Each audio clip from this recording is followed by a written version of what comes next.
full crew today. And you have Jared Sandler live in Tampa as the Rangers get the win 4-0, and the phone lines are open at 877-881-1053. What kind of a statement did the Rangers make for you today? Call in and tell us what you think about the Rangers opening the playoffs with a victory and now one dub away from advancing to the ALDS after a really disappointing end to the regular season on Sunday. Way to bounce back, guys, as Jared joins us now here live from Tampa. And a good afternoon to you, sir. How the heck are you? Guys, I'm great. It's fun. It's been a while since the Rangers last won a playoff game. We're heading to the airport in Toronto, going up 2-0 against the Blue Jays in 2015, and thought, hey, this team's about to move on to the ALCS, and they didn't win another playoff game that series. They got swept the next year, so it's awfully fun to be on the right side of one of these. Speaking of it being a while, I saw the Rays haven't scored since Game 6 of the DS last year or something. It's like 20-something innings. Do they feel off to you at all, or did they feel lethargic, or how would you be looking at that from a Tampa perspective? Yeah, I guess if we were sitting here trying to look at it through their lens, they didn't feel connected as a lineup, if that makes sense. And, you just had Jose Siri coming back from injury. It was odd. He was trying to bunt there his first time up, and Jordan Montgomery made that great play. Randy Arozarena had a rough second half, and he doesn't look totally right. Yandy Diaz coming off some hamstring tightness. And the other thing is, Gavin, I don't know if this had an effect or not, because in years past, the Rays have not been a high-octane offense, but this Rays team scored more runs and hit more home runs in a single season than ever before in their franchise history. But they rested a lot of guys this past week, and maybe for good reason. Some of these guys were dealing with injuries and bumps and bruises, but they looked like a team that hadn't really swung the bat in a while, and a lot of these guys really hadn't. And maybe that's a part of the conversation on their end. I think from our end, you got to recognize Jordan Montgomery. His last 5 starts have all effectively been playoff-type games, right? Because of the significance of those games and where the Rangers were, this one actually being a playoff game. But he's been nails. He's allowed 2 runs over his last 5 starts. And let me tell you something, that guy is making himself a whole lot of money with the way he's pitched over the last few weeks. Hey, Siri, show me how to throw the ball into the stands. That make sense? Yeah. Hey, Siri, boot the ball, or show me how to boot the ball around, then throw it into row 7. And Broadus, of all the guys they have, maybe Taylor Walls. He's got an arm, this guy, right? Well, Siri's great defensively, but you know what? He hadn't played in a few weeks. He was hurt. And, sure. He looked rusty, and on that single from Seager, he looked very indecisive. Sure. And defense played a huge role. I mentioned this before the game. I mentioned this in the network portion, but you look at a box score, you look at hits, you look at pitcher's line score. You really don't look at errors, right? Not many people do. It's kind of hidden there, in between the hitter's lines and the pitcher's lines, and it's not a part of fantasy baseball. But gosh, this thing is, the defense is such a huge part, and the Rangers were really, really good. I don't know that we gave this team enough credit. This is the fewest errors they've ever had in a single season.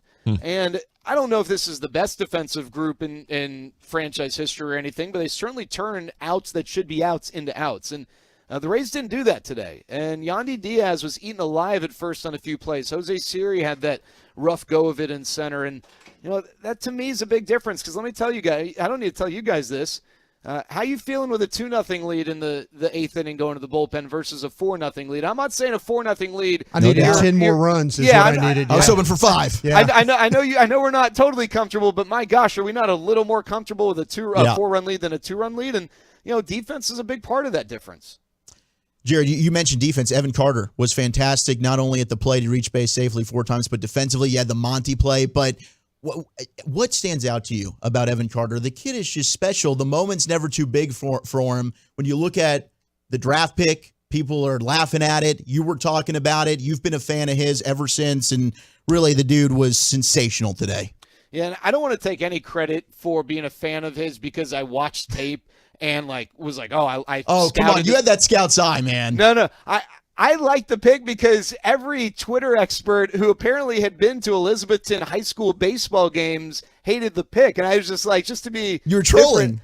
They were trolling, so I was going to troll back, and so I've had an affinity for this kid, and turns out he's actually a pretty damn good player, huh? Who would have thought, man? Yeah. Thanks, JD. But gosh, yeah, what a great game, and you think about it too. It's not like the Rangers lit up Tyler Glasnow, but they did to him what they have done to a lot of good pitchers.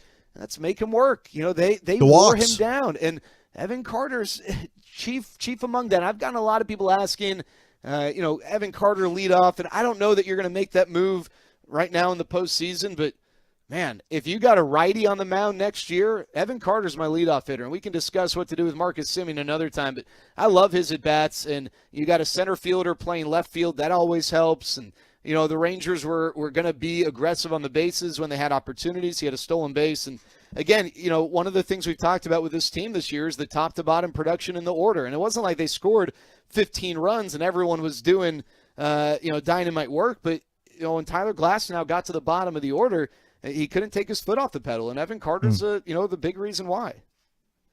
Were you surprised at the athleticism on Montgomery? How about that? That's a big guy right big there. Big polar right? bear dive. Oh man, that's a big dive too.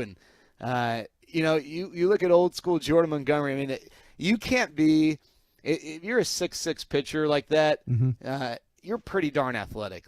Just the way you can tell by the way he moves, but. Man, you can think of like Chris Berman rumbling, stumbling, bumbling as he was approaching the line. Such a huge play. But hey, that was a huge play because if he doesn't catch that, and there were a couple options there.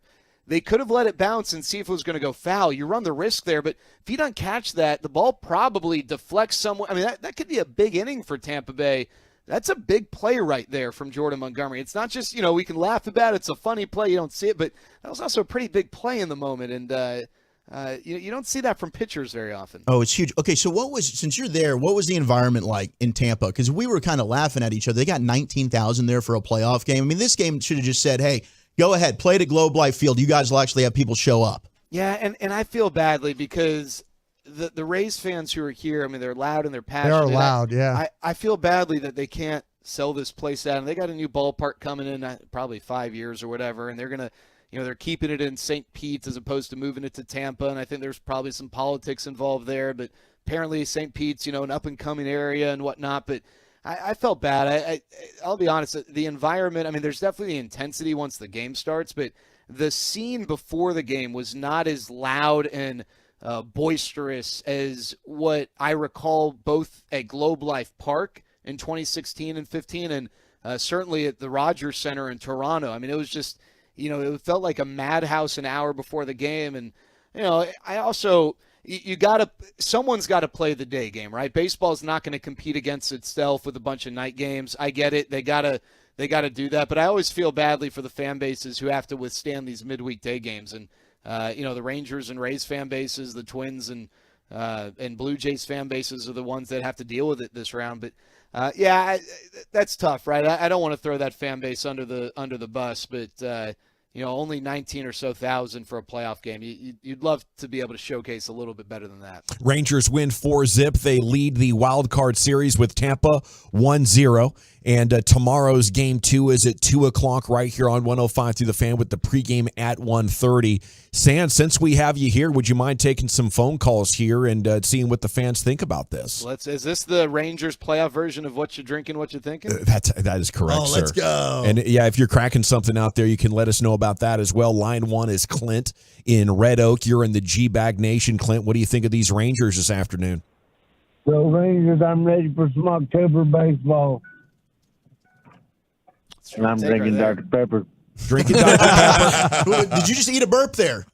Yes, sir. That's our guy. Nice, dude.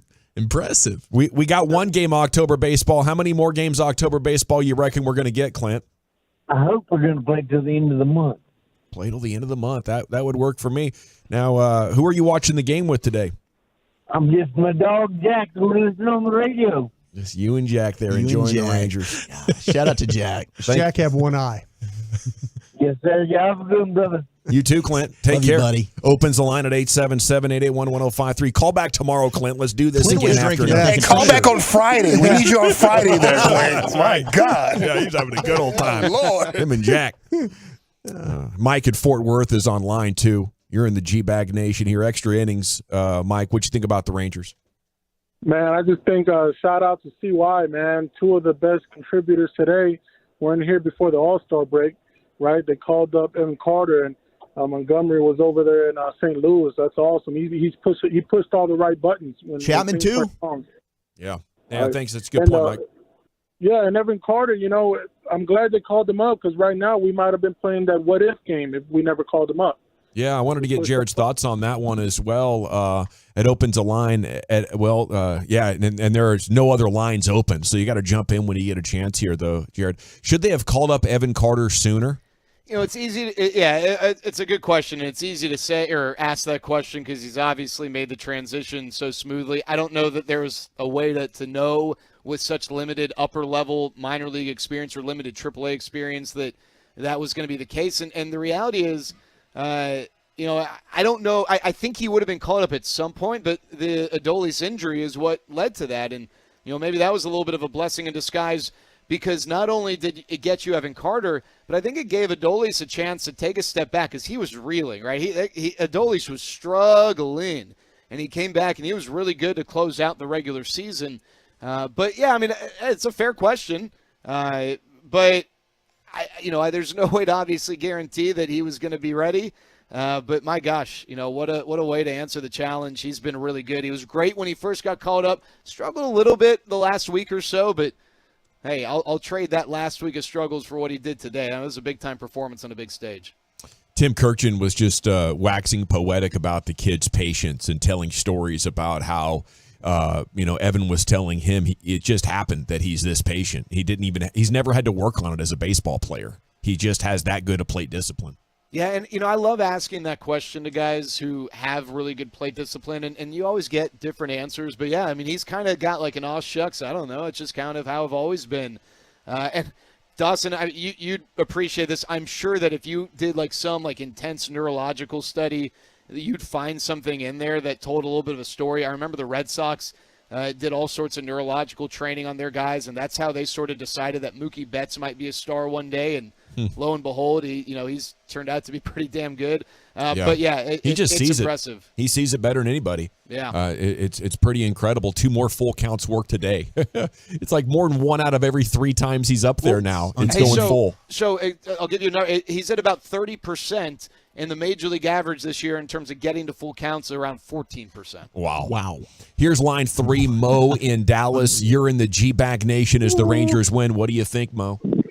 Well, this is the second time I called, and I said that we're going to play the Atlantic Braves in the World Series.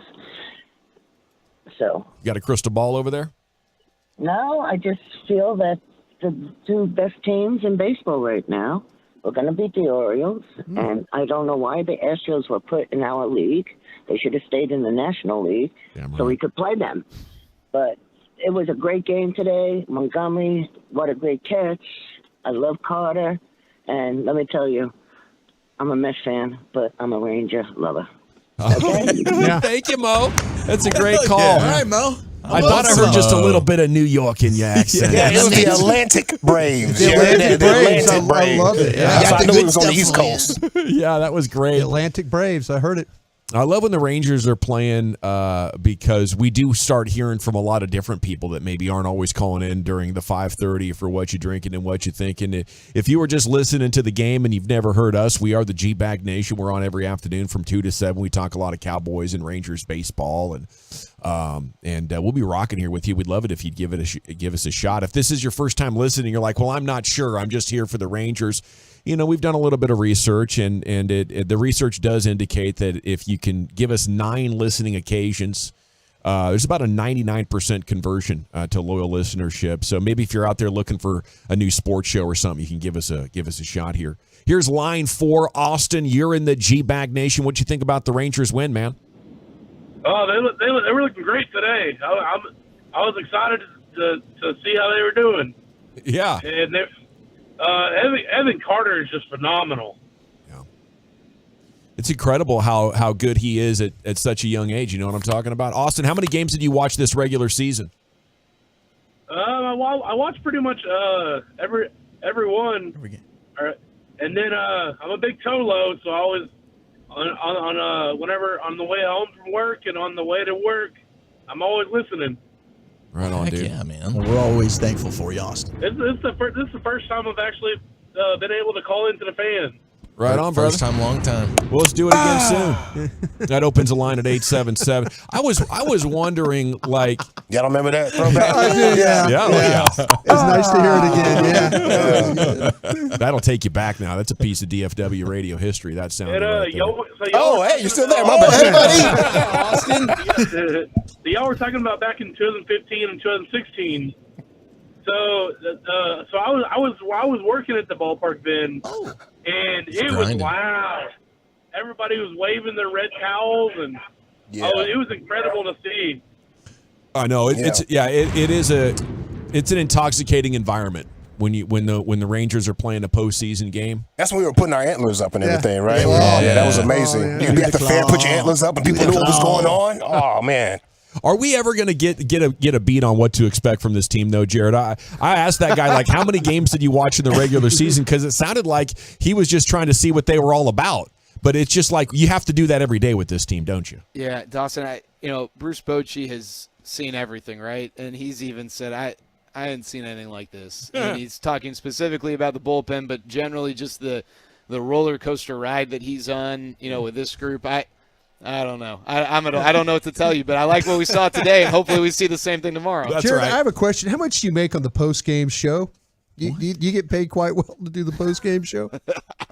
All the dollars. This is Odyssey, Broadus. What are you talking about? I just want to make sure, man, because it sounds like you probably have some fun on that post-game show. Oh, we have a blast. And we got some people who call in. They got some good questions. We got some people who call in, have some interesting questions. Yeah. People who I'm not sure they know what they're saying, but we have a blast. It's a lot of fun. I'm sure you do. Can you explain the catcher's interference, though, for us out here in Flower Mound? I am disappointed that I didn't get one of those from you guys this year. That was the highlight of last year, let me tell you. It ain't over. We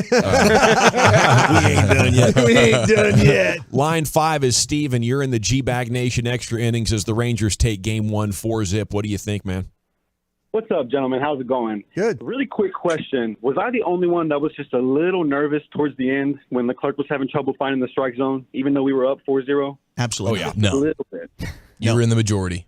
I felt good when Chapman at least threw a first pitch strike. When the first pitch was actually, and it wasn't like into the backstop or something like that, I felt like, okay, maybe we have this today. Maybe we got this under control. Yeah, there's something about Chapman in the 8th inning. Jared, you can probably speak to it, but it's like as long as he's had at least a day off and he's pitching in the 8th inning and that's all he's doing, you pretty much 2 thumbs up. He's just gonna go crush some folks. Yeah, and a day off in the 9th is okay as well. It's I'm curious, guys, what happens tomorrow? What if the Rangers are in a tight game tomorrow? I mean, I just don't think You can't use him. Okay, but let's ask this question. It's not like the Rangers. I mean, you guys make the list of all the relievers in the bullpen you are fired up about, and that's no disrespect to them. That's just the reality of the situation. So you traded for Aroldis Chapman, and he's been in the postseason. He's had success, and you're in a tight game. You don't necessarily need him pitching the 9th. All right, you want that to be Jose Leclerc. That's fine. But let's say the 7th or the 8th. Yeah. Are you just going to let him sit there because of a track record this year? And I'm not saying that's a bad idea. I'm just asking. I think it's an interesting situation. I'm saving it for Thursday. I just don't think the you can go sample size. back-to-back days. 6 saves, 5 blown saves, Jared. Can I do that? Spores. No, it's a fair, and that's why to me Josh Spores is huge. That's where I'm going. Yeah. Yes. And let me tell you guys, it's a little bit underrated because I know he didn't have a good year. The Jonathan Hernandez injury kind of stinks. Yes. Because he was starting to pitch well, and whether I'll always take the chance with the guy with the stuff, right? I might go down. I might go down in flames on that, but give me the guy with the 100-mile-an-hour sinker and the 92-mile-an-hour slider in a big spot, and I'll take my chance that I can figure it out, as opposed to the guy who hasn't really had success with the lesser stuff, right? Maybe the guy who's been like average but doesn't have good stuff versus the guy who's been below average with great stuff. I'll take my chances, and he's a guy you could throw there in the 7th and 8th inning, but They don't have him. And so, is it going to be Matt Bush getting a big inning? Yes. Okay. What's the likelihood they go with Matt Bush? He's a veteran. They left him on the roster for a reason. Yeah, and I think a part of it is you needed another righty in your bullpen because of this Rays roster and lineup composition. But I mean, hopefully you don't have. I don't mean this disrespectfully to Matt. Hopefully you don't have to worry about using him in a high leverage spot. You score a lot of runs tomorrow, but you might have to. And the thing with Jordan Montgomery, you felt really good about Montgomery giving you length, and he did, and he gave you maybe length plus, right? I think if I told you Montgomery's giving you 6 innings, you're fired up about it. He gave you 7, and that's big because now you only needed 2 relievers. Well, Nathan Eovaldi has not been very good lately, and I think there's going to be a quick trigger. So you may be looking at 6, maybe 5 innings of bullpen work tomorrow, and I got to believe Matt Bush might be a part of the equation to cover one of those innings. Appreciate you as always, Jared. Anything else about this Rangers team before we let you go? Yeah, guys, just fun game, and I think the one thing I'd underscore here with this group and what they did today, they bounced back really well, and that's been I don't know what the future is going to hold, but one of the things that this team has is the resiliency to bounce back. I think this group, guys, they were very I don't think they cared what was on social media. And talking to some folks, this team was words that I can't say on air about how Sunday went down, and they turned that into a pretty good performance today.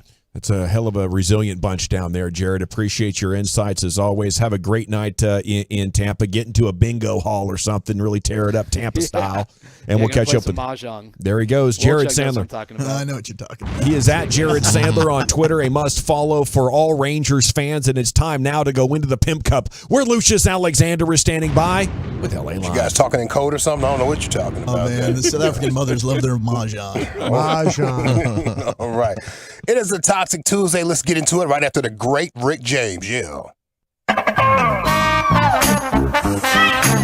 Well, all right, you squares, it's time you smoke. Fire up this funk and let's have a toke. It'll make you dance from everything. Everybody get high. My theme song right here. Come on. You can do it, Pimp Lucius. I can. Just stop pimping. Stop pimping. Lucius. I know, bro. You can do it, Pimp Lucius. Just cut it loose. Okay. Let it loose. You can do it, Pimp Lucius. I believe. Oh, I believe. Oh, I believe. Hey, man, R. Kelly has some pipes on him. Pause. He has some pipes on him. Jams. Talented songwriter, one of the best. Yeah. Like, some of our favorite songs are written by R. Kelly. We don't even realize it out here. Oh, really? Yeah. Speaking of that, too, you know what? This is random right here, but I've been, this is the 50th celebration of hip-hop and what all that good stuff. Mm-hmm. I've been watching the celebrations, maybe about 3. They're long to watch, maybe 6, 7 hours sometimes. Ooh. A lot of artists. It's like church. Exactly. Strangely, it is, bro. Connection. I can probably tell you why, but it's going to take a long time. It does. But yeah, I'm seeing all of these artists from around the country, from history of hip-hop and everything, but I'm not seeing MC Hammer. Oh, no. Why are we acting like Hammer don't exist? All right. I don't know. I saw you post that on social media. He sold 30 million records. Man, he gonna act like that man didn't exist. That guy was fun. Like he wasn't a rapper at some point. He was signed to Death Row. Yeah. He's a good rapper. He's from the Bay. Yeah. Good rapper. He's got went streets in him. He's got real. He went super pop. Yeah. But they're all going pop now. Sure. Yeah. That's the goal to go pop now. Uh-huh. So why you acting like Hammer don't exist? Like that's so crazy to me. Y'all showing me everybody. Y'all showing me Busy Bee out here rapping, but you don't show me Hammer. So crazy to me. Must be jealous. Sold out stadiums. Jealousy to get you nowhere. Wish I had some of those pants still. Yeah, I had like 2 pair of them joints when we was in school.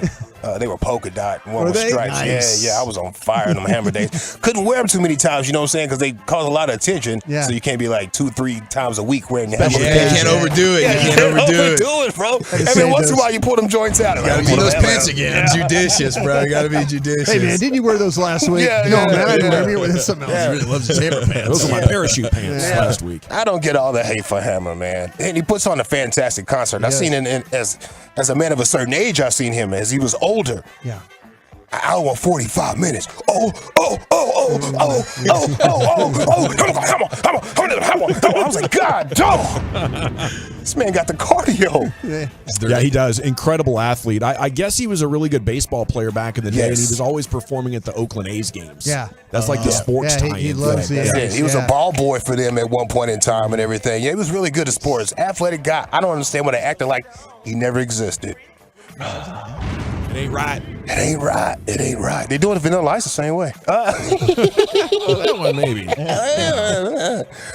G, back in the day, we do it every day on the fan at 2:30. If you see anything floating out there on social media, you're not afraid to hit me up about it. Lucky Lucius P on most social media, or you just go to Twitter and hit us all up, okay? Follow us right there. Our winner and champ is a couple arguing over Travis Kelce's touchdown dance, which is the young jock dance. Meet me in the mall. It's going down. Kind of looks like the Soulja Boy dance a little bit. You know, I guess everybody, they coming out of Atlanta. So I can see where it's kind of used a little bit. But wifey says it's Soulja Boy. Husband says no. What did? This is what Travis Kelce did. This is what he did. That's Young Jock. He did Soulja No, Boy. this is Soulja Boy. This is Crank That. He's doing the dance. This is how you crank that, okay? This is Crank Crank That. That. It looks ridiculous. This is Young Jock. He did- This is Young Jock, Lena. This is Young Jock. Travis Kelce did Young crank Jock. that. This is Crank That. It's not the same thing. Yeah. Are you stupid? Yeah. Taylor Swift still put him on the map, though. Yeah. He's an 8-time Pro Bowler, Brianna. Damn it, Brianna. 8-time Pro Bowler. Won a couple Super Bowls. 8-time damn Pro Bowler. Do I got enough time to get to this audio, bro? It's so amazing. Oh, yeah. Of course. Plenty. We have an 80-year-old woman. Let me turn this music down, turn my mic up. Yeah, we have an 80-year-old woman right here. This sounds promising. She kicked the service dog Oh, never mind. in the booty. Directly in the booty. Okay. At a grocery store. Can you name the state? Flow riding. All right. They lead the league in 80-year-olds, though, dude. That was a gimme. That's why they weren't at the game Numbers game. today. Yeah. Oh, I love how she sounds too. I love how she talks. Yeah. Florida woman was recently arrested and charged with battery on a person over 65 and disorderly conduct after kicking a disabled customer at her local Publix. She also kicked the dog in the butt too. She kicked the man in the shin. She got arrested. I'll let you hear a little bit of it because what's the stuff that officers have on their chest now? You can see the body cam. Body cam. We have body cam footage, ladies and gentlemen. How you doing? So the asshole really did call you, huh? Yes. Good. What's going on? Last fucking dog jumped on me. Afterwards, I kicked him in the ass. You kicked Okay? You kicked So what would you like to discuss? What's the story? What's the story? So what do you want to discuss here? Yeah. I kicked him in the rear end. What you want? What's the big whoop about it, huh? Hey, Kappa. I asked the man why I had the dog in here. It's a service dog. Where's this jacket? Where's this proof? I don't have to show you. The law says I don't have to. I said, well, we'll go up to the desk then. I don't have to show them either. I said, because he's not a f***ing service dog. And then the dog jumped on me, so I turned around and I kicked him in the ass. The dog jumped on me. Honestly, I'd rather you kick me in the ass than the shin. The shin kicks, man. Yes. Or the nuts. Especially from a lady of that age. There's no way she can generate power into the buttocks. Right. I don't see a Down big low, deal. that might be a short jab for her. Shin kicks, a low blow for real. Absolutely. Her name is Virginia Ann. Of course it I knew is. there was an and in there. The Virginia's a surprise. I can hear the Virginia Slims in her She- voice. she- What's your dog doing here? Yeah, Slim, it's a service for dog. sure. Let me see Yeah. the papers. She asked her, was it necessary? That's what she asked. Is it necessary to have your dog here? Is it necessary? Listen to her getting arrested, bro. You have your ID on you? He then presented this thing. I don't do this. I don't show this to people. But here's this thing. I said, shove it up your rear. Yeah. You don't have to, number one, you don't work here. Get in Virginia. It's not your right to be asking around. I love Virginia, bro. It's not my right? No, it's not. No. Well, here. I don't need your debit card. I need your ID. Why not? You're going to give me a ticket. As a matter of fact, you are going to jail. Oh, that's even better. Yep. So, turn around, put your hands behind your back. Give me Turn around, put your hands behind your back. Oh, wait. Can I put my wallet away? Turn around, put your hands behind your back. And F around and find out with Virginia. Oh, man. I love her, bro. Oh, that's even better. Who do you think her one call was to? Marge, her buddy? Yeah, they got my ass in jail. Guess what? I won't be making it to Bunko tonight. Could you come Damn get service me? dog jumped on me, so I kicked him off of me. Here I am down here in Tampa Bay. Can you tell Bobby to come pick me up around 3? Oh, he's gonna leave my ass Tell here. Bobby. Yeah, tell Bobby. I love. Listen to more of this lady. Unbelievable. Yeah. How old are you? I'm 80. You're 80. Acting like a 14-year-old. Well, Any weapons on you? yeah, my mouth. Yeah. Yeah. I can see that. You're just leaving that in the middle of the street? This is the biggest joke I've ever Oh, seen. for one thing. What? You want me to put this in your car? What do you want me to do with this? If I tell you, you'll give me another ticket. I think you're 100% correct, bro.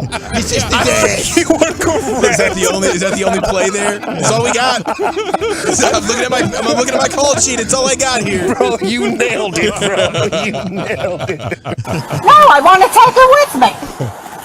Why would I not want my license, my credit cards, and all my money put back in my pocketbook and take it with me? Back in my pocketbook and take it. I could talk to her all day long. Hey, can you, lady, Virginia, can you go give me some of that toast over there that you have? Maybe a little soup. Jello. Yeah, a little jello. Whichever you got up in there. She always got the mints in the jar. Always got Cover the up that mint. bag of wine she's been doing this afternoon. Not their ass, Dodson. Get that dog off me! Before we get out of here, she has some questions while getting arrested, and I feel like she should have got some answers. Why do I not have a right?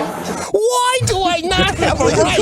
It really is, dude. It's cartoonish. You know how many times I rewound that when I was editing it? Why do I not have a right to question a person when the law says you can't have animals in supermarkets and stores? Tell me. Service animals are exempt, and you're not allowed I to. asked him if it was You're a not allowed service to dog. ask. Why? Because you're not allowed to. It's protected. It's people with disabilities. You didn't know that? This is in his head. That's where his disability is. Disabilities in his It's in his head. That's what disability is. Still have the right to make you kick someone. Dog didn't have the right to jump on me, did he? Yeah, well, hey. Service animals don't jump on me. You instigated the whole thing. They'll jump on me before I kick them in the ass. Service dog don't jump on anybody. That's what she said. Service dog don't jump on people. No, they don't. That makes sense. They don't. I mean, I kind of wonder what would happen if she got a really expensive lawyer. Like, and you could turn it around like the dog started it, you know? Dog jumped on me, so I kicked it. The dog assaulted me. It's self-defense. Virginia Ann, that's my girl. Yeah. So why can't no tell me, huh? All right, man. Lord willing and the creek don't rise. That is my time. I'll see you guys tomorrow. Go Rangers. Yes, sir. Yeah, Yes, baby. sir. 4-0 the victory this And afternoon. free MC Hammer. Don't act like that man don't exist. 100%. We're going to have Derek Holland join us. Is that correct? Sweet. The Dutch oven himself, a man that once pitched a complete game shutout in the World Effing Series. How about that, man? Derek Holland, former Texas Ranger, joins you next year on 105.3 The Fan. This is the exclusive home of Dallas Cowboys football. KRLD FM and HD1.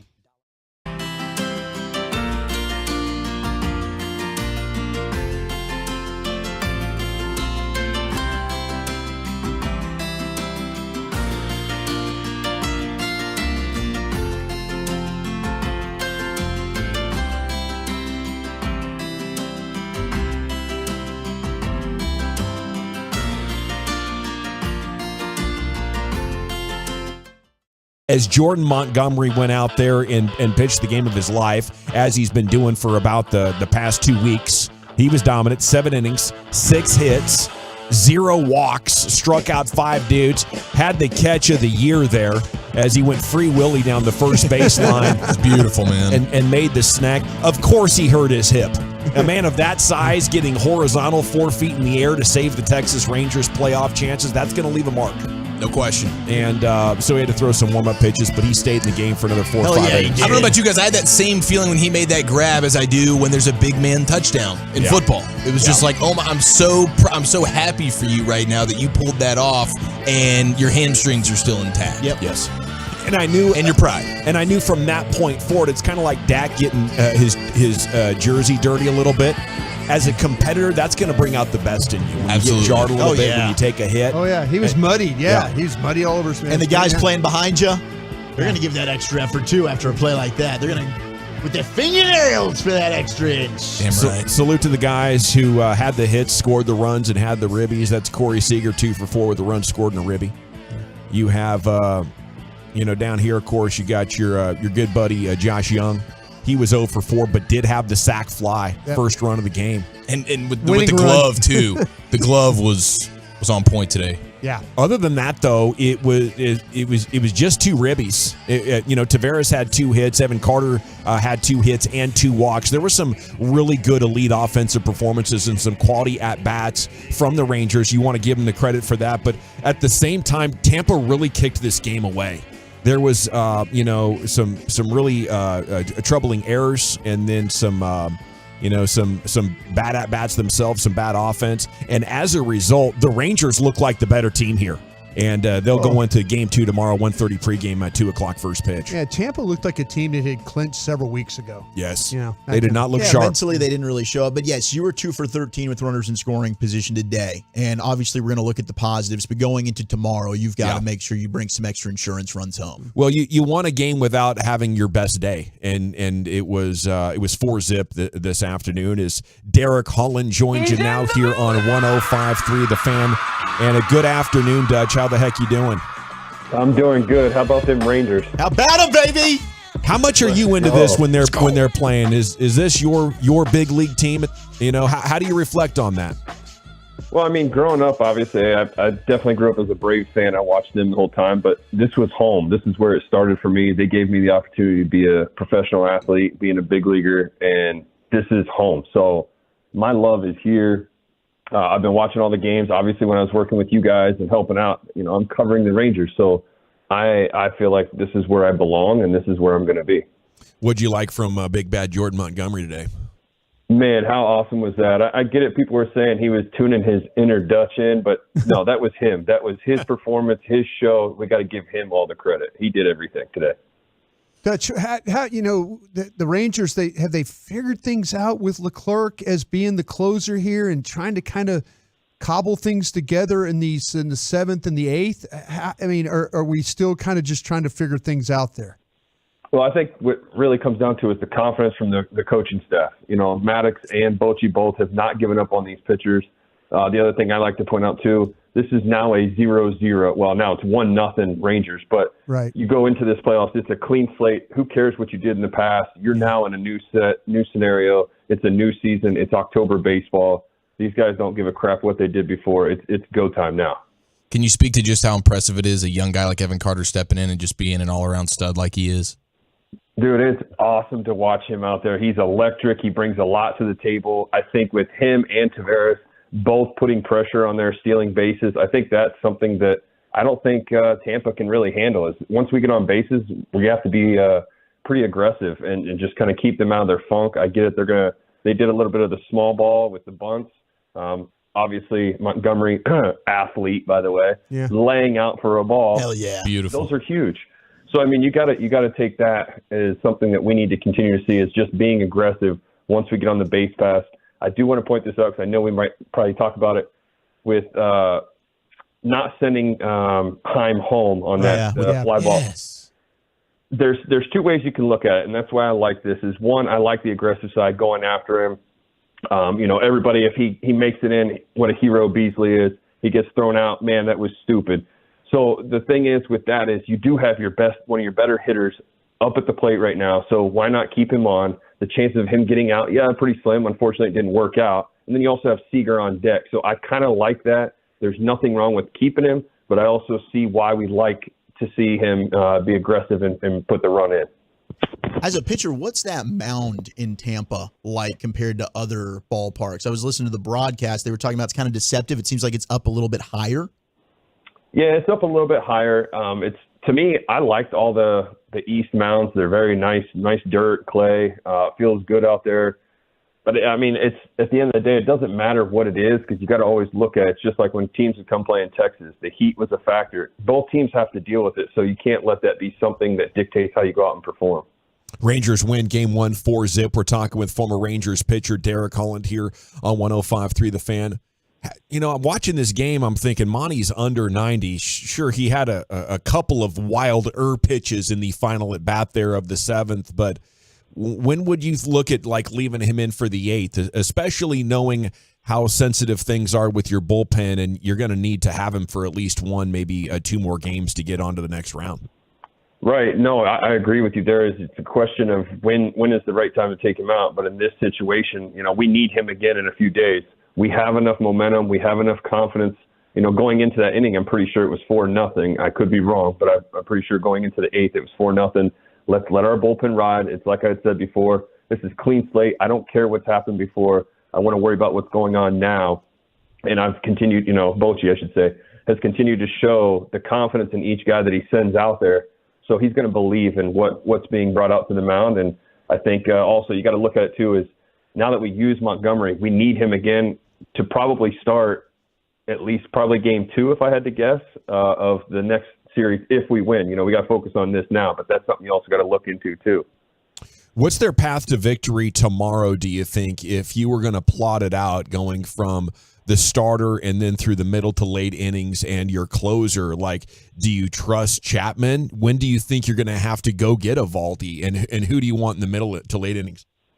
Well, here's the thing. You do have Martin, you have Heaney, who's been pitching very well as of late as well, and you have Dane Dunning sitting out there. So you have 3 guys that could potentially be your starters. I don't know if they would have Dunning come back for Game 3 just because, remember, he did come out on short rest against Seattle. It was 3 days. So I don't know if he would be ready in time for that. That's a question more for him.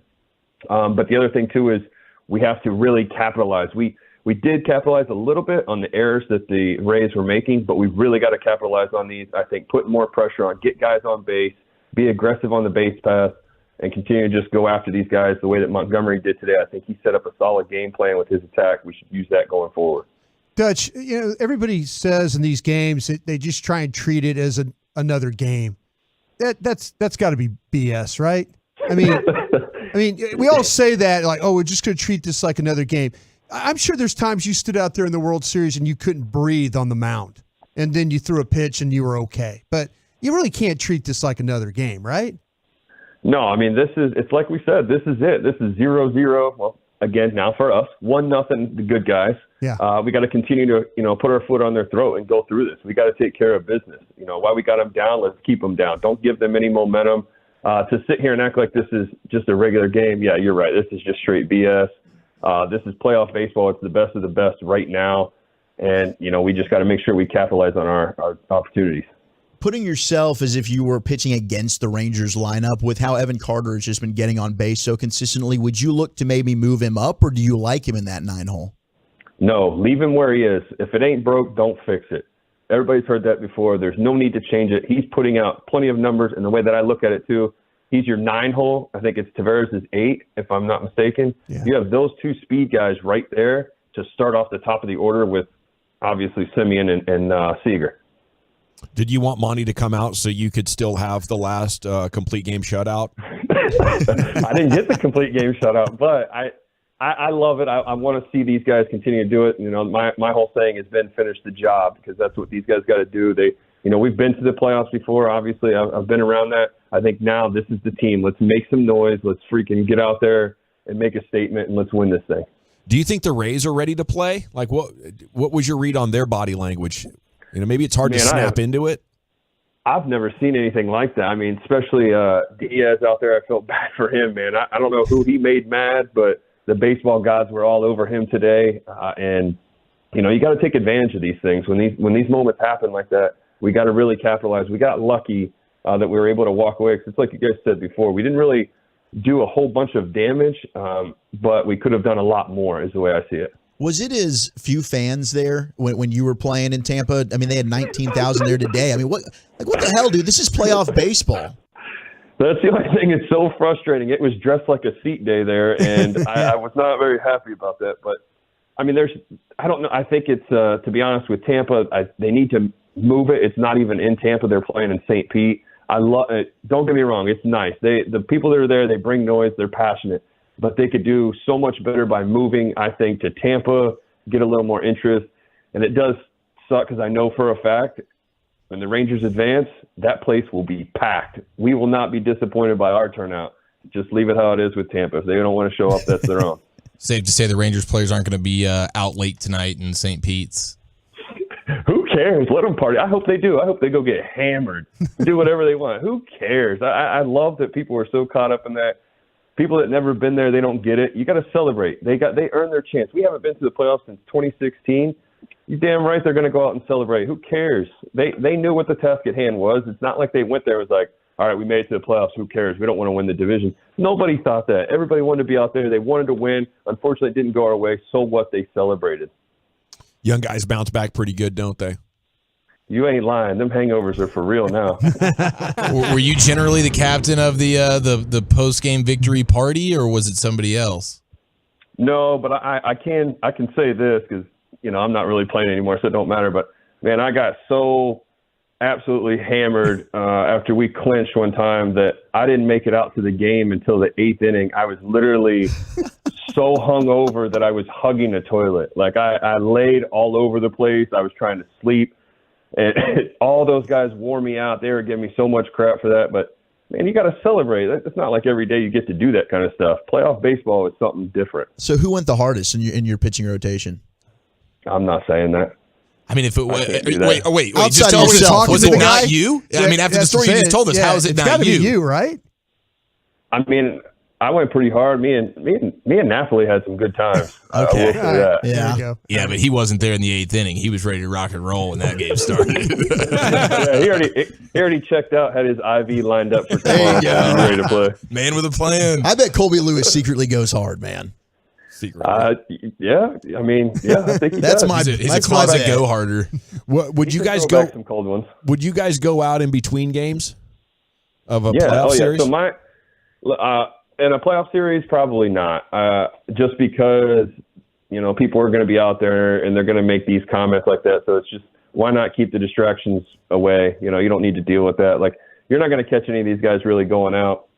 But at the same time, you want to be the same person you were during the season. If this is something that you like to do, okay, go ahead. Go have a couple beers, whatever. But remember, the job is what needs to be done. So I'm going to go out and tell you that these guys are not going out. I know there's going to be people out there trying to stir the pot and all that stuff. I already saw the dumb crap from Houston saying stuff. So let them just go bang on some more trash cans. We'll leave them alone. That's just my last question about this whole thing. Was there a program you were with that had a really good hangover program? Like, was there a team that you went to? That's a great question. Their trainers had something that they knew, like, okay, I got 2 or 3 guys that always like to have some fun.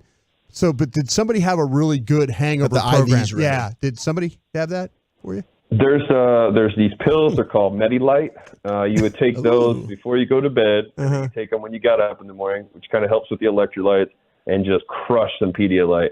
Okay. That's kind of really it. I mean, that's really the gist of it. There's not really. I didn't know if any trainers had the sounds extensive ice bath and stuff like that, sauna kind of a thing. A program. I mean, you kind of do that stuff anyway, just that you want to sweat it out. Yeah. You gotta get the cold tub to shock yourself. Yeah, exactly. There you go. Ryan wants the designated hangover guy. This is your one guy. I think it's important to have a designated in the sauna, hangover. in the tub. It's a heady play. If you have a get back coach, then why wouldn't you also have a hangover coach? Yeah. Sounds like Napoli. Sounds like every time before you go to sleep, you got to drink a Gatorade. You got to have something like that. Absolutely got to do that. Yeah. Yellow one. So Napoli was bringing in his own IV guy? No, it's so you could get we could get IVs. You know, if like for instance, I would do it before like a regular game, just because man, it's so hot. You know, the temperature would be nice. I would never. You weren't allowed to do it unless it was. I want to say it was like 96 or 97 plus. Well, that was every night there at the ballpark, right?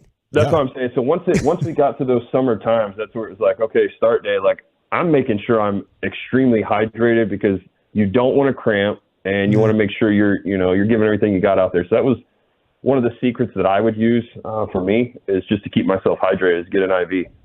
So beyond getting an IV, what's Evaldi have to do to get it turned around here? Do we have any hope for this? Way to bring it back home, Gavin. Well, I see where we're going with this, and I just want to, I'm going to state this from the very beginning. It's a new series. It is 0-0. Yeah. I don't care how great you were before or how bad you were before. It all starts now, and those guys did their job today, and I think that's exactly what you're going to see tomorrow from Evaldi. He's got the experience. He knows what he has to do. He saw the game plan from Montgomery. Obviously, it's going to be a little bit different seeing that he's right-handed, but all you have to do is take it one pitch at a time, stay within yourself, and you're going to execute those pitches. Sounds like you're getting ready to be a pitching coach. Well, I mean, I don't have a job, so I don't know what else I can do. Thought you might be a barbecue coach after what I saw your brisket this weekend. God, how was that meat? Oh, man. Oh, my meat's always good. You guys know that. Prefer your butt. Yeah, we did. I've got good meat. How'd you do it?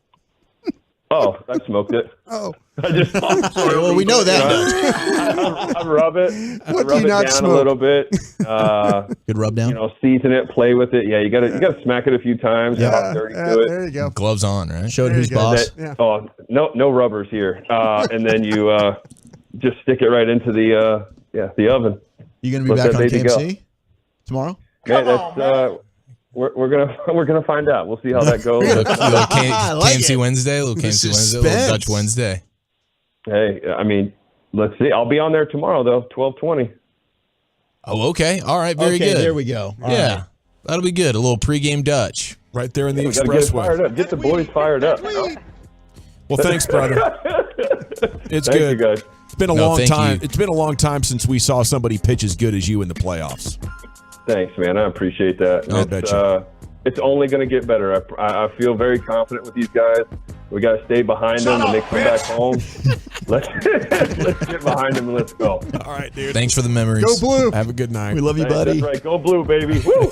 There he goes. Yeah, Ranger Blue. Derek Holland here on 105 through the fan. Going to be on KNMC tomorrow. It sounds like at least for the 12:20 segment as they kick off their 35 minutes of uninterrupted sports content. Every afternoon, 12:20. That's with former Rangers pitcher Mike Bassick. He never pitched in the playoffs, but he did pitch for the Rangers as well. Krusty's Corners coming up next here with our Super Bowl champion, Brian Broaddus. Where are you going to be taking us? Yeah, I'm going to run some facts across to you about the San Francisco team. We'll do that next. Okay, I want to chat about Men's Tea Clinic before we do that, though, because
yes.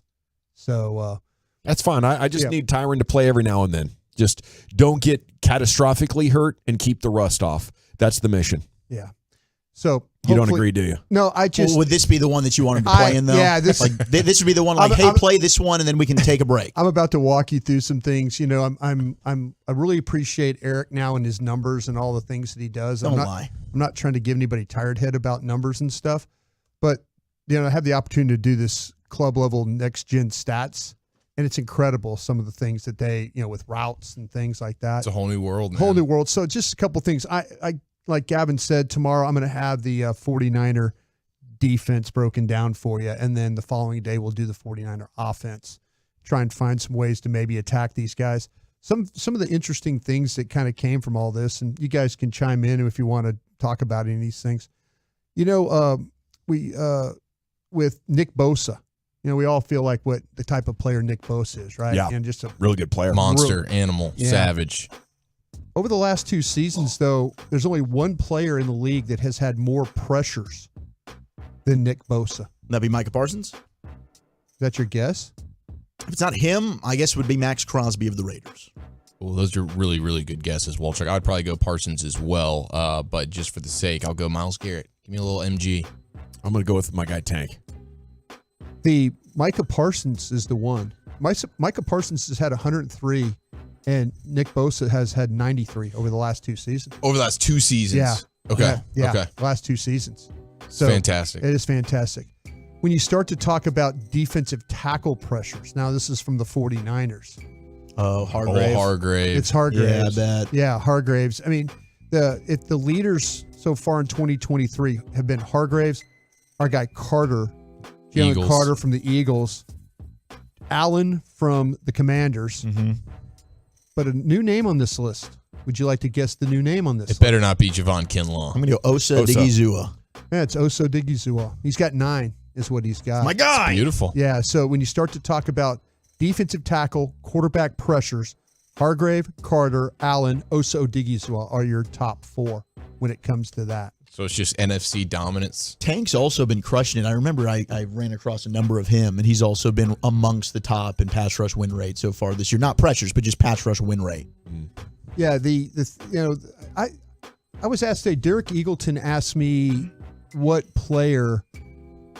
defensive player do you feel like has had, with the exception of Micah. You could always put Micah as your name of your guy that, okay, he's the top dog. Who's the guy that through 4 games has shown you, blah, blah, blah, blah, all that. But if you had to pick a defensive player, who would you pick as your guy other than Micah Parsons that you feel like has had a really good start to this season? I mean, Duron Bland. Sure. I mean, especially after this game. The other day was his second start, right? Yeah. He had at the boundary. Yeah. So, I mean, Bland was one of them that he mentioned. I mean, week 1, he started in the slot and also crushed. Yeah. I think the thing that, to me, when you start, I mentioned Osa. Yeah. I think Osa and Tank. I think he's been, and Tank's another one. Because Tank's your best run defender. And I mean, like that Jets game when they put him on the other side, that was amazing. But I'm with you on Osa, and that was a guy that we talked about. Yeah, I just kind of feel like when you start to talk about consistency throughout the 4 games, Osa's been the guy that's done the best job of playing on the other side of the line of scrimmage. Yeah, he's done a really nice job. Okay, this is 49er talk again. Brock Purdy was blitzed by the Giants. He was blitzed at the highest rate that they've ever had at Next Gen Stats in that era. Wow. Get him, Wink. Yeah, this past weekend, though, against the Cardinals, he was only blitzed 13% of the time on his dropbacks, and the 49ers won 35-16. Tell me what you think about this. Blitz him or not blitz him? First, no blitz. He was 17 of 18 for 262 yards. First, the blitz, he was 3 for 3 for 21 yards. He was, like I say, he was blitzed 84% of the time in his dropbacks in week 3 against the Giants. How would you, and I'll talk about it, on Thursday, but how would you like to see the Cowboys play Brock Purdy in this game? Do you want a quick death or you want a slow death? We need tacklers and we need coverage. So I will take the slow death. I'm going to force him to go underneath, and we're going to rally to the football and tackle. I don't think, even though it's year 2 and he's Mr. Irrelevant, blitzing is going to get Brock Purdy off of his game. You can do that with a lot of young quarterbacks, but not him. Yeah, and situationally, maybe you look at it, you dial it up, but I agree completely. Tackling is a premium, and I think the clog and cover method, which we've talked about, maybe has caused Dak some problems in the past. I think that's the way that you go ahead and attack Brock Purdy, and I think you can get home with 4. I don't think you're going to need to send a ton of pressure. I think you can get pressure on Brock Purdy with 4 guys, and he is a guy that you don't think of as the most mobile, but if he sees green, much like we saw from Jared Goff do this year, he will take off and go ahead and get a chunk of 6 to 10 yards for you. Yeah, I'll die slow. For sure. And the Cowboys are built to be the team that pressures you without having to blitz. So I need to look into just how much the Cowboys have been blitzing this year, but we know they're a team that doesn't really blitz a ton traditionally here, and they get pressure with 4, and they stunt, and they do the twists and all that kind of stuff, but they don't really blitz. Against this 49er offense, you can either get pressure or tackle really well. You can only have one. Which one you taking? I'll tackle really well. Yeah, I think tackling. They're such a big yak team. Like, that's what really is their bread and butter offensively. Yeah, I think it's the tackling. Because, I mean, McCaffrey, how many plays is McCaffrey making where he's making guys miss and running through tackles? And if you can eliminate that in and of itself. And then, as you mentioned, the passing game for Kyle Shanahan is all predicated on the yak. So, and tackling guys like Deebo Samuel and Christian McCaffrey and Brandon Ayuk having a breakout and season. Kittle for 4 quarters, it's challenging. It is. So if you can come out of that game and feel like, man, we tackled our balls off today, then you probably feel good about winning. I wonder if they unleash Izzy Mukwamu this week after he was so good in that playoff game. We haven't seen him at all. He's been an inactive. Is he a guy that maybe ends up being a chess piece for Dan Quinn? What do you think the Rays would rather have tomorrow? The ability to play defense or hit the ball, Brian? What a clown show today, Gosh, Tampa. Dude. Talk about a team not being ready for the moment. Whatever. Yeah. We got a couple of rookies. We got a couple of like pre-rookies, or like at least one in Evan Carter. I swear it looked like Bennett Broadus' team playing when they were 12 years old out there. The Rays. I was like, put a 10 over that circus for sure. Cue it up. Yeah. Okay. How about this though? And would you say this? Well, this is something I'm worried about a little bit when this game. And again, do we agree with you? Is the question then? You agree with me. Yeah, you did. Big assumption. The 49ers, how about this? The 49ers have generated the 3rd highest pressure rate, 42%, when pressure. sending just 4 pass rushers this season. Oh, crap. Does that worry you? Yeah, they've got the best defensive line in the league, in my opinion, and maybe the Eagles are in contention. But with the addition of Hargrave, yes, of course it worries you, especially if you don't have Tyron. I think that Adoga's done okay. Yeah. Tyler Smith was dominant, and Zach Martin needs to be healthy. And if he's not, I hope he puts his best foot forward. But gosh, it's a little terrifying. In order to beat the 49ers, you're going to have to keep them probably under 17 points. The offense isn't going to work. They got what it takes. They do. So if I'm Dan Quinn, I'm going into that meeting with my guys and saying, don't count on much from the offense today, guys. Okay. They need us to take this next step and beat San Francisco. They're doing their best. They can't get to double digits before halftime. That's going to continue.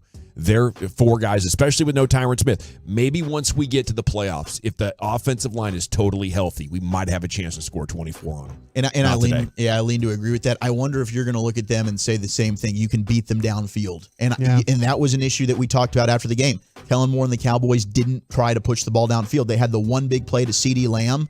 Maybe this week they do attempt that a little bit more with Mike McCarthy and Schottenheimer running things. But Ben, that's to get the ball down the field. It's about protection, right? It is, but they've done a good job of trying to do some of that stuff with getting the ball out quickly. Pressure with 4, getting the ball downfield. That sounds like Dak not seeing the safety to me. Okay, here's one for you then, since you mentioned Dak not seeing the safety. Deshaun Gibson has not been targeted on any of his 96 coverage snaps this season. He's the only player in the NFL with 50 coverage snaps without a target. What's happening? Is he locked in? Yeah, they do not let you throw the ball in the middle of that field. That's what they do. Yeah, they take that away. Matter of fact, since they've had Fred Warner there since I think it was since 2018, they have consistently been the top in the league of not allowing balls in the middle Makes of that sense. field. He's the best in the league. Yeah. That's playing into Texas coast, though. They haven't tried too much. No. They've done a lot No. on the outside. Yeah. Outside the numbers. Yeah. I think there's some point in time, though, don't you have to try it, though? I think so. Yeah. Eventually, yes. But maybe after you spend 3.5 quarters throwing it short into the outside. And then when that middle softens up, then you take the dagger play there in the fourth quarter, hopefully is how it works. Well, this is the game you'd like to see Brandon Cooks make the difference. That's a big reason why you brought him here, was against the 49ers, right? You needed that extra playmaker last year. You didn't have him. We've been waiting for Brandon Cooks to really kind of go ahead and make a statement, and this would be the week that you circle to say, hey, we need you. Do you think you guys will be able to run the ball at all in this week? Yes, I do. Yeah. All right. That might be the path. It could. Yeah. That might be the path. I'd love to go back and play that game last year with Steele and Pollard. Yeah, exactly. Gentlemen, thank you, Brian. Thank you, guys. Appreciate it. Jerry Jones was on with Sean and RJ and Bobby this morning. Talked some Rangers. I'm excited for the Rangers. They're keeping us on the edge of our seats. Baseball was my true love, and I played it, and I got to play a lot of it, he added. Hope the Rangers get some good pitching. And they did today. Boy, they got a great performance from Jordan Montgomery. And Aroldis Chapman as well there in the 8th inning. Tomorrow it's going to be Eovaldi, and maybe it is your year. You'll know it by about 4:30 tomorrow afternoon. If Eovaldi goes out there and looks like he was in April, May, and June pre-injury, then heck, maybe things are going to snap back in. I'm just going day to day with this deal right now with the Texas Rangers. After a big win, you hope that maybe they finally shook off the malaise that had hit them. That ain't the case. It's just a really inconsistent team right now that has a ton of talent and can score with anybody. But once you get into the postseason, like Tampa found out today, boy, your offense can tighten up and things can snowball against you. And the next thing you know, great hitters can't get on base. Go ask Barry Bonds, Alex Rodriguez. The history of the game is littered with dudes that arrive in the postseason and can no longer hit. So we'll hope that the Rangers continue to do it. I mean, you could even say the Rangers had a rough day at the plate today. Maybe those postseason pressure got to them. Yeah, runners left on base. That was kind of weird. Yeah, they need to cash in on that. Yeah. It is pretty cool, though. They got the win without having the offensive outburst. And I think that's big because in the playoffs, usually when you have an offensive outburst, it kind of uses up your scoring there. And then the next game is oftentimes quite disappointing in the production department.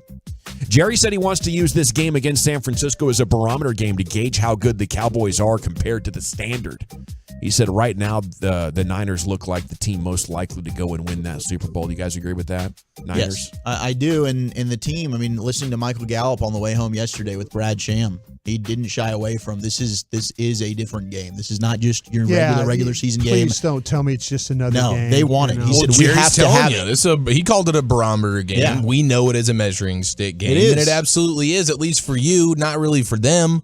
For them, this is kind of just for the seeding and stuff, but for the Cowboys, they've been talking about San Francisco making moves to beat this team for a couple of years now, and it's like, man, they're putting everything into beating the Niners. You desperately want to do that on Sunday night. My gosh. Yeah. It is a huge opportunity. I think the biggest thing for me is just the standings. I'm convinced you have what it takes to beat the 49ers. It's just going to be who's ever healthy, when you meet them in the playoffs. And if it's even, I feel like you got to be honest with yourself. You didn't do enough. Some of us were saying, you better get a badass offensive line. And you're like, well, we drafted Tyler Smith last year. What do you want? It's like, well, I want young offensive linemen that can pass pro and run block. And, if you don't have that, don't be surprised if that front four, whoops up on you again. And I just don't feel like the Cowboys, despite the fact they brought in Hankins to fight and brought in Smith, they haven't gotten real serious about what's beating them in these games. The defense has been enough. The defense has been physical enough. It's your ability to go get 5 yards on 3rd and 4. And you can't get a surge from your offensive line against their front still. And Dak can't be a difference maker. So, until one of those things changes, I think we know what we're in for here with even if you go win this game, you'd be thinking, okay, what have we really proven? Teams get a win and then lose against that same opponent all the time in the same division. I guess maybe it would prove to you that, oh yeah, we can play with this team. I get that. Yeah, I think it's important. I just go back to the 2014 game where that Seattle team was as dominant as they were on defense, and you to go in there and run the ball, physically beat them up. I think that gave you a lot of confidence going forward the rest of the season. Like, well, if we can run the ball on these guys and move the ball and score points, we could score on anybody. We can move. This is an important game, I think, in that regard. I don't think the Cowboys want to go into this game, and if they get curb stomped and they get to the point where now it's you get a rematch late in the year, that they have to answer all those questions again. Yeah, because psychologically, you're immediately going to be thinking about the downside of everything in that game. Like, oh no, here we go again. Yeah. If you lose this one. You immediately turn to, like, you went to Levi and you didn't handle that situation very well again. Yeah. I think this is a huge game for the Cow. I think it's a huge game for Dak Prescott. I think Dak Prescott has got to go out there and to win this game, he might have to play, Dak Prescott's going to have to play like he did in that playoff game against Tampa Bay for them to win this game. Yeah. He's just going to have to. I think the thing with Seattle and the thing with Tampa last year, those teams had taken a big step back to the pack, and then you kicked their ass. Yeah. This is the team right now, San Francisco.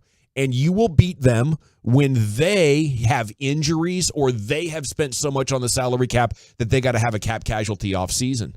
And until that happens right now, I'm looking at the matchup and, it's fairly clear. You need them to get hurt, and I'm not wishing for that if you're going to beat them in the playoffs. Right. We got to run crosstalk with the Get Right. Reggie and KG's coming up next. Hey, my friends at D&M Leasing won big awards this year for exceeding customer expectations.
the Texas Rangers for getting the win in Tampa this afternoon.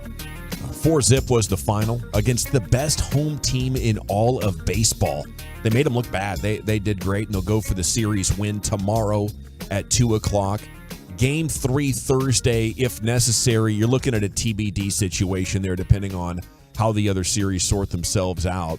The Twins beat the Blue Jays 3-1. The Brewers lead the Diamondbacks 3-0 in the bottom of the second inning, and Marlins and Phillies are going to get underway in about 20 minutes there, so an evening of baseball is on tap for you if you want it. Here they come to the Get Right, Reggie and KG this evening, 7-11. Gentlemen, how the heck are you? Living good, feeling good after doing well. Some day baseball. Yeah, for sure. You guys get a chance to take that in? I did while I was working the day job. Had the game on the phone next to me as I was working, so I was able to take in Jordan Montgomery's stellar 7 innings of a shutout ball today. So a lot of fun to see him get down. My man goes 6'6", 245, about a biscuit short of 250. Getting horizontal. Exactly, man. Swore he was Patrick Mahomes for a second. You know who he reminds me of? I was thinking about this, on the way in. Lance Lynn? No. Another lefty who came up big in postseason play a lot. CeCe Sabathia. Oh, okay. He gave me that kind of vibe. A lot of moxie to him. Guy that tough in the biggest moments. And Montgomery has been spectacular over the last month and a half, and happy for him today. You think they're fudging the numbers? They got him listed at 228. Yeah. 228? Maybe on the broadcast, they were like, yeah. he goes 6'6", 245. And it was like, yeah, big guy. I was like, oh, wow, okay. Dawson called that a free Willie move. Wow. And it was great leadership, too. Complimentary. Yeah. You see Was a big it? man. Yeah, I think so. All right. Yeah. It was graceful. There you go. You saw Free Willie jump over that barrier, right? Yeah, he sure did. Yeah. He sure did. Yeah. I mean, Look would good. you want to be compared to another creature of the ocean? Yes. What, great white shark? What is the best about to say, creature of which the ocean to be compared Tiger to? shark? Dolphin. I like how we all turned to Eric Chiafalo. Exactly. We got to go to our creature of the ocean Bring it on. correspondent. Sea turtle? Blue They hit like marlin. 100. They're all pretty special. Yeah, I the love sea hippo. turtles. Definitely not a crab. No, You don't want to be a crab. Don't want to be a We're crab. picking up poop off the bottom of the shrimp. ocean. Yeah, shrimp would be bad. Okay. Lobster would be fun. What do you guys think about the way the season ended and to bounce back like this? It shows resiliency. It definitely shows maybe we make too much out of these storylines, but I think there's a lot of mental toughness that goes into these guys for sure.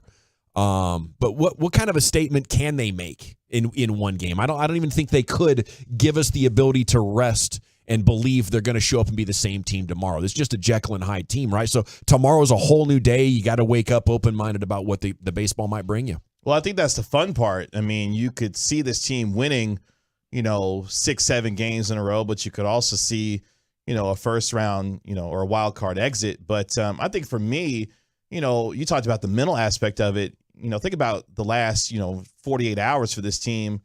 A team that on Sunday had a chance to be the 2 seed in the American League and not have to play baseball until Saturday. Then you find out after you lose, and of course, the Astros, win, that you're going to be going to Tampa on Monday to play a baseball game on Tuesday. And to be able to come out and have the kind of focus that they did, particularly the young guys with Evan Carter and Josh Young, to be able to handle that stage, knowing what kind of disappointment they faced on Sunday, I thought was extremely impressive by them. But I think it all starts at the top with Bruce Bochy. Been there, done that just a few times. And I think he had this team ready to play, and they came out and showed it today. Yeah, man. This felt within the realm of possibility. Because as we were talking about, what was it, yesterday, the idea of, 1 through 9, this is a really good lineup. And the thing about being 1 through 9 is that you don't need every one of those 9 to go off. You just need a few of them to. And today it was, like KG said, it was the young guys. The nice thing about it is that you limited the areas of weakness. The bullpen only had to handle 2 innings. Jordan Montgomery went 7 full innings, and they were really good ones at that. The defense showed up in a way that it has in a good amount this year. So, I think that this was always within the realm of possibility. You just hope that the other possibilities that are out there don't necessarily rear their ugly heads. Speaking of ugly heads, would you guys want to be a third base coach? Oh, boy. Oh, man, don't do that to that man, although... Hey, leave Tony Beasley alone No, today, I man. would not. I would not. My basic philosophy on anything in work is maximum fun, minimum responsibility, and third base coach does not fit in with those parameters. That's tough because nobody really talks about you unless you get it wrong. Yeah, a lot of pressure over there. Yeah. A couple of different things to look at. I mean, on the surface, it sounds like an amazing job. I get to hang out in the big leagues, and I'm over here at third. I'm kind of involved, but there is a lot of pressure, and you're right. They're only going to talk about you if you mess it up. But dang it, you got to send Heim in that situation, right? I think so. Yeah, with 2 outs in a playoff game, you've got to be more aggressive. Where they've already kind of shown to be a little shaky. Like we saw pretty early on, this Rays team does not look like they're on their P's and Q's. So I would have liked a little bit of a challenge there. I mean, that's a tough play to make. And then as we know all too well, if that catcher is anywhere in that line and you're arriving at the same time, the review's going to give you the run. You put pressure on that guy just like a quarterback puts pressure on the corner to defend it without, pass interference. Something to tease here, guys. What's coming up? Calvin Watkins of the Dallas Morning News will join us at 7:20 tonight, and the KNC Masterpieces own Mike Bassick going to join us at 8:20. We figured he hasn't been working enough of late. So. Exactly. That's right. Yeah. He is excited. Put him to work. He is definitely excited, and he needs to eat some crow. He needs to eat some crow. crow. Okay. Yeah. Oh, really? Let me write a note right to myself. I believe so. Thanks so much to Lucius Alexander there in the Pimp Cup. About 2 hours this afternoon of flawless radio producing and engineering. We're looking at about the same thing tomorrow as the first pitch at 2 o'clock. We'll be on 5:15, 5:30, somewhere in there. Thanks to Woolchuck and Chiafalo. And, of course, Brian brought us. The Get Right is next with Reggie and KG. I'm Gavin Dawson. Till tomorrow, after the Rangers game, you're going home with the G-Bag Nation at East. Hey, life's unpredictable.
Get Right on 105.3 The Fan.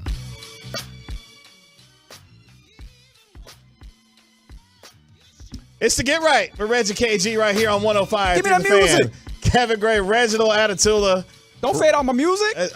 Really? You want the music a little louder? That's right. My man Ross, hold it down for you here. You turn it on, leave it on station. Appreciate you joining us on Odyssey and the Odyssey app. The truckwreck.com text line, 877-881-1053. 877-881-1053. Someone said, give us the theme music. If you want to get in on the conversation on this victorious Tuesday for the good guys. Oh, just winning. That's right, as they take a 1-0 series lead over the Tampa Bay Rays at Kevin Gray Sports, at Reg Atatula. If you want to get at us on Twitter, we're with you until 11 o'clock tonight here on your home of the Cowboys and Texas Rangers. Coming up in 20 minutes, Calvin Watkins of the Dallas Morning News going to be joining us to talk about the Cowboys taking on the San Francisco 49ers on Sunday Night Football. And at 8:20, Mike Bassick of the KNC Masterpiece going to join us to detail and break down what happened today in Tampa as the Tampa Bay Rays, I should say St. Petersburg, Florida. That's right. Technically, St. Petersburg, Florida.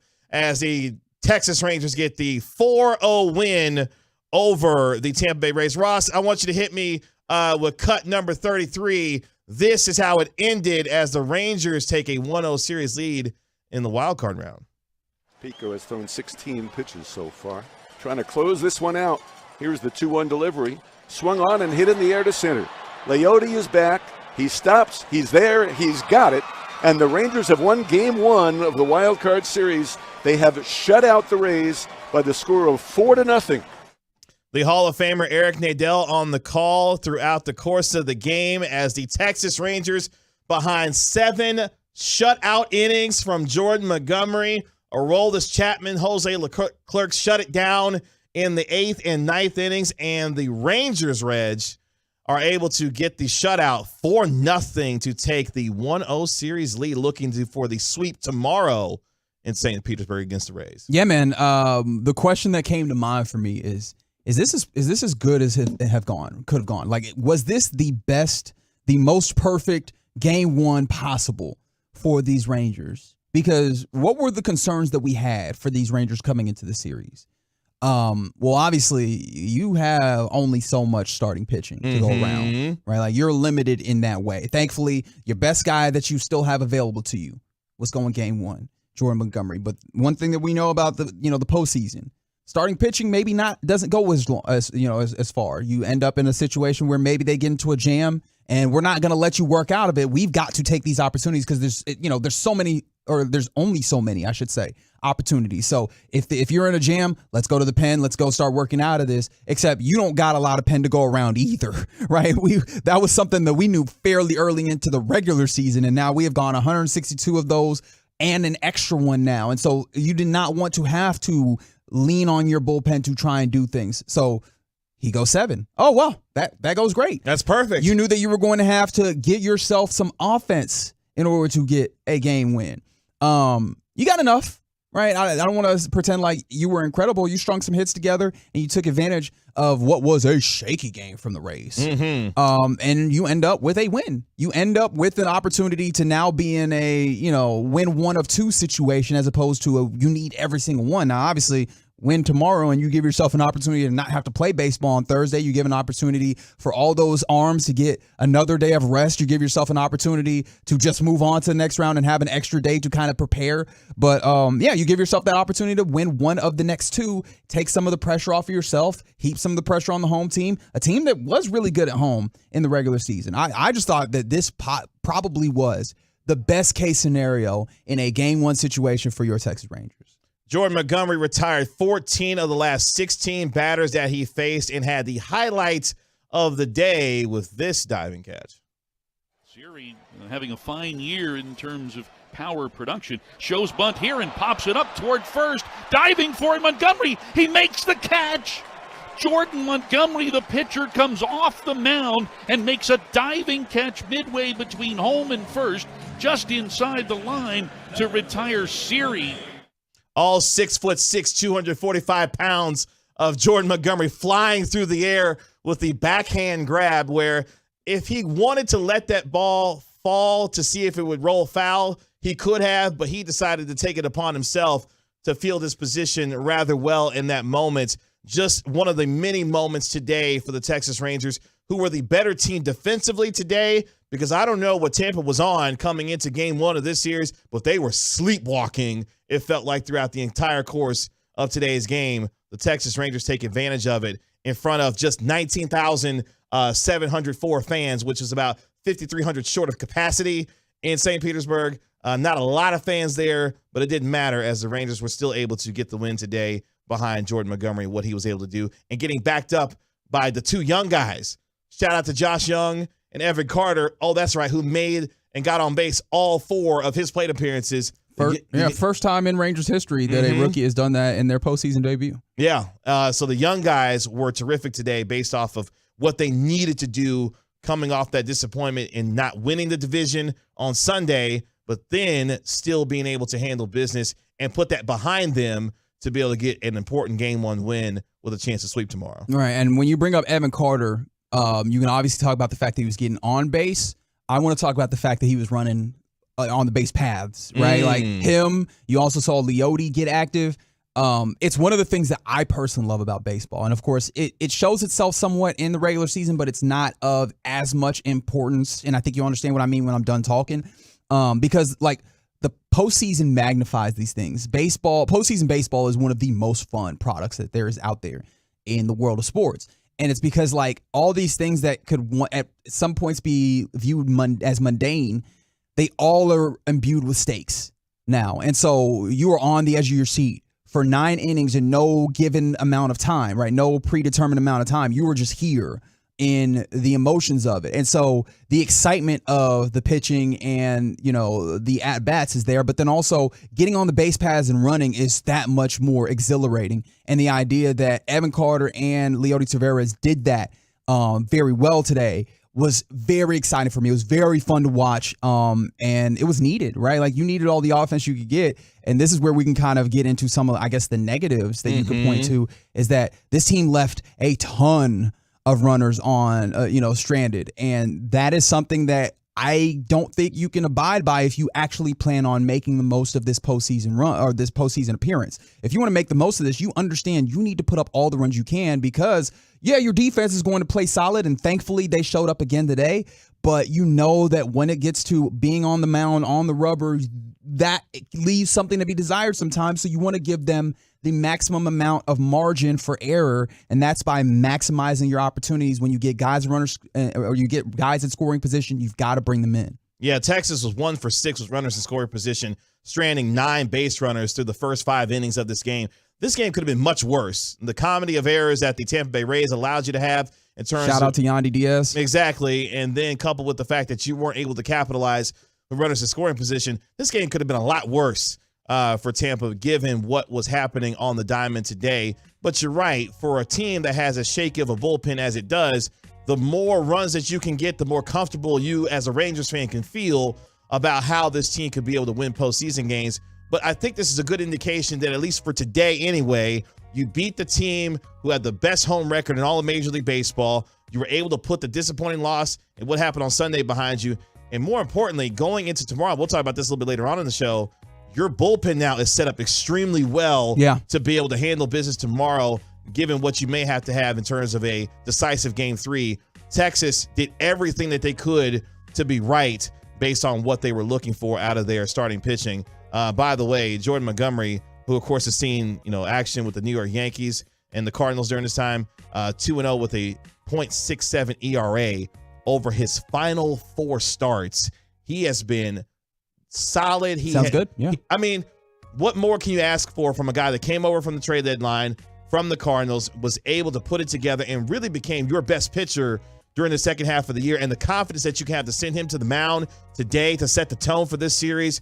Terrific stuff for him, and enough cannot be said about how good he was for this team when they needed him for most. sure. Right, and this was a really tough pitching matchup because Tyler Glasnow is nobody to sneeze nobody at, to right? play with. Yeah. So look, I agree that, and we've already mentioned it, right? The batting or the offense left a little something to be desired, leaving all these guys on base. But also, we have to acknowledge they were dealing with a tough opponent on the mound. And one thing I appreciated, one of the reasons why I also thought this was the best possible scenario is I think he had gone through 38 pitches through the first 2 innings, right? Like, you got after him, you made him work. And so you gave yourself an opportunity to make it tough on him and get to the pen quicker. So those were things, the at-bats were really solid. I know Jared Sandler, who is a fantastic baseball mind, on Twitter or X or whatever you like to call it, posted a video talking about, 3 of the things that were going to be very important for the Rangers in this series. And one of those things was, making sure that you were laying off high heat and being smart at the plate. And you saw that from these Rangers. Maybe there's a couple of instances where you're like, oh, why'd you swing at that? But for the most part, they were smart, good eye at the plate. And maybe, I don't know if he was the leader in this regard, but I know he was the one that it appeared to me the most, because I guess I was paying attention, because Evan Carter was great.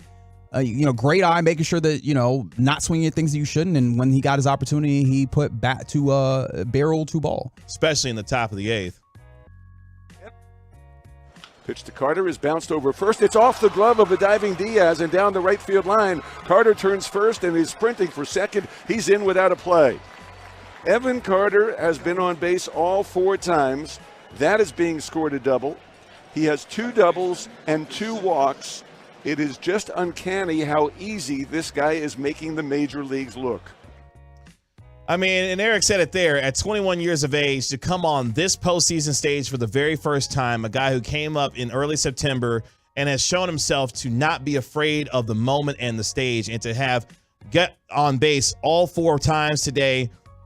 Enough can't be said about how Evan Carter, how good he was today. And more importantly, if you're a Rangers fan, someone on this ball club, that you can feel like you can depend on a young guy to be able to come through in that way. And for him to do that, just terrific stuff from him and Evan Carter today. Yeah. I mean, I don't want to wax too poetic, but he was fantastic in this game and very much helped you get to a 1-0 lead in this wild card series. And I would like to go back now, as we talked about the ways in which this was the best possible game 1 for you. You only had to ask of your bullpen, Aroldis Chapman and Jose Leclerc, to work. And one of those guys can go again tomorrow probably for you. Yeah.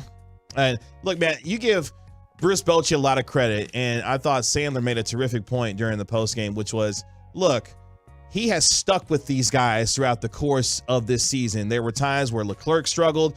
Obviously, we know the up and down nature of Aroldis Chapman when it comes to what he could be on a day-to-day basis. And circumstances. Yeah, exactly.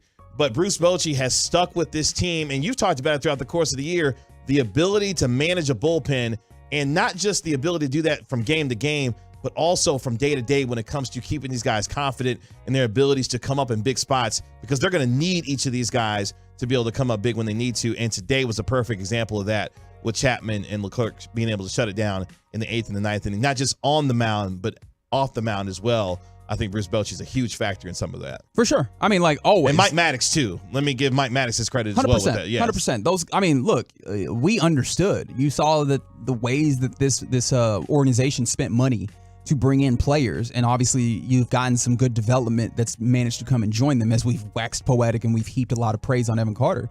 But we all understood that putting this whole together, putting all of the pieces together, that was the big reason for going and getting Bruce Bochy. We understand the difference that manager was going to make with this team, and we've seen it.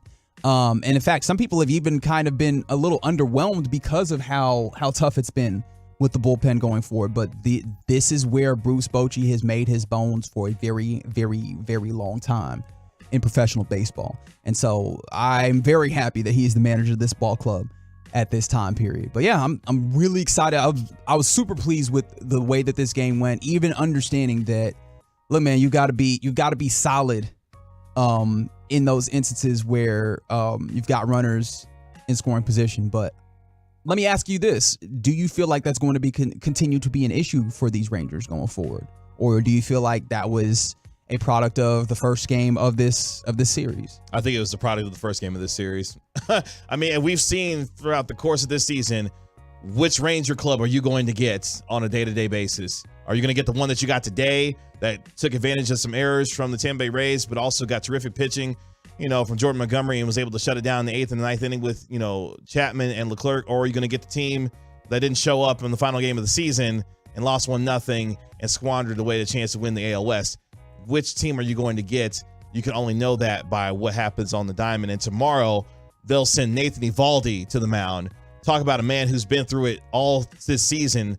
At one point, could have been a potential all-star starter for how good he was during the first half of the year, dealing with injury, trying to do a rehab assignment at the major league level, has struggled throughout the course of the second half, dealing with that injury. But at the same time, he has a chance to be able to help this team get the sweep tomorrow. By the way, that postseason shutout today, the first for the good guys since the 2011 World Series. That's how long it's been since the Rangers have had a postseason shutout. Wait, so what am I hearing? You putting them in the World Series? I think that's what I heard. Ross, you hear that? Well, I mean, look, I man, definitely heard that. Okay, is that fantastic. what you heard? By the way, the crowd that we mentioned a little bit earlier, that a little over 19,000, Mm-hmm. the lowest crowd to attend a baseball game, a playoff game, since 1919. Wow. My goodness. The people of St. Pete in the greater Tampa area really don't love showing up for that club, do they?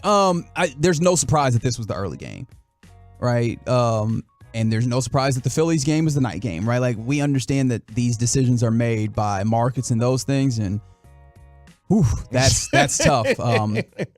Man, we'll talk more about this game and about what we can expect and what we should expect in game 2 with Mike Bassick. That's right, at 8:20 in about an hour. I'm really intrigued to talk about which Rangers team, which Nate Eovaldi are we going to get, because he has been trying to work his way back to the Nate Eovaldi that we saw before that injury, and it's going to be really intriguing what he can do in game 2 versus Rays, because I don't know that I anticipate the Rays come out and look that funky again. And so, you would anticipate the Tampa Bay Rays will wake up a little bit more for tomorrow's game. If they get after him, if he's not on his tip top, is that going to get into the pen?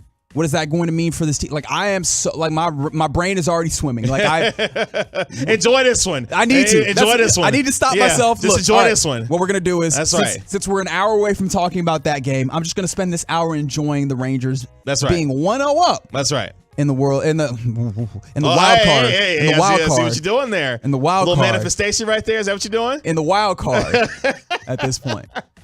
Rangers get the 4-0 win against the Tampa Bay Rays to take a 1-0 series lead. Nathan Eovaldi takes the mound for the good guys. First pitch at 2:08 with pregame beginning at 1:30 with my guy, your guy, our favorite guy, Texas Rangers insider and play-by-play man Jared Sandler, live from St. Petersburg, Florida. It's the Get Right for Reggie KG right here on 105 through the Fan. Coming up next, it's a big week for your Dallas Cowboys as they take on the San Francisco 49ers. Calvin Watkins of the Dallas Morning News joins us to give us his perspective on this rivalry going into this weekend. We do it next on the Get Right. The latest from the Star in Frisco, as well as inside information from around the league. It's DFW's top football podcast for a reason. Love of the Star with Brian Broaddus and Bobby Bell. Sponsored by Boomer Jacks on the Odyssey app or wherever your favorite podcasts are found. When you think of Medicare Advantage, you may think of your doctor's office. But what if your plan offered care that went beyond to your grocery store, where a healthy grocery allowance turns eating well into living well, or on your street, where you get help with transportation to a checkup? Medicare Advantage plans from WellPoint. Your whole health is our whole point.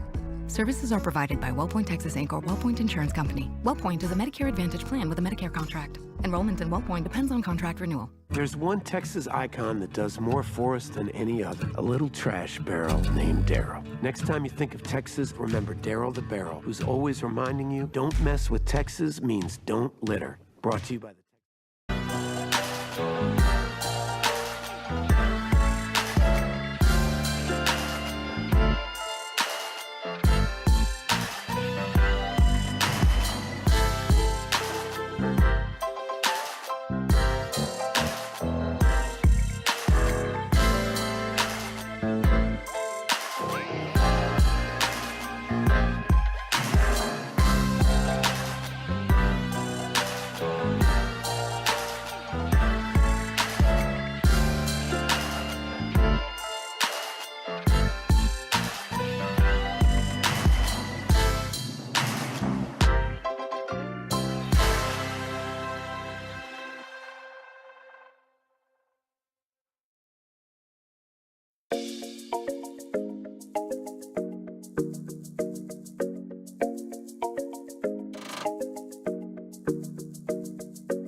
the Cowboys defensive coordinator, and he was saying, Bill Belichick, who's the Patriots coach, tries to make you play left-handed, meaning he wants you to do some other things that you're not accustomed to doing, make you uncomfortable.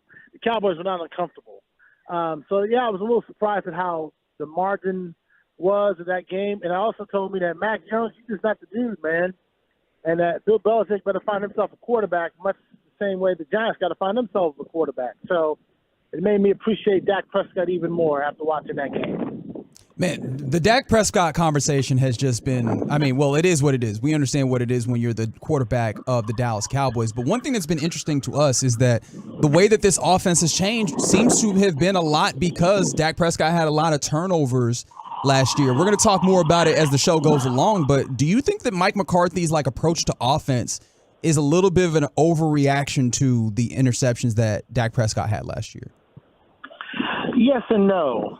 I think McCarthy's approach to offense is really innovative in a sense in comparison to Kellen Moore. When you talk to the players during training camp, they would say, well, we just made some stuff up.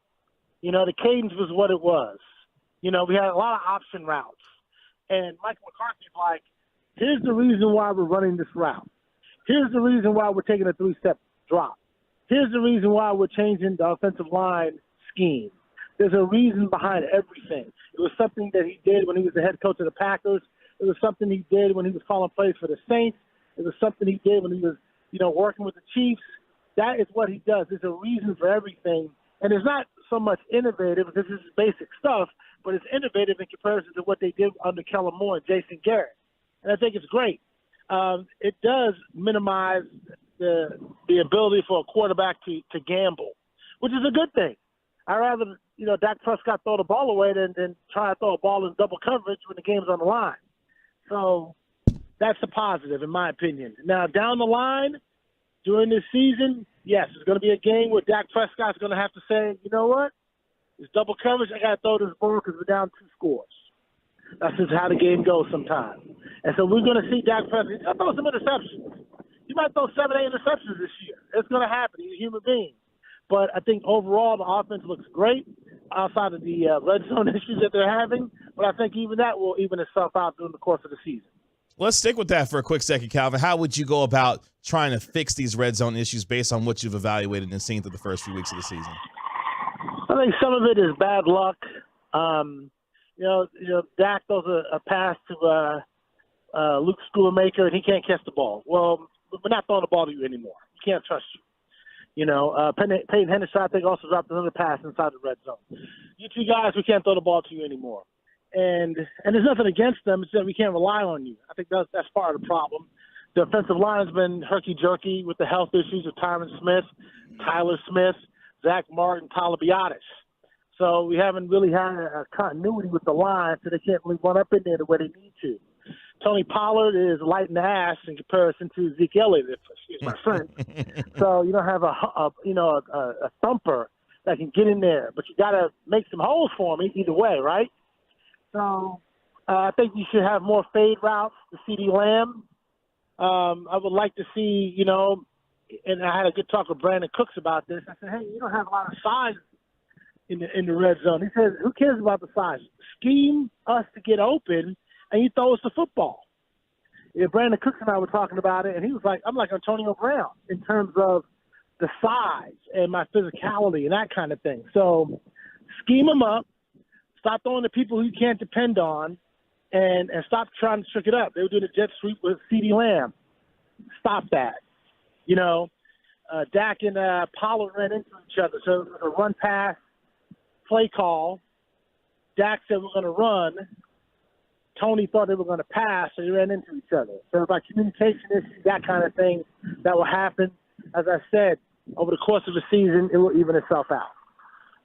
I'm very glad that you continued as we're talking to Calvin Watkins right here on 105 through the Fan after saying I'm like Antonio Brown, because that could go a lot of different ways. That could go so many different ways. When we were talking and he said it, I looked at it, I was like, okay, let me hear that. Keep going. Yeah. But with that being the case, I was interested in the linebacker core. The Cowboys made a move to add a linebacker to the practice squad after, Brock Hoffman has been added to the 53-man roster, so using that roster spot to beef that up. But what's been your evaluation of the linebacker play thus far through these first 4 games, particularly knowing that they've been kind of light in that room?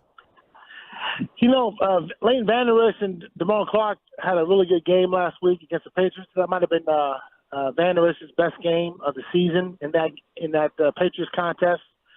Up until then, I was not impressed with the linebacking core, and I had high hopes for them because I really liked Damone Clark. I thought he looked good in training camp. I like Vander Esch, but the problem with Vander Esch is he can't stop people in space. You get him in space, you're going to break his ankles. You get a pass him, he's not going to catch you. That's okay because that's his limitations. But he's a good tackler. He's really smart. He gets people lined up. Clark, I expect a lot more out of him because he's athletic. I loved him at LSU. If you remember, they lost your boy Overshawn, who tore his ACL the preseason out in Seattle. So they're missing a kind of like that tweener guy who I think can really add some juice to that group. Jaron Kearse, who's a safety, he's playing a pseudo linebacker spot, trying to help him out a little bit. Signing this kid, I think, is going to be good for them. I think, you know what I'm saying? Because someone gets hurt, you can call him up, and then you see what you got. But they need to build off what they did against the Patriots in this 49er game. Calvin, as we start to turn our attention a little bit as we get to Wednesday tomorrow, and obviously the Cowboys, get back to the practice field to get ready for San Francisco. Your thoughts on this matchup and Jerry, what he talked about today with our guys on the morning show with Sean and RJ about this being a measuring stick game and feeling like San Francisco is the team right now that he would pick to win the Super Bowl. What are your thoughts about this matchup, knowing what's happened with these two teams the last couple of years?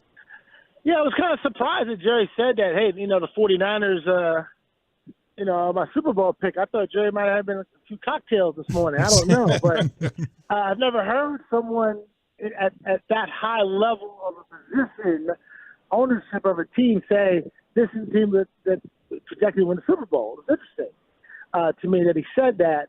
I thought he might have misspoke a little bit there, but the 49ers are, let's be honest, they're one of the title contenders, as is the Eagles. I wanted to remind you, the Eagles won the Super Bowl last year, not the 49ers, but that's another story for another day. But he's right. The 49ers are a top team. The Cowboys have been eliminated by the 49ers the last 2 seasons. And it's so early in the year. But if you win this game, say you're Dallas, if you win this game, you can set the tone for the rest of the season. And you can quiet some of the whispers about we can't believe in the Cowboys. Because remember, when they lost out in Arizona, everyone was like, shame on Cowboys. Because they're supposed to be undefeated going to this 49er game, right? But instead, they got a loss. And everyone had questions about them now. And they blow out the Patriots, and now we're like, oh, okay, maybe they're okay. But still, people are going to take the 49ers in this game because they're at home, and the Cowboys have not proven that they can beat an elite team such as the 49ers because they haven't. So I do agree with Jerry that, in a sense, that you want to get to where you want to go, you got to beat the 49ers on Sunday night. Now, Calvin, before we let you go, one of the things that this team did was they spent literally the highest draft capital that they could in trying to address run defense and run stopping. And that was one of the big issues for them against the Arizona Cardinals. We saw them hold Ramondre Stevenson and Ezekiel Elliott and the rest of the Patriots to not too much. Do you feel like that is something that they have well addressed and that is largely behind them? Because, as you know, the Niners are a team that could do that well with Christian McCaffrey and co. Oh, yeah. They did a nice job against the Patriots. I was a little surprised that Zeke didn't play as much as he did. Not to say I thought he was going to start, but I just thought he would get some more touches. But then the game got away from them and New England had to pass, whatever. I'm not going to say, oh, yeah, the Cowboys' run defense is back. I'm not going to say that because I saw Arizona running up all over them out in the desert. And as you said, McCaffrey can do it. Debo is Debo for a reason. The Niners have a very good offensive line. I do like Osa. I do like Hankins. I do like what the Cowboys have in the middle of that line. I would like to see a little bit more of Mozzie. He's only getting about 15, 16 snaps a game and that kind of thing. So it's too early to say, the Cowboys' run defense is fixed, because a lot of times they could do their run fix and they get blown off the line. A lot of times they're right there off the edge and someone just outruns them. So we just talked about Van Der Esch can't cover people in space. Well, that's in the run game too. So it's some ways to go here before we could say, the doomsday defense is in Dallas right now, because it's not. It's just not right now. The secondary is good. I like the pass rush, but the run defense is always going to be a war that the Cowboys are going to have to deal with all season, because as McCarthy said before the season started, people are going to attack us there because that's our weakest link on the defense. You can find him on Twitter at Calvin Watkins, covering the Dallas Cowboys for the Dallas Morning News. He is Calvin Watkins. Calvin, hey, appreciate the time. And, man, you be careful out in them streets, all right? Yes, sir. Yes, sir. Yes, sir. Good talking to you, man. I always appreciate you, Calvin. There he goes. I appreciate you. You got it, man. You got it.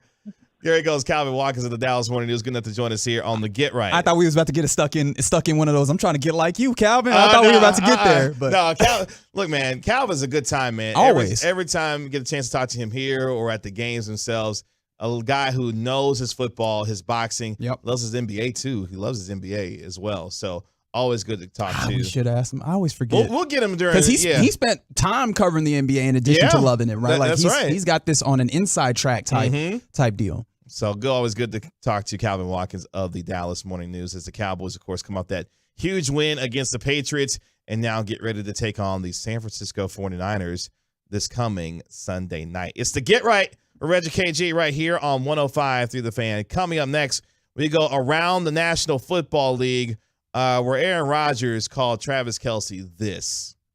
Next on the Get Right.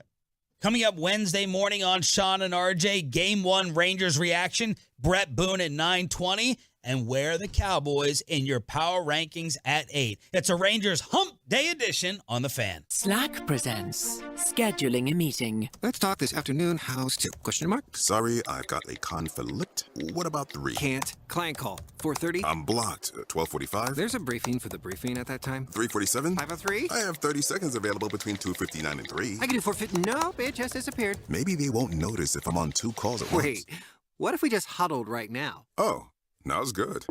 Hey, Rob, Jim. nice to hear your voice. You too. Huddle without the hassle in Slack. Fentanyl struck our family a little over 2 years ago when my son Cameron, at the age of 19, died of fentanyl poisoning. Cameron made an incredibly poor choice and purchased a pill off of social media, not realizing it was a completely fake pill. He just wanted some relief from his anxiety. That one pill contained a lethal dose of fentanyl. One pill definitely kills. It's really a matter of life and death. Visit onepillkillstx.com. Sponsored by HHSC. I'm Ebony Loren, and Febrez's new scent, Soothe and Restore, is so good I wrote a song about it. I know just what I do.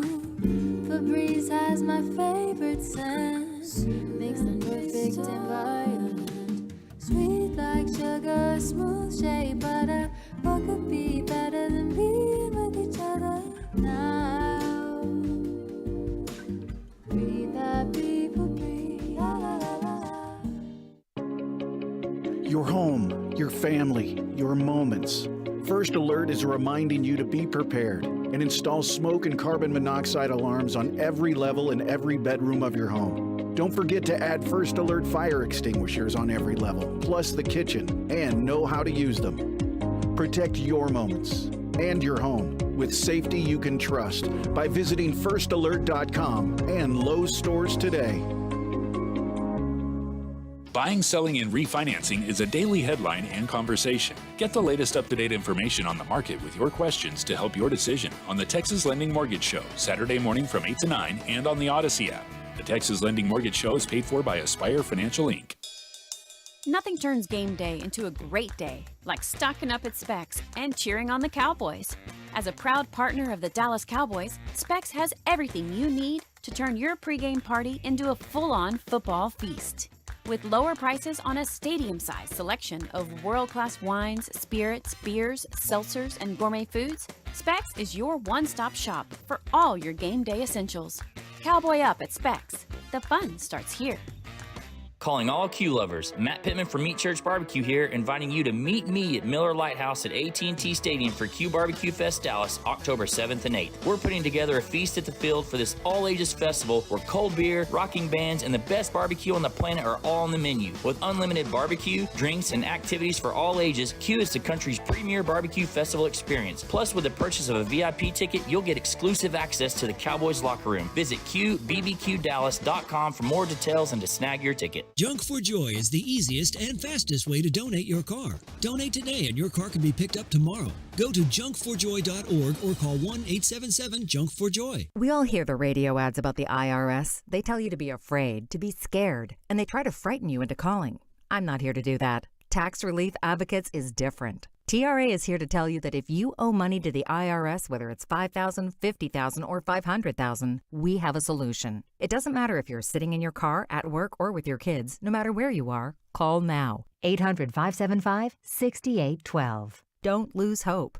TRA can eliminate or reduce what you owe to the IRS. There is zero risk to you. If we can't reduce your tax debt, then you pay nothing. Our passion is taxes and helping individuals fix their IRS problems. We have a 5-star rating on Google and Yelp and an A+ with the Better Business Bureau. You don't need to be afraid of the IRS any longer. End your tax nightmare today by visiting us online at TRA.com or call 800-575-6812. That's 800-575-6812.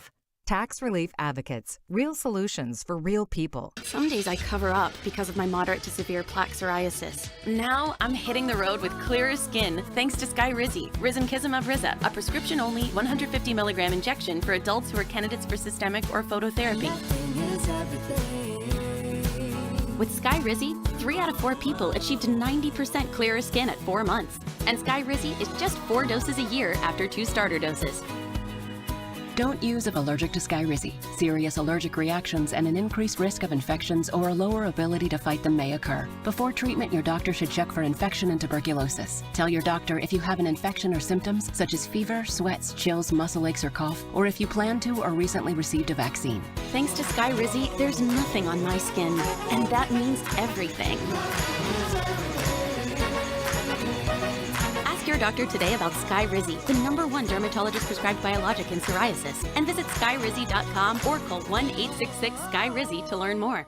It is not coming back! It's out of here! Bye-bye to that baseball into the second deck. Those sweet Ranger sounds of summer are right here. What a blast! Bullpen shot out of here! On 105.3 The Fan. This segment on The Get Right is brought to you by Classic Chevrolet and Frankel & Frankel. But Classic Chevrolet, it's Classic Truck Month. Like you, Grit runs deep. They're determined to get you the toughest trucks with the biggest savings. Over 300 new Silverados on the ground. Unprecedented one-time offers. Claim yours before it's gone. This is Texas. This is Classic Chevrolet.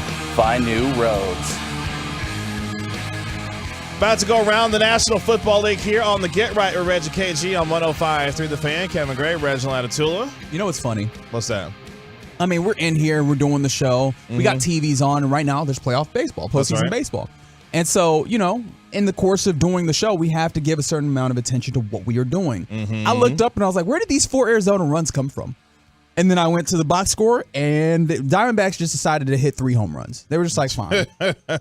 Well, look, you know how we can score runs? Send it over the wall. How about that? Yeah, that's always a good idea to hit the ball as far as you can over the wall, especially in the postseason. Postseason baseball is fun, man. We'll talk more of that with Mike Bassick at 8:20 to celebrate the Rangers getting the 1-0 series lead on the Tampa Bay Rays after 7 shutout innings from Jordan Montgomery today. Jose Leclerc and Aroldis Chapman handling business to close it out for the Rangers today. Nathan Eovaldi will take the mound tomorrow as he looks to help the Rangers get the sweep.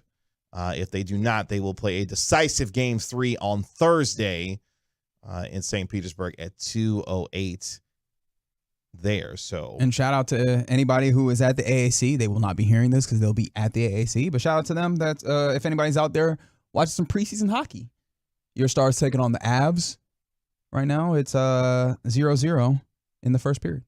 Regular season for the NHL begins next week. Just like that. Just like that. We back at it.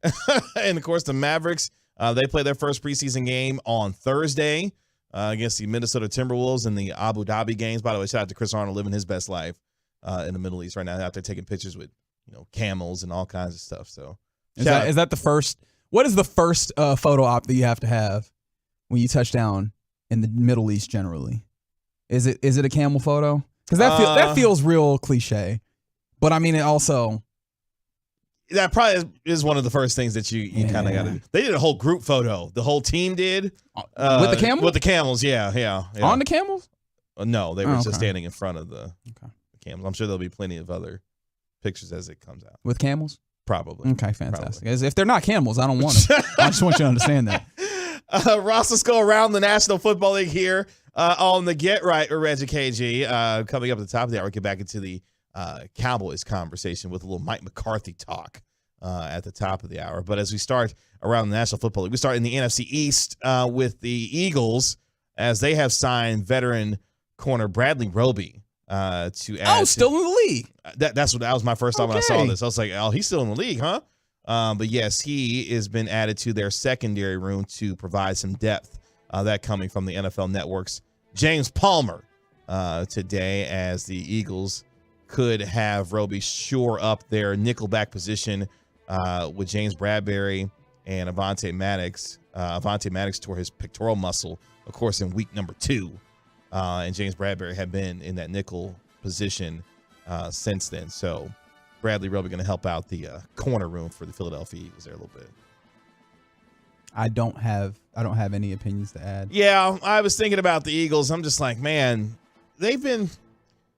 I'm trying to get a gauge on the NFC East right now. We know what the Cowboys have obviously done, through the first 4 weeks, had the bad performance against, the Arizona Cardinals. But Philly just kind of kept, rolling along. Yeah. Like, it's just been kind of very workmanlike. Nothing spectacular. That's a great way of putting it. And then, I mean, in week 4, it was a game where their running game didn't really give them much, and they were just like, we will throw the football to a win. And I was like, okay, so y'all got that level of malleability to you? Okay. I mean, it kind of helps when you got Devontae Smith and, more importantly, A.J. Brown to be able to throw the football to you. But, yeah, the NFC East, is kind of weird right now. Cowboys, Eagles, handling business.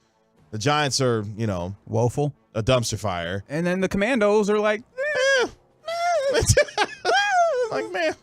I mean, you could be talking to something. I don't know what that something is. I don't know. I don't know yet what that is. But at the same time, just kind of a weird NFC East feeling right now, especially after all the talk coming into this upcoming season was maybe the NFC East could be maybe the best division in football. We'll have to come back to that conversation because we're 4 weeks in. Like, if you talk to a professional football player, I know that a lot of them will say that they kind of break the season up into 4-game chunks, which is kind of weird now that they've gone to 17. But it's just kind of like, all right, so this is a quarter of the season, and I wonder if maybe we look at the league through a quarter of the season lens, and maybe we go, what is actually the best division in football? Bad news for the New England Patriots as they had 2 major injuries coming out of their game on Sunday against the Cowboys. Oh, no, don't do it to him. Matthew Judon has a torn biceps muscle, and he will be having surgery tomorrow, and he'll be out at least the next 2 months, according to the NFL Network's Tom Pelissero. So a bad start gets even worse for the New England Patriots after, again, Matthew Judon suffered a biceps injury that will require surgery and have him out for at least the next 2 months. Adam Schefter had reported that he may be out for the rest of the season, depending on how things go for Judon. That stinks for them because that's the defining characteristic of their team is their defense, and it really does start with the pass rush. Yeah. And that pass rush does start with Matthew Judon. Like, that's your best defensive player. So, and that was on top of the fact that they had already had Christian Gonzalez leave that game with an injury as well. And probably was your second best defensive player, the young man that was drafted. What was it, 9th overall, something like that? No, I keep wanting to make him 9th overall, and I know damn well he ain't 9th overall. He was somewhere in there. It's just weird for me with Christian Gonzalez because he came from Oregon, and typically you don't associate defense and Oregon start in the same sentence. But yeah, I'm starting to get an idea, with Dan Lanning, and that's kind of what he does. Yeah, man. I mean, previously defensive coordinator at Georgia. We'll talk about it way later in the night when we get into our college football corner. They got the beef, man. They've made sure that they are big, beefy, and they're not the Oregon. They're not your big brother's Oregon. They're not the Oregon that's like, oh man, they're just fast and shifty and everything. No, this is a team that has tried to make themselves into just a classic, really good football team. And let me tell you, that's a really good football team this season, and it has been the last couple. So big injuries, though, for the New England Patriots, specifically Matthew Judon going to be out the next couple of months with that arm injury there. Speaking of injury, Aaron Rodgers makes his weekly appearance on the Pat McAfee show. Funny enough, I didn't. I know that he can be found on there. I didn't know that it was a weekly appearance. Yeah. Every Tuesday you can find him on the Pat McAfee show. I can't find him, but I get the thought. You get the thought. Yeah. You found him, though, at the game on Sunday night as he showed up to watch Zach Wilson and those boys lose to the Kansas City Chiefs. Do their best and compete against the Kansas City Chiefs. Give them a little bit of respect on that one. Very much so. Apparently, though, Aaron had some spicy things to say about Travis Kelce in particular. That's Taylor's man? That's Taylor's alleged man. Thank you. Apparently. Take it away, Mr. Rogers. Didn't have a crazy game. And, Mr. Pfizer, we kind of shut him down a little bit. He didn't have, his crazy impact game. Obviously, he had, some yards and stuff. But I felt like for the most part, we played really tough on defense, especially the last 3 quarters. And didn't. Really? Mr. Rogers? Really? You calling him Mr. Rogers is hilarious because I just imagine him. It's a wonderful day in the neighborhood. A beautiful day to me neighbors. Apparently the unvaccinated one as well. Apparently. Well, here's the thing, right? We know how he feels about this. Ain't you the man taking checks from the heir to the Johnson & Johnson throne right now? Thank you. Thank you. That, ladies and gentlemen, is called irony. Also, the idea that you thought that was like a funny dig. Well, you heard McAfee in the background give that courtesy laugh, like, all right, Aaron. You see, you made a funny there. Very nice. But yeah, man, Aaron just finds ways to just get under people's skin, and that you have a lot of things to make fun of Travis Kelce. And that was the one you wanted to go with. So many things. That's the one you wanted to go with. Well, he's not a comedian, I guess. At least he does. Well, he may think so, given the way that he was trying to take that shot there. But yeah, that's just Aaron apparently being, Aaron. On the Pat McAfee show. But yeah, of all things, with everything that Travis Kelce's got going on right now, that's the road he decided to go down today. All right, I guess. Jets still suck. Kelce is on a lot of Pfizer commercials. Thank you. I understood that's the other part. I understood you got the correlation, reference. The reference, yes. I personally didn't think it was that clever, but again, humor is relative, and I do not speak for everyone. If you found it to be hilarious, Rodgers, more power to you. He's found a group of TV friends that's going to laugh at stuff that he says, so they can keep that, that appearance, going. That's exactly what I felt that was when it came to Pat McAfee and the laugh that he gave for that particular comment. So, it is what it is. As we continue around the National Football League, let me go back to the Patriots real quick because I don't know how Bill O'Brien should be, handling this right now. But he's trying to downplay right now the struggles of his quarterback, McCorkle Jones. And I don't know if that's necessarily a good idea because he looked lost and befuddled. O'Brien saying, quote today, some of the decisions that he made were very uncharacteristic of Mac. He's just trying to make a play. He's wanting to win. He's very competitive. I think you'll see a lot of improvement in Mac as we keep moving forward here, end quote. To which I say, does Bill Belichick have time for that at this point? Because it's looking rather ugly in New England right now. Are you putting Bill on the hot seat? I mean, okay. If he wasn't Bill Belichick, having won a gazillion Super Bowls with the greatest quarterback that's ever lived, how would we be talking about Bill Belichick in any other circumstance based on what he's been putting out there over the last couple of years, especially this year with this quarterback and what's going on? How would we be talking about that particular head coach? Problem is he is Bill Belichick. You really? Yeah. You can pour all that rain on all what I just like this. said. I get what you're doing, but like the problem is he is Bill Belichick, and you cannot ignore all of the context that goes here. But we got to bring that to his doorstep in that way. If we're going to be, impartial and we're going to be out here trying to objectively talk about these teams and these coaches and these players, hey, man, somebody's got to come to Bill Belichick's doorstep at some point because it's ugly right now. Well, the place where I will absolutely bring it to his doorstep. Hey, man, you put Matt Patricia as your offensive coordinator last year? And then in order to fix that, you were like, hey. Now you start to catch on a little bit. Let's go get Bill O'Brien, who, to be fair, and here I am, cop, please, I apologize. To be fair, Bill O'Brien has been a very good offensive coordinator. Now, we'll talk about him as a head coach. gets a little sketchier. Talking about him as a personnel man gets awful. But he has been a good offensive coordinator. The Mac Jones thing is tough because he hasn't been good, but I don't think he's been abysmal.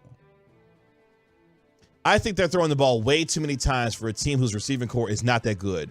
Now, I know they got Gesicki and Hunter Henry there, at the tight end position, but their running game's not good enough to be out here having Mac Jones throw the ball. Coming into Sunday, he had thrown the ball over 120 times going into Sunday's game. And you saw who he was throwing to between Juju Smith-Schuster, some rookie named Demario Douglas who was breaking, Donovan Wilson's ankles. Yeah. And who was the other one? It's Kendrick Bourne. He's still there. But don't forget, you got Hunter Henry and Jonnu Smith. No, Jonnu Smith ain't there. Hey, that's what I'm saying. You got Smith and, Hunter Henry and Mike Gesicki. Gesicki, there we go. Yeah. But it doesn't feel like that offense, based on, at least with the tight ends that they have there, is being utilized very well. And more important, that starts, I think, with the quarterback. Yeah, that and then some of that is the Bill O'Brien of it all, because his offense does often require your individuals to have a little bit of brilliance to them. And I think more than anything, the Mac Jones thing, and maybe you can say this is a him thing, but I think it illustrates just how it is no longer a nice thing to have. It is now a prerequisite to play quarterback in the league that you have to have some mobility to you.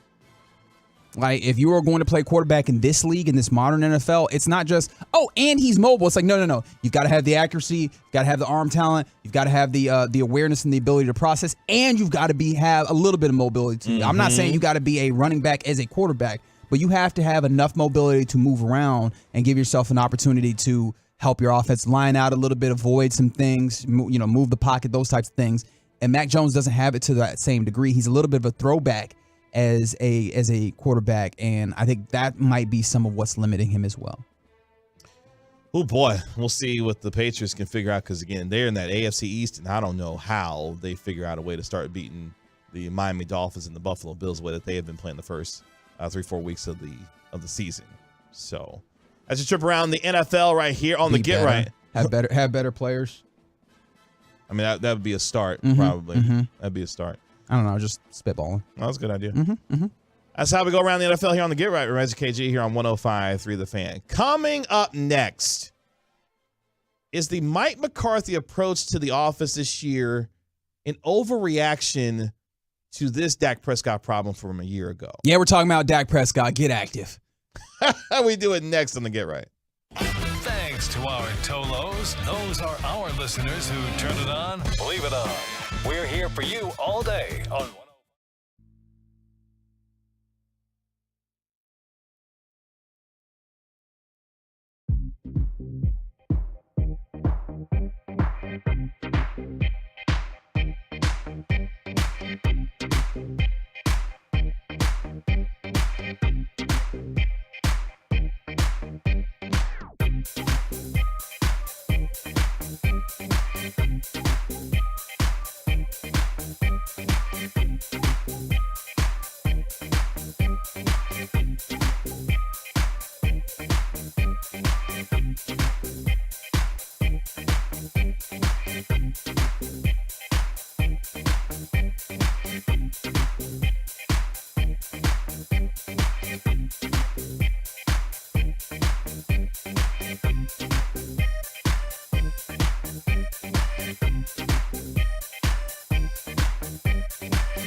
a seasoned executive, Dallas Desk has the furniture you need to dress your office for success. And they know every office is unique, every business is different, and no two budgets are alike. From space planning and design through delivery and installation, tell Dallas Desk what you do, and they'll do the rest.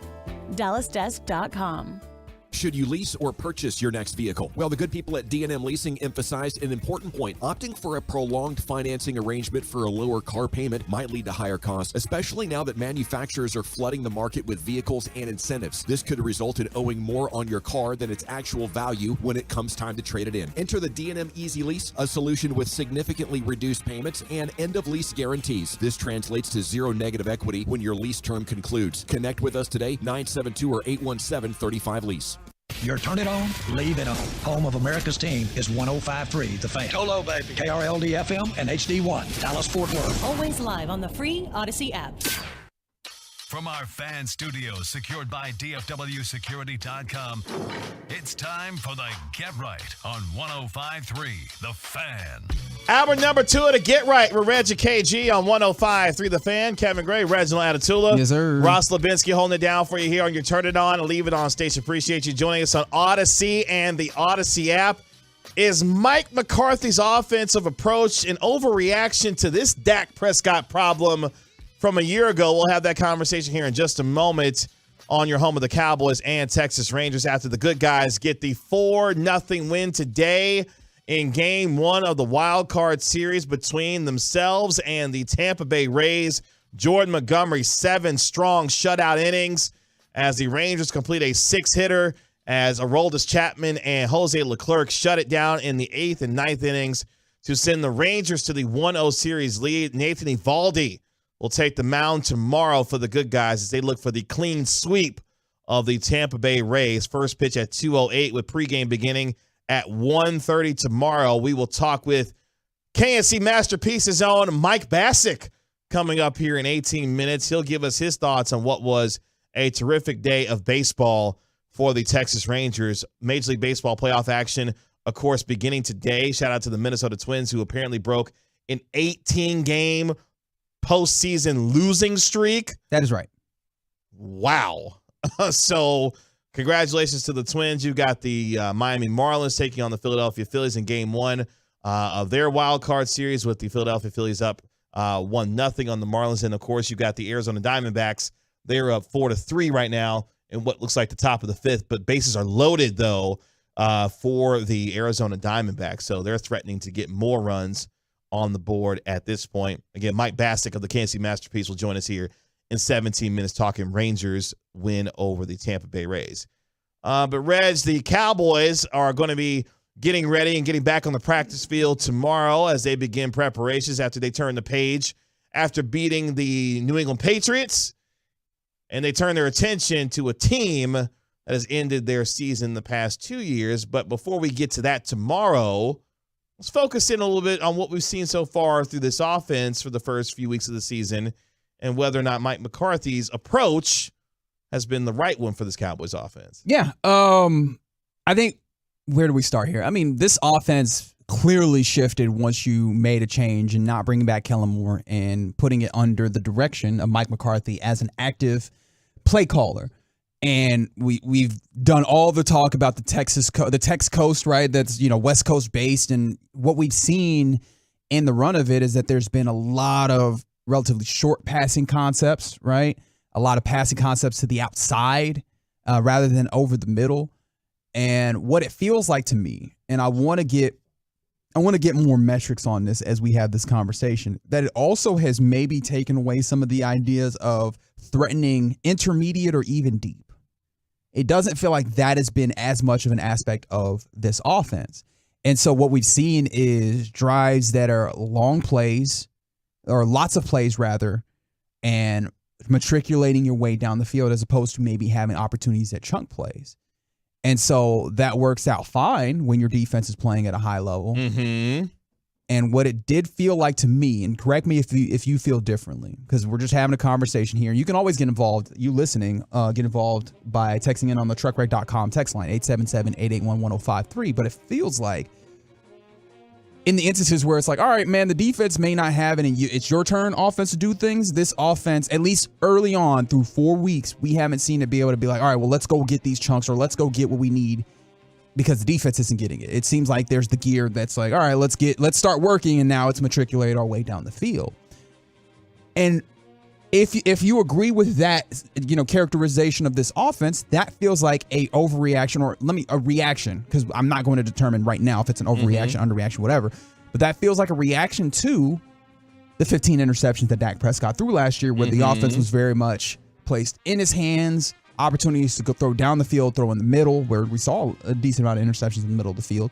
And it seems like they're like, all right, we're going to limit some of that, and maybe pull the offense down to where we're not throttling this thing up to what it 100% could be. We're throttling this thing up to maybe, I don't know what percentage you want to get, but it's less than 100%, but giving us the opportunity to not throw the ball into dangerous places. It just has felt like so many checkdowns or slants or outs, as opposed to things that can really probe down the field. And so the question we're asking in general is just like, if all of these things are true, is that an overreaction to last season's interceptions for Dak Prescott, or is that the right move? Well, clearly there's been a focus on ensuring that the quarterback is cutting down on the turnover issue based on the way that they're attacking opponents in the passing game, because you're right, we have not seen this team really attack the middle of the field with its passing attack, attacking the boundaries, finding players on the outside. You talk about the quick passing game, the quick 3-step drops to be able to make decisions quickly to ensure that not only you're eliminating the pass rush, but also you're allowing some of these playmakers to get in the open field and a little bit more action when it comes to screen game and some of those things. So Mike McCarthy trying to ensure that this quote-unquote Dak-friendly offense accentuates not only his strengths with his ability to process information to go through progressions, but more importantly, quick decision-making that allows playmakers to be in rhythm with what he's doing from a footwork standpoint, and then being able to make plays based off of what Dak is able to do in terms of his accuracy and being able to locate receivers. So I think it may have been a little bit of an overcorrection based on what happened last year, because when you look at Dak Prescott, let's take it back to 2021 during the first 6 weeks of that season. When Dak Prescott was playing at an MVP-like level, felt like throwing for over 400 yards, it felt like every single week. But the amount of creativity that we saw from a play calling standpoint from Kellen Moore led to a lot of more deep shots down the field, allowing guys like Amari Cooper, who's a professional route runner, obviously CeeDee Lamb coming into his own, and others. You saw the array of playmaking that Dak Prescott was able to make. More importantly, when he was able to start moving with his legs and making plays with throws on the run, that's an element of this offense that I want to see a little bit more of, because of Dak Prescott's capabilities of doing that. But I think it has been a slight overreaction to trying to cut down on the turnover problem. And whether or not you feel like that's a good thing or not, only time will tell as we continue to evaluate this offense. Let's start having some of that conversation, because you're turning into week 5 against a team that is going to make this extremely difficult in many ways. One of those ways is which, I don't know, I think the defense is allowed, or the defense has gotten 4 touchdowns, I believe, defensively. And I don't know that you can pencil in defensive touchdowns or even necessarily turnovers against the San Francisco 49ers and the teams of that ilk, which honestly, those are the teams that you're competing against this year. We've said it time and time again. The standard for this Cowboys team this season, and probably for the last few seasons, is not winning games in and of themselves. It is not just making the playoffs. It is making a deep run in the playoffs and possibly contending for a Super Bowl. And so the likes of the teams that you will be playing against are the San Francisco 49ers, are the Eagles, right? Are the best of the bunch. And those teams are the ones where I'm not certain how consistently your defense will turn the ball over, and how consistently your defense will completely snuff out any life that they have. Not saying that this defense isn't capable of making those teams and their offenses' lives difficult. But with that being the case, having an offense that's able to obviously be successful, and they've been great on third down, right? Don't get me wrong. They've been very good on third down, this team. They've been good at making sure that they actually do have those drives that make it down the field, because I believe that they lead the league right now in drives of 10-plus plays, right? So, like, all of those things remain true. And I'm not saying this offense is bad, but the idea of chunk plays is what you're looking for in this NFL. And there's going to be instances where we need to get yards and we need to get them quickly. We need to get points and we need to get them quickly. And I wonder if this team has that extra gear, because we've been told a lot, well, they're making sure to not lay everything on the line.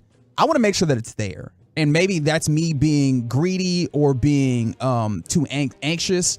But I want to know that at least that option is there. And I haven't entirely seen it yet. Yeah, and I think part of what you're talking about, specifically with Brandon Cooks, the down the field elements with his speed and being able to take the tops off of defenses.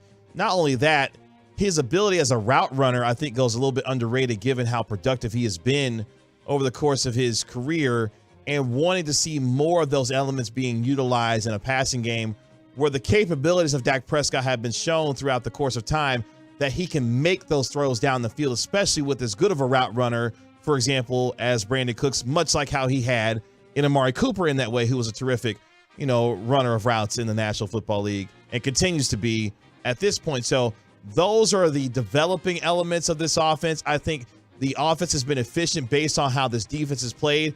And maybe that was some of the reason why Mike McCarthy took over the play calling duties this year, because he looked at his defense and said, look, I've got a defense that's potentially a top 5 defense in this league. How do I ensure that I'm not putting them in bad positions based on what my quarterback may have been doing and what he may have not been seeing in terms of turning over the football, that I can help him eliminate to ensure that we're playing at a much better rate, not just efficiency-wise, but also playing to that defense and their ability to handle things most of the time. And this is where I think we come back to a conversation that we've kind of delved into from time to time.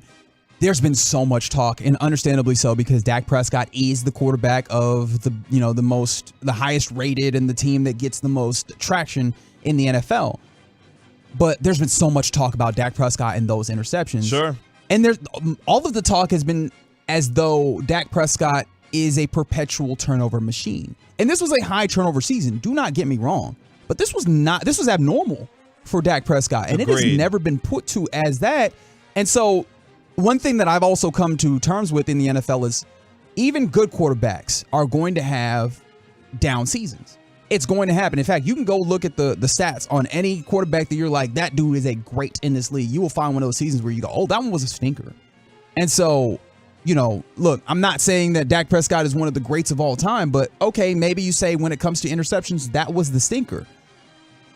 To then treat that as if that's the norm, as like we have to put in all of these all these guardrails to protect from that, makes it seem like Mike McCarthy has concerns that wasn't a stinker. That's who he is, or it's closer to who he is than what I believe, which is he is more likely to be the dude who is going to be fairly safe with the football, and that was more the anomaly, the 15 interception season. And I think interceptions at times can be a conversation of convenience, because look, if Dak Prescott, who yes had the 15 interceptions while missing 5 games last year, takes this team to the NFC Championship game or a Super Bowl, who gives a damn? Because Matthew Stafford, who led the NFL in interceptions with the 17 that he threw a couple of years ago, still won a Super Bowl with a really talented team in the Los Angeles Rams. And guess what we're not talking about when it comes to that particular season overall? Matthew Stafford's interceptions.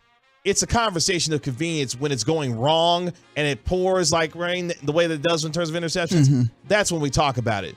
But if Dak Prescott plays with the efficiency that he's done with so far and continues to keep the interceptions down, more elements of this offense that we are looking for, whether it be screen game, whether it be attacking downfield with more downfield shots with Brandon Cooks, Michael Gallup, CeeDee Lamb, and others, all of those elements I think will start to be presenting themselves. And again, we're 4 games into Mike McCarthy's relationship with Dak Prescott as a play caller. How that evolves, I think we still need a little bit more time. And the test that we will see beginning this coming week with San Francisco, I think will tell us a lot about the confidence that Mike McCarthy has within Dak Prescott to be able to open up things a little bit more when it comes to attacking things downfield. Also, I think some of this has to do with the offensive line as well.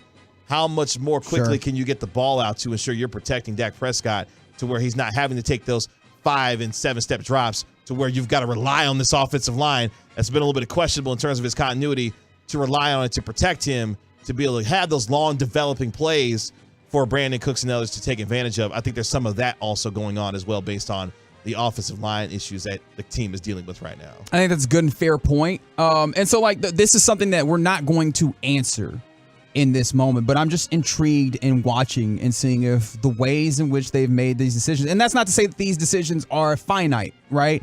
And complete, right? We could still see maybe these things shift over time. But right now, like, the statistics are looking good for Dak Prescott in this offense, but the red zone woes have made this look kind of bad, the actual not turning the 7s into 3s. And so maybe those things come together and I end up saying, you know what, I overreacted to feeling that it was an overreaction. But it's something that I'm keeping an eye on, and I really would like to see the opportunity for some of the big plays within this offense. And maybe loosening up over a certain period of time. Because maybe, have you noticed this? And I'll cap it off with this. Have you noticed this? Being somebody who actually does go to these games, sit in media press conferences at time to time. Dak Prescott feels like he's getting just a little bit more ornery. Oh, he's tired of it. He's tired of it. The questions were posed to him after the game, this past weekend. He's tired of talking about the interceptions. He's tired of talking about two things: the interceptions and the loss to San Francisco from a year ago. But if there's one thing that you can do to alleviate these questions, there's two things. Number one, continue to cut down on the turnover problem. But number two, go beat San Francisco. If you don't want us to continue to talk about the way that you performed in 2 playoff games against San Francisco, go beat them.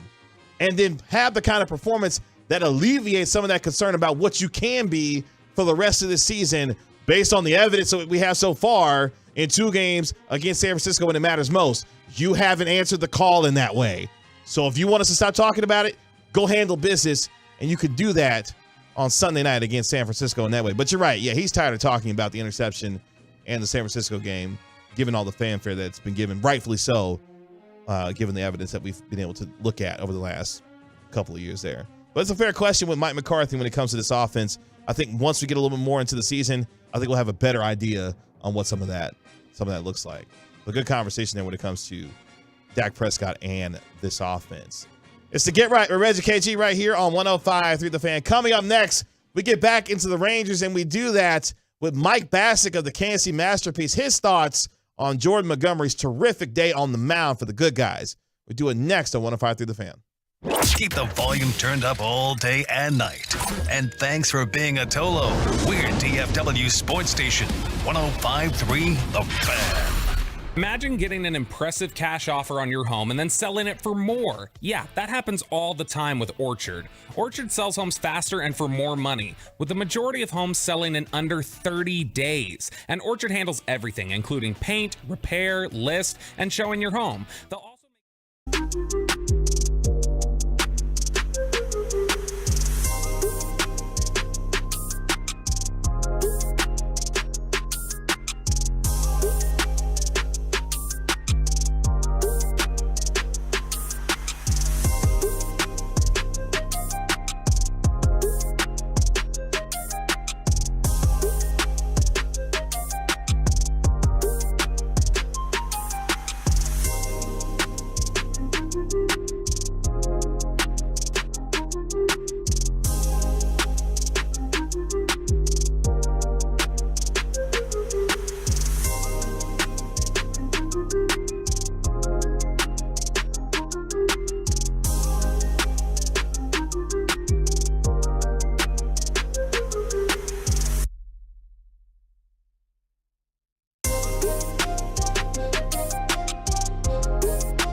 That's right, me too. And Boomer Jacks is the best place to catch all the college and pro football action. And it's not just for weekends. Any day of the week is a great time to head for Boomer Jacks. You also got baseball playoffs coming up, wall-to-wall TVs, ice-cold beer, drink specials starting at just $3 all day, every day. It's the best happy hour in DFW, the best place to watch your favorite team. 16 DFW Boomer Jacks locations. Find yours online, boomerjacks.com. There's nothing like football season. And this year, fans in the Metroplex can listen to University of Texas football free. Catch every Longhorns game live with KRLD News Radio 1080. Free on the Odyssey app. Every touchdown, every tackle, every win. All right here. To get started, download the Odyssey app today. That's AUDACY. And search for KRLD. Available for Dallas-Fort Worth listeners only.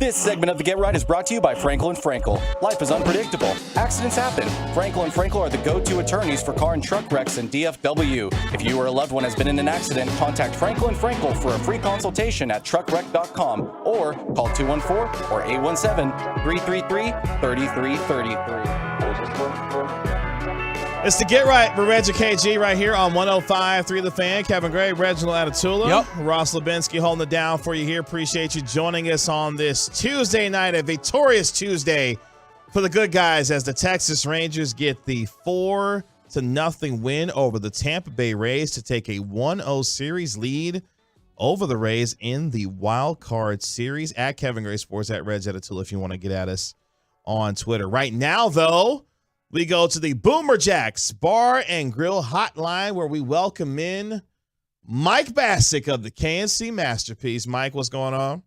What's up, fellas? I'm just hanging out at a Bishop Lynch JV baseball game right now. Oh, how are the prospects on the diamond looking?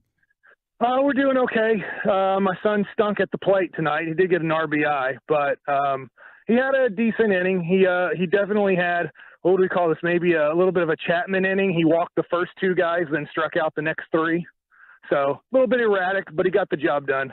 Look, getting the job done is the name of the game, I think, yeah, from right now. And that's what the Rangers did earlier today. Now, before we get into breaking this game down, I've been told that you might need to eat some crow. Do you know what that's about? I don't. Okay, all right, because I don't either. I can't hold the feet to the fire.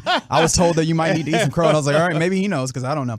I mean, I did. I picked Tampa Bay to win the series. I guess I wasn't that strong on that today on the show. But we're the underdog. I almost feel like. Let me ask you guys this question: does it feel better to win when you're the underdog? Ooh, that's a good question.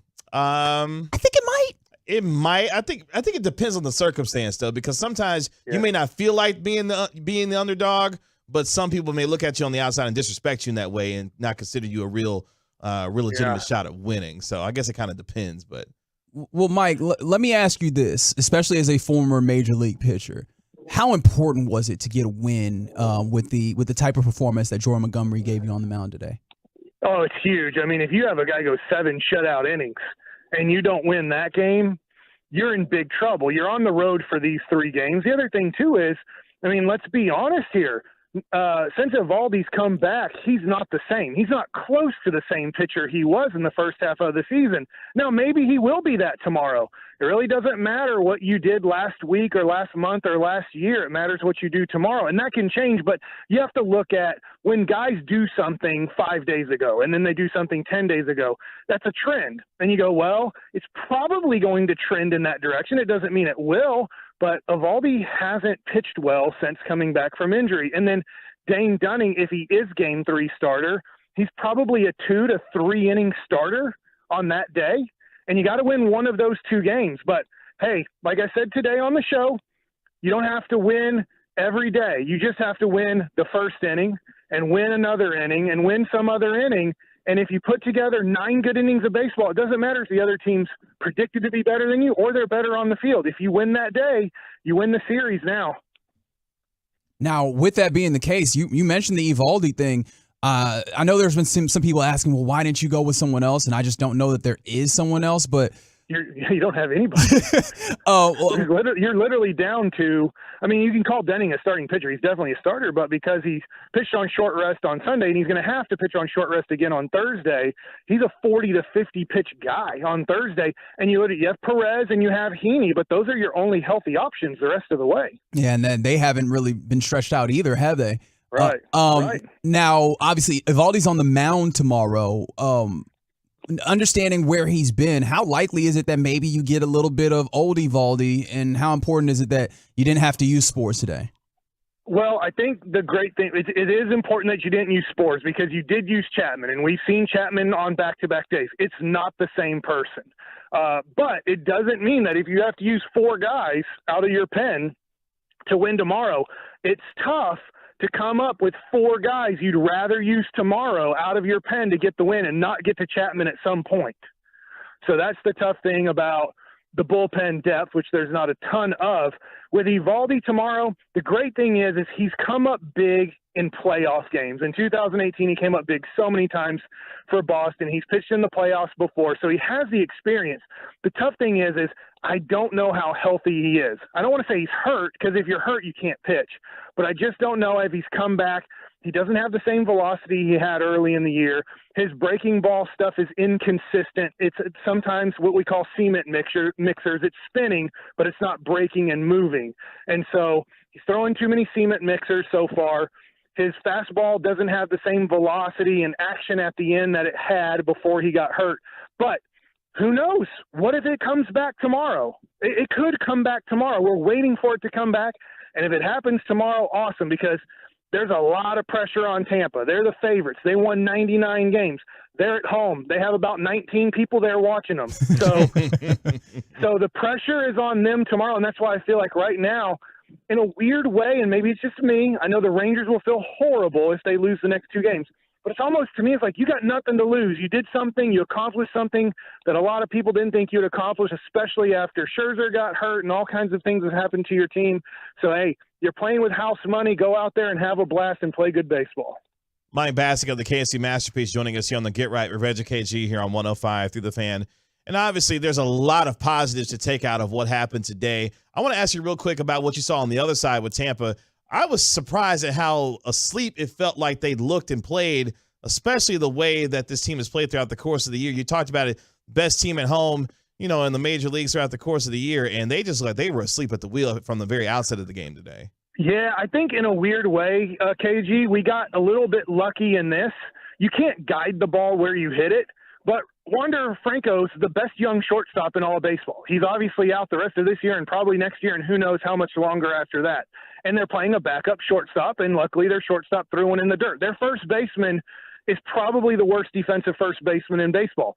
And Evan Carter found him. Corey Seager found him. He couldn't scoop the ball from the shortstop. It was like, God, when we needed a big situation or we needed a base runner, just hit it to the first baseman. He'll screw it up 50% of the time.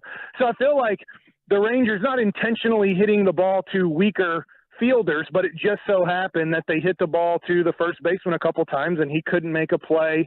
That being said, man, it's amazing when you have a great pitcher how dead you can make the other team look. I think it's the same way in football. The Cowboys have made 3 teams look dead this year because their defense at halftime, the offense is like, we can't do anything. We're trying. Nothing works.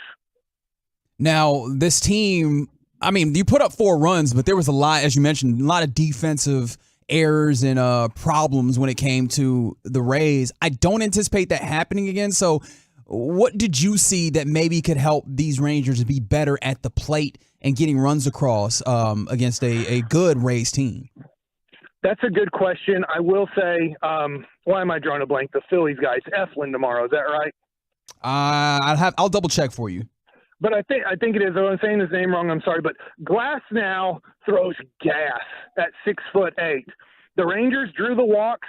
They got some guys on base by getting some hits and, yes, somewhat errors too.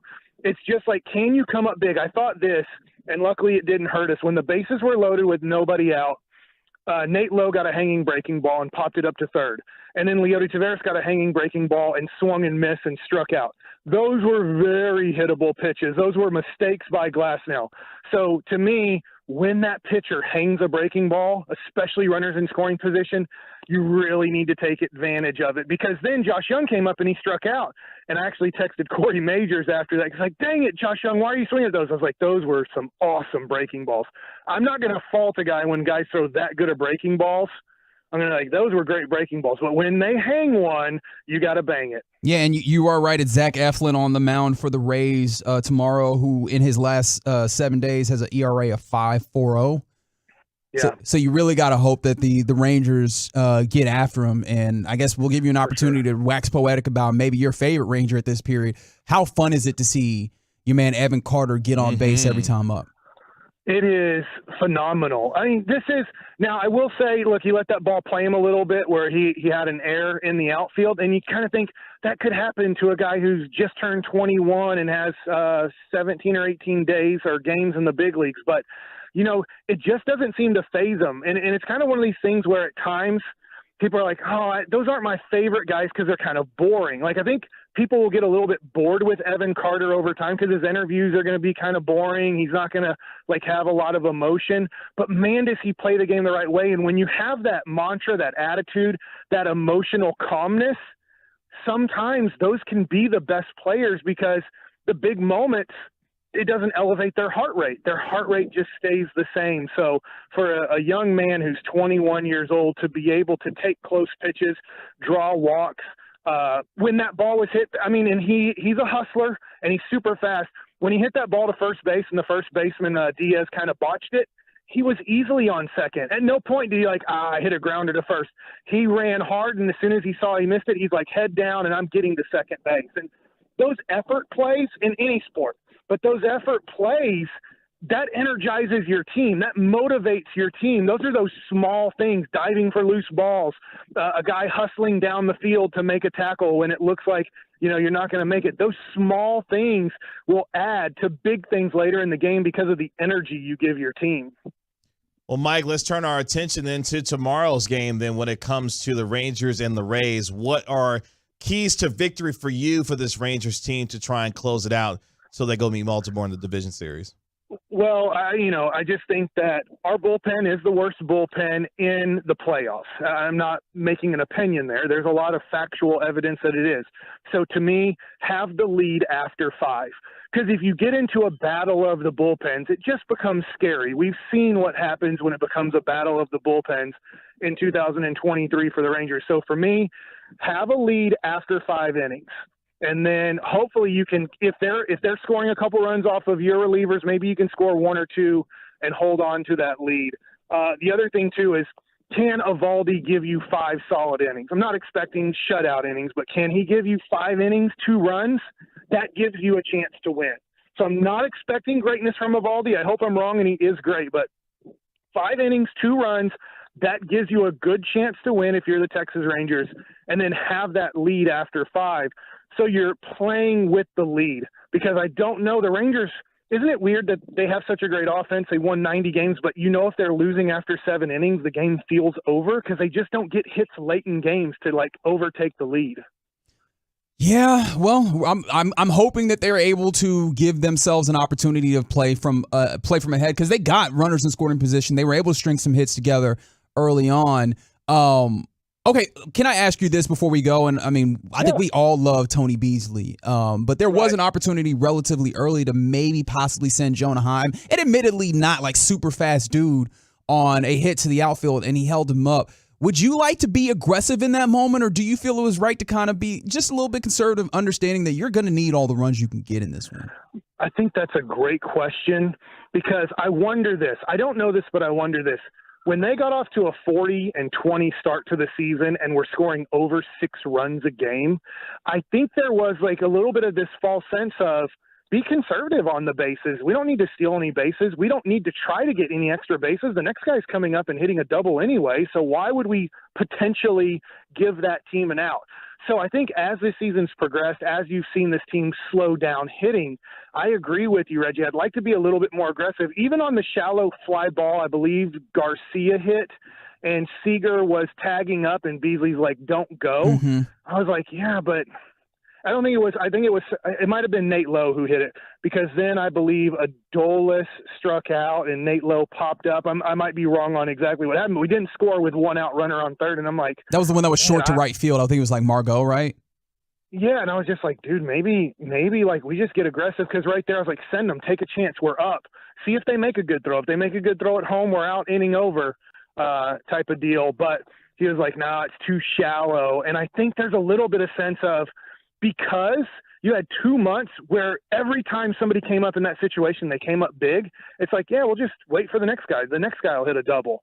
And I think when you don't do that, you got to be a little bit more aggressive and try to steal some runs, or be a little bit more aggressive and put pressure on that defense. And we saw, I don't know if Tampa's going to play that bad a defense tomorrow, but we saw putting pressure on Tampa's defense is a good thing.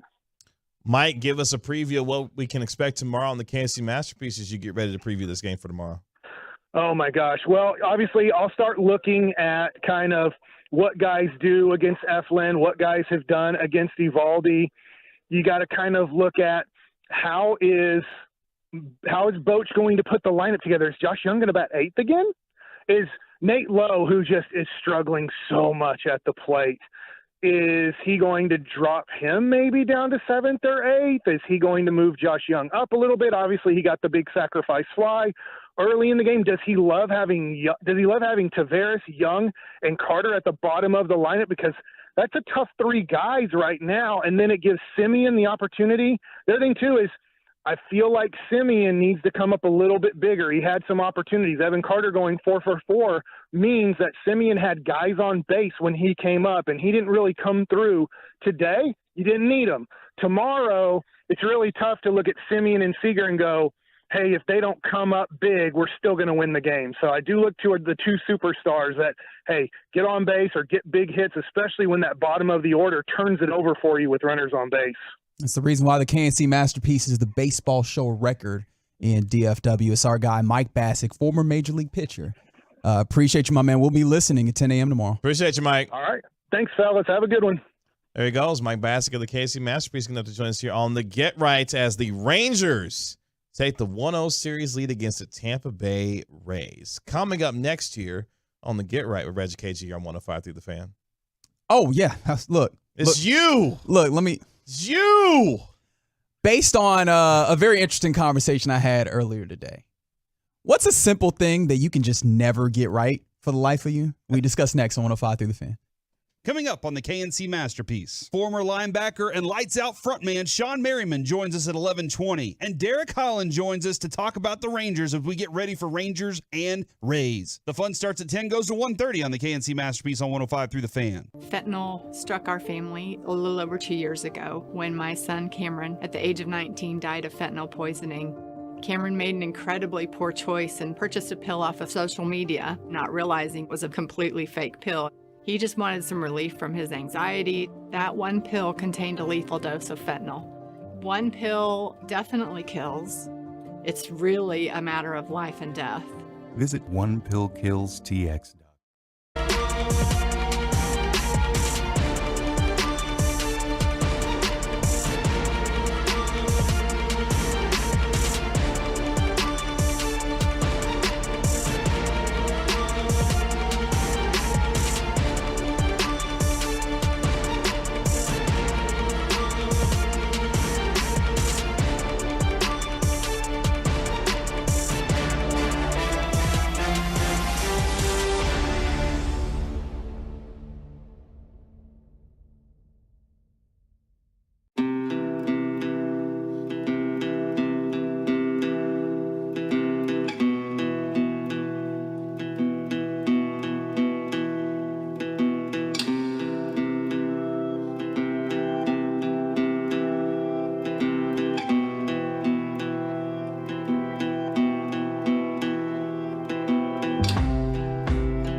You don't have to go through the rest of your life bald. You can go do something about it with Dr. Mark Bashara, the first in the Southwest to have this robotic hair restoration treatment. He's done more of these than anybody else. And you can go see him. 817-473-2120. Mansfield and South Lake offices. Dr. Mark Bashara. Hit up markbasharamd.com. Tell him RJ Choppy for the Fan sent you. Boomer Esiason is on the Fan. Check out Kickoff, getting you ready for every game. Sunday mornings at 7 on the Fan. Presented nationally by Casamigos Tequila. Casamigos, brought to you by those who drink it. And Lowe's. Lowe's knows home improvement. It's Boomer on 105.3 The Fan. This segment of the Get Right is brought to you by Classic Chevrolet. Texas, it's Classic Truck Month at Classic Chevrolet. Like you, grit runs deep. They're determined to get you the toughest trucks with the biggest savings. Over 300 new Silverados on the ground. Unprecedented one-time offers. Claim yours before it's gone. This is Texas. This is Classic Chevrolet. Find new roads. What's the one simple thing you just cannot get right? We'll have that conversation here on the Get Right with Reggie KG here on 105.3 The Fan. Kevin Gray, Reginald Atatula, Ross Levinsky holding it down for you here. Really appreciate you joining us on Odyssey and the Odyssey app, the truckwreck.com text line, 877-881-1053, 877-881-1053 if you want to get in on the conversation. Appreciate Mike Bassick of the KNC Masterpiece for joining us last segment via the Boomer Jacks Bar and Grill Hotline. If you missed anything during our show, make sure you hit the rewind button on the Odyssey app, or you can get to the Get Right podcast page on 105throughthefan.com. You can listen to any segment anytime on demand. Coming up at the top of the hour, which 2-2 teams are contenders or pretenders in the National Football League? We'll get back into the NFL conversation at the top of the hour here on your home of the Cowboys and Texas Rangers after the good guys get the 4-0 win today over the Tampa Bay Rays. Yeah, so I was having an interesting conversation on Twitter with a friend of mine, and it started because she said that she frequently cannot remember her password. Like, just can never remember her password. And I was like, wait, hold on. In the year of our Lord, 2023, you don't have a password manager? Oh boy, that's a deep question. Yeah. And so she was like, I do. I just forget to use it. And I was like, oh, okay, well then you're just in a bad place then, right? Like that's just. And I don't. You don't have a password manager. No, I don't. How do you keep up with all the, in our modern lives, I should say, we got to have passwords for every damn thing. Everything. And best practices dictate that they should not be the same one, or else someone gets one and they got your whole life. And so how look, man, so I have different variations of the same one. Yeah. You know what? I'm gonna stop this line of questioning because I feel like I'm putting you in a bad place actually. Yeah.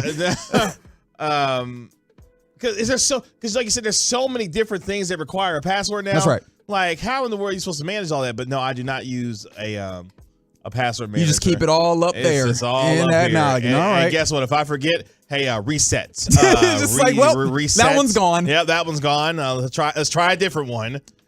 She was saying that she reset a password like 4 days after resetting it. And I was man. So it's like it's that bad. So it's like this seems like ostensibly a simple thing. Oh wait, she just it's not. So now I gotta ask you this. So what's the one password, like the one app or whatever that has you in hell every time? You can either never remember it or you never get it right and type it in the first 3 times to get you locked out. Because mine personally is my DirecTV password, has me in hell every time. Because every time I have to log in for the Bally Sports app in order to watch, Rangers or Mavericks, I got to put in my password every time. And I'm like, damn, can I remember this time? And usually I can, but yeah, that's the one that usually has me in hell. Well, it's usually one that you use relatively frequently, but not Yeah. super frequently. So long enough for you to forget, and you come back and you're like, damn, what is the password on this thing? But thankfully for me, I have incorporated a password manager. So now if I get usually I still remember a lot of these things. I keep a decent amount of this in my head, but once I get there, if I'm like, ooh, I don't remember this, now we go to the password manager, bada bing, bada boom, we in there. So I've taken that out of my life, but that made me think, what are the things that are just simple in life, but that somehow you still cannot get right? And we appreciate y'all in getting involved on the truckwreck.com text line 877-881-1053, where this person from the 214 has gotten to a very interesting point that I would like to stop and discuss. Their response being, the Millie Rock, they can't Millie Rock. And you know what? I think you should be fine with that. Because I can Millie Rock, but there's been instances in my life where I'm like, oh yeah, I'm just not doing that one. That one is not going to come to me in my appendages. We're not going to be able to coordinate that and choreograph that in the way to get it done. Especially nowadays, you see all these dances that the childrens are doing, that the youths I can't keep up. Yeah, are doing on the TikToks. I don't even. Some try. of this isn't even dances. Some of this is just they're doing flight attendant or they're doing the not flight attendant moves. Not flight attendant moves, but you know what I'm talking about. Yeah, whatever. I like that's where your mind went the first time though. Yeah. It's like flight attendant moves, really. Okay. Yeah. Oh boy, what's one thing I can't get right? Oh man. We've got some other folks. I'm gonna see what some other ones have. Let's see. Someone said that Gmail is the password that, or is the place that always gets them with the password. Apparently, Babe Loffenberg can't get the name of our show right. That's funny. He Great did have callback. like 3 or 4 different names. By the way, I do see you 860. You guys don't have iPhones, well, Reg doesn't. I do, but and a lot of my passwords are kind of saved. And I could put it to Samsung, but I feel like I also don't want to trust Samsung like that. Although they do have a password manager as well. I just have an independent one that I feel good about. Oh, you know one that gets me every time? Y'all gonna laugh at me. One thing I can never get right the first time, and has me in hell all the time. And it happened to me a couple weeks ago. So I had to wash the sheets for my daughter's, bed for her. Sure, I mean it's bed. good. Keep her from getting sick, all that. Yeah, keep them clean. Yeah. Not the top cover, Oh, the fitted sheet. Woo! Oh, it'd be whooping your keister, don't it? Whooping my ass every single time. I spent the last time I had to do this. Look, again, you're gonna laugh at me. I spent 15 minutes trying to get That's a reasonable amount of time. the top. Well, if you don't know how to do Ross it, is like, no, what's wrong with you, man? I definitely get that done a lot quicker. But I understand if you having a little bit of trouble, I can see a reasonable person in their right mind taking 15 minutes to do it. Man, listen, I had to call my wife. I was like, hey, babe, can you come up? You just said how down bad I was. I had to call my wife for help. I was like, babe, can you come help me? She's like, Kevin, this is the wrong cover sheet for this bed. All right. So I spent 15 minutes trying to put on the wrong sheet. Oh, wait, you're not talking about folding. You're talking about putting it on? Oh, putting it on sorry, the bed. brother. See, exactly. Yep. See? Oh my See? I thought you meant folding it up. Folding it up can be a little bit difficult. No. Because some people just go with the scrunch, ball up, and throw in the that's corner. generally what I do. Oh, okay, fantastic. Yeah, I'm talking about putting it on now, Kevin. You a whole grown ass adult. Whooping my ass every time. And it had, oh gosh, yeah. Then my wife finally was like, look, you're putting the wrong one on this bed anyway. Here's the right one. And by the way, let me help you put it on here. But yeah, I can't get that one right at all the first time. I like how Ross was laughing at me the entire time. It's like, dog, come on, man. Yeah, Ross, if you're going to laugh, you got to participate. You got to participate. I need you to. From the 817, this is a fair one. They can't whistle. And I understand. I appreciate the folks. I figured out a whistle one time, and I can't tell you how. I feel so bad. I wish I had paid more attention to the steps. I wish I could tell all my friends that can't whistle, this is how you do it, because it seems to really get under them. It really seems to get under their skin. They're like, I don't know how to do it. My wife tried the other night to practice the whistle with the you use your fingers. Yeah. And she was so mad. She was like, I can't do it. I was like, look, I can't either. I can't help you. Can't help you. I can't help you. I can only snap with one hand. With only one hand? That's right. Left hand I can snap. Right hand it doesn't come together. Oh wow. I don't know why. Huh. And you would think that figuring it out on one hand would translate. Nope. Very interesting. From the 713, they said pack and plays and strollers look easy to open. Woo! And funny enough, he said it looks easy to open when women do it, but the dads can't do it. Can't do it. Oh, okay. Can't do it. Confirmed by fellow father. A dad. That's right. Hard as hell sometimes to open up and close those things. No. Pardon my ignorance, but what is that? Is that just like the car seat, or is that actually like a stroller? So there's like a stroller, and the pack and play is what, like a playpen kind of? Yeah, exactly. Yeah. Exactly. Yeah. Oh. Yeah, man. Yeah.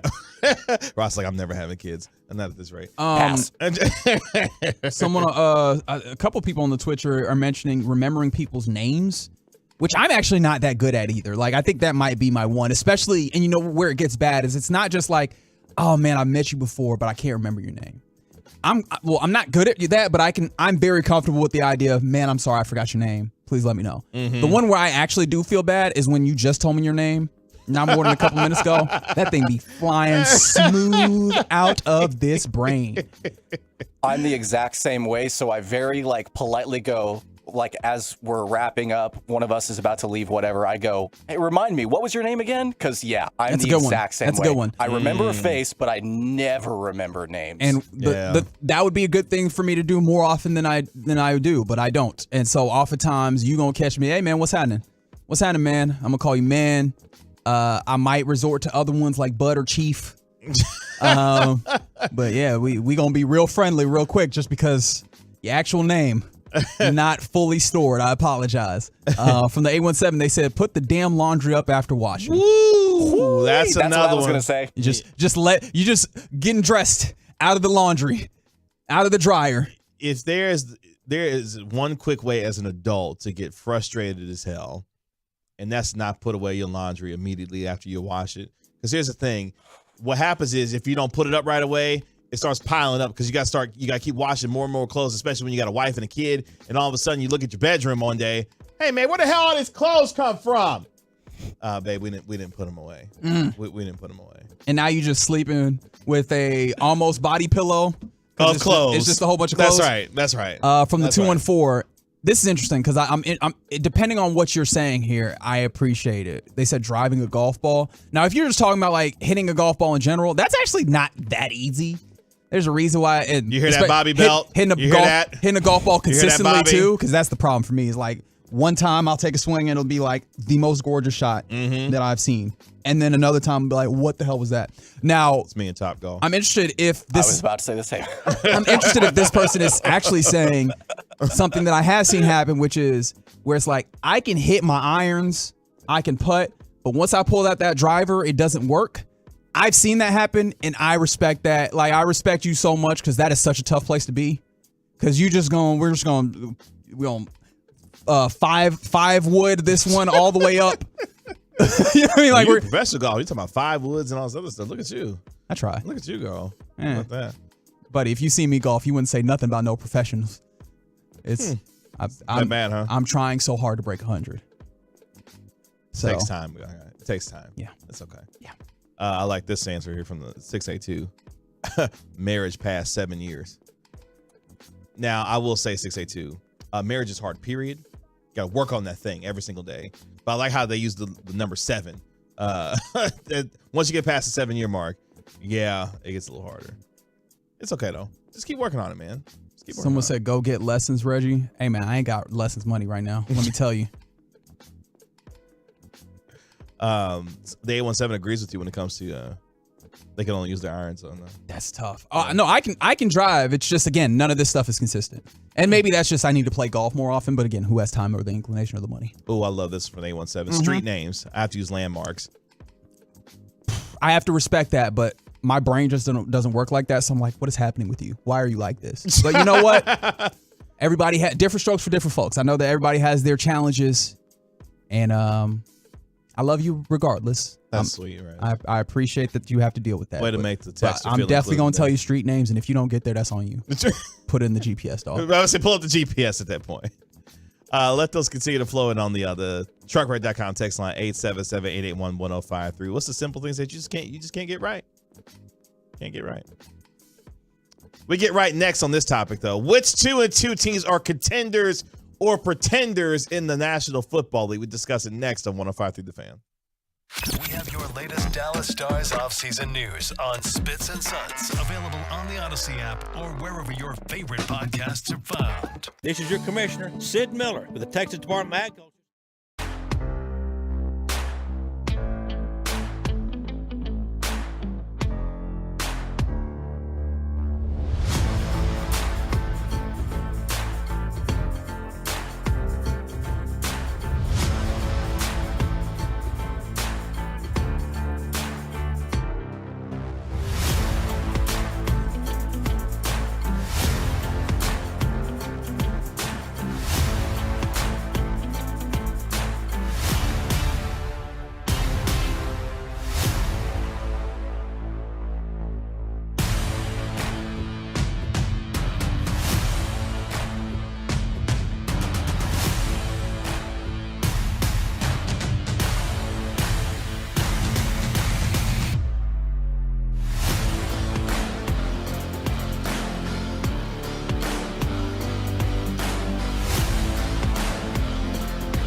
Has consistently been there for me, or maybe you get nervous going out to eat because you don't want to throw off your progress. Well, don't just listen to me. Check this out from Steven. I'm an incredibly picky eater, but it caused me to branch out. The other cool thing is, even if you do want to eat out, I can get on my phone, I can text Soda, and I can say, hey, what can I have? And they immediately send you a response. It's fast. That level of personal service is why SodaWeightLoss.com has more than 8,100 Google reviews, including ones from me and Steven, with an average score of 4.9 stars out of 5. The change is available and at your fingertips by going to SotaWeightLoss.com. That's Soda. Wait for it. State of the arts. Your turn it on, leave it on. Home of America's team is 105.3 The Fan. Hello, baby. KRLD FM and HD1, Dallas Fort Worth. Always live on the free Odyssey app. From our fan studios secured by DFWsecurity.com, it's time for the Get Right on 105.3 The Fan. Hour number 3 of the Get Right with Reg and KG on 105.3 The Fan. Kevin Gray, Reginald Atatula, Ross Lubinsky holding it down for you here on your Turn It On, Leave It On station. Appreciate you joining us on Odyssey and the Odyssey app. Which 2-2 teams in the National Football League are pretenders or contenders? We'll have that fun conversation here in just a moment on your home of the Cowboys and Texas Rangers. At Kevin Gray Sports, at Reg Atatula if you want to get at us on Twitter, as the Texas Rangers handle business today. Get the Game 1 win of their wild card series against the Tampa Bay Rays 4-0. Jordan Montgomery, 7 shutout innings for the good guys. They look for the sweep tomorrow when they send Nathan Eovaldi to the mound for the Texas Rangers. Pregame begins at 1:30 with first pitch at 2:08 tomorrow with the Hall of Famer Eric Nadel, Matt Hicks, and my guy, your guy, our favorite guy, Texas Rangers insider play-by-play man Jared Sandler, live from St. Pete. So yeah, you're getting all the information live from the ground right here on your home of the Rangers, 105.3 The Fan. We'll see if there's a little bit more of a crowd tomorrow, as there was only a little over 19,000 individuals that showed up at the at the Trop today. Apparently, the worst postseason attendance for a postseason game in over 100 years. Wait, excuse me? Since 1919. Wait, since like the Black Sox? Exactly that. Wow. Wow. Yeah, man. It's that's some nasty work by the Tampa Bay Ray fans. Let's see here. Yeah, carry the 1 and the 9. Yeah, 104 years. Yeah, 104 years. My man said carry the 9. That's hilarious. That's tough. Yeah, man. So boy. There's that. So we'll see what And happens. they just got done the idea of trying to get a new stadium, didn't they? Yeah. They did get it approved, I believe. Yeah. I think it said 2028, if I'm not mistaken, was when they were aiming to open it. 5 years. And I know the location of the stadium. I don't know exactly the area where the stadium is. I know it's a bad location, but like I kind of wondered. I was like, the start time wasn't great, so most people are going to be, at working. work. Yeah, and I mean short notice. I don't know if you could have just Exactly, because Yeah. I don't think the times were announced until Saturday, maybe Sunday. So just like you were saying, but yeah, I kind of wondered. I was like, is this maybe like a fan protest? Like, oh, we don't want to have to be on the. It's a hell of a time to protest. Yeah, I was like, baseball team. if they were protesting, they've been doing it for a while. Good call. By the way, the one thing I do know about that stadium, it's not in Tampa. What's St. Petersburg? Yeah, it's in St. Petersburg. They probably should go to Tampa, where the Bucks and the Lightning, and like where teams actually are. They probably should move there, but they're like, no. Well, I mean, it's a general area. Those are two very close cities. I mean, not unlike the Dallas-Fort Worth Metroplex. Yeah, I think more than anything, I honestly don't think it's as much about the particular location of the stadium, even though I'm sure there are better or worse locations. It really just feels like an indictment of the organization and the way that people in that area feel about them. Which is weird because they've found a way to, even though relatively cheaply, fairly consistently compete of late. Well, let's see if the Rangers can sweep them out of the playoffs tomorrow. Yeah, so they don't have to worry about. Don't have to worry about that. Yeah. Don't have to worry about that. The Shine 9 on NFL.com. NFL contenders or pretenders. Are these 2-2 teams either pretending or contending in the National Football League? As we are now a little over a month into the NFL season, and we're starting to get a better idea of what some of these teams are starting to look like. And let's go through some of these teams. I find the list rather interesting in who some of these 2-2 teams are, given some of the expectations for a few of these teams. And real quick, before we get into the 2-2s, because we are using 2-2, we are excluding a 1-3, the Cincinnati Bengals. Woo! Right. Like, wow. Well, how did we get here? They're in deep trouble. Oh, boy. They're in deep trouble. Anyways. But let's start with a real surprise that's a 2-2 team right now. And we'll start with the contenders list that Adam Shine has. And I don't know if I'm necessarily there yet on this first one, but you called them the Baby Niners yesterday. Brother. That would be the Houston Texans right now, who are 2-2. And D'Amico Ryan's putting together a nice program so far through the first 100% few weeks of the season. This is tough because we have the binary of contender or pretender, but if I'm able to kind of fudge this and like contender to win their division, I'll put the Texans up there, man. Like, they've got a nice little wide receiving core. Nico Collins apparently can hoop. I've been telling y'all about Tank Dell. You've been on that Tank Dell train for a while now. And obviously the biggest thing when it comes to their offense is CJ Stroud looks confident. He looks poised, which is something that you don't typically see from a quarterback as a rookie. And he just looks comfortable, even though he is under pressure a decent amount because that offensive line has not been all that good.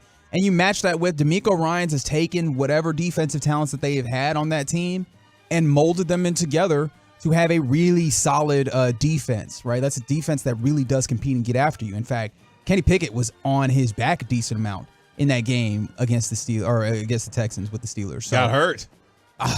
Like, this is a team that's really interesting. I'm not bold enough to say that they're going to be like real life contenders in the NFL in a big way, particularly considering that the AFC is nice.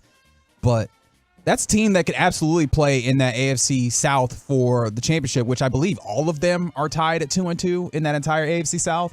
So it's not like they're having to make up some ground. That's just kind of a nice team that they've got together there. I mean, I still feel like the London Jaguars will finish out the winners of that division in the AFC South. But at the same time, what they are building in Houston, they're doing it the right way. And D'Amico Ryans has the full confidence of that program to be able to get that done there. Will Anderson has been really good. CJ Stroud, as we mentioned. Although, when you say he's been really good, he also, at the same time, has not been to the level where you feel like you trade and make sure that you get him at 3rd overall. I think there's still time for that. But yeah, we'll see.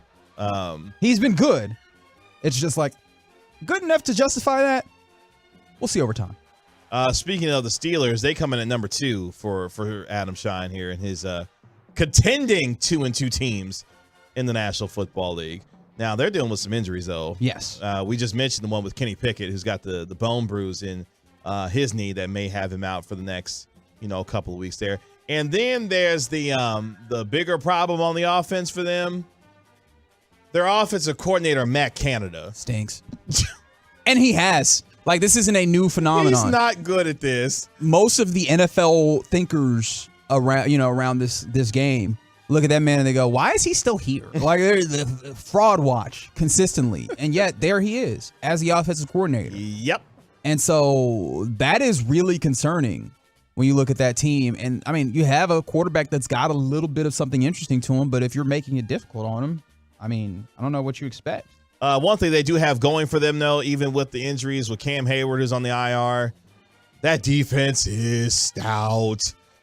TJ Watt, with all due respect right now, I know Mike, I said, about a week or two ago, that Micah Parsons was the best defensive player of the league.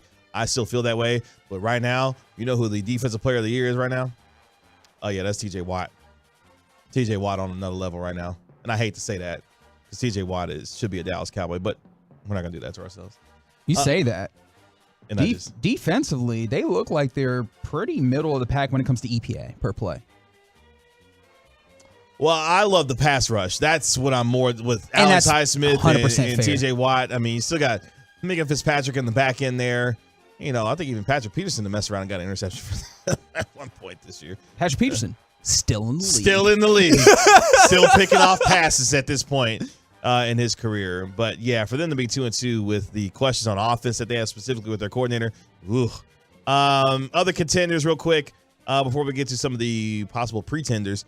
The Los Angeles Rams. Okay, so are we all collectively now on the Puka Nacua train? Is that where we are? Get on quick, just in case it don't last very long. I'd rather be late to this party than early on it. Absolutely not. I'd rather be early on it, enjoy it, and then eventually, because this is the thing. I don't know that Puka Nacua is a world beater. Dominique Foxworth, former NFL player and current media member, talks about how, like, when it comes to wide receivers, he prefers the ones that, like, a defense has the game plan for, the ones that can completely turn over what you're doing and change what you're doing as a defense. Puka Nacua doesn't fit into that profile. That's why I'd rather be late on this party versus early. Because if this thing goes south, okay, then this was just kind of a fling. However, real quick, Puka Nacua is playing for a coach that likes getting those types of dudes open in the slot. Hello, Cooper Kupp.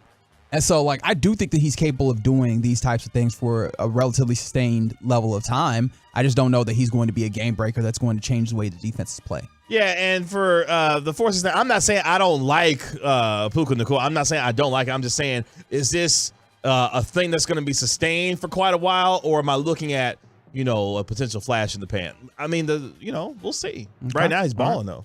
Hooping. Other 2-2 teams that are contenders, and I don't know if I feel good about this one at all. Cleveland? No. Oh, okay. The Los Angeles Chargers.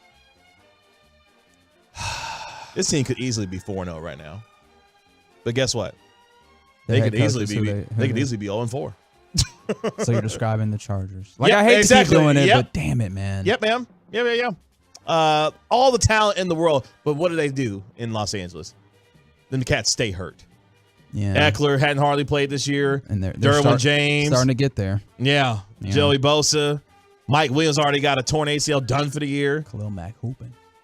That man is a monster. How many sacks did he have this 6. Oh my God. He had Colton Miller in hell on Sunday. God. That is the left tackle for the Raiders. wherever city they played in Las Vegas. That's right. Yeah. Yeah. He was killing them so bad you didn't know where they was from. I didn't know if they wanted them to be from Las Vegas at that point. The way that they were playing. Good gracious. But yeah, Khalil Mack was on one. But yeah, that Raiders offensive line left a lot to be desired there. Finally, Jacksonville comes in at number 5. I don't know what to make of Jacksonville right now. Isn't that defense a little funny? Again, what's your favorite term? Aggressively fine. Like, this is a team that's defined by, Oh, no. Sorry, I got that the wrong way. The defense has actually been solid this year. It's been the offense that's been a little bit problematic. Yeah. Trevor Lawrence,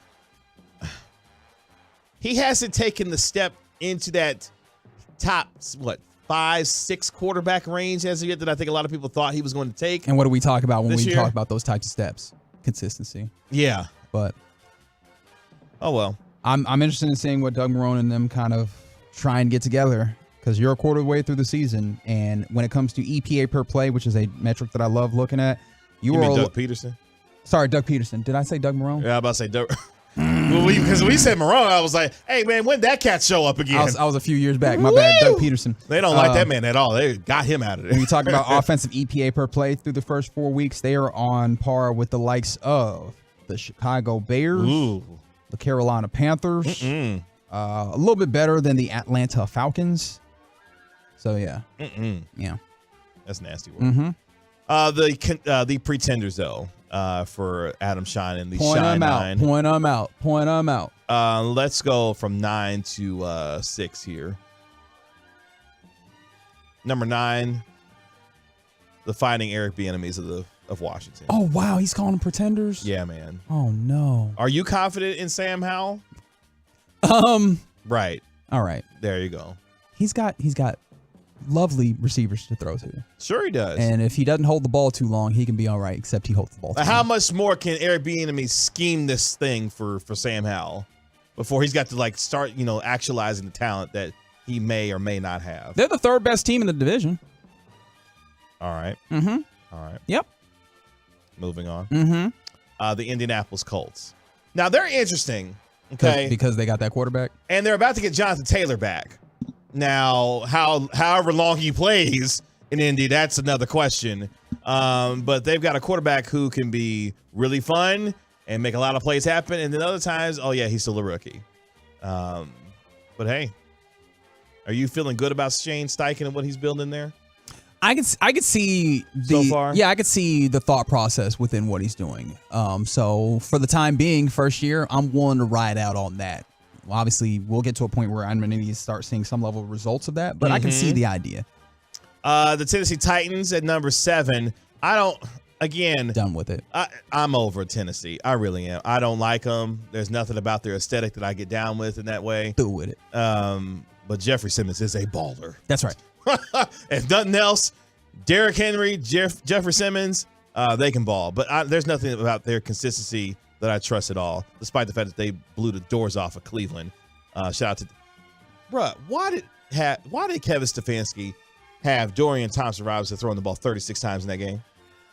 Because they found out on game day that Deshaun Watson wasn't going to play. He was cleared to play, and according to Stefanski, Deshaun Watson just felt like he couldn't go. Yeah. Which, I mean, look, he knows his body, and that was what Stefanski said. It was just like, look, man, if he says that he can't play, he can't play.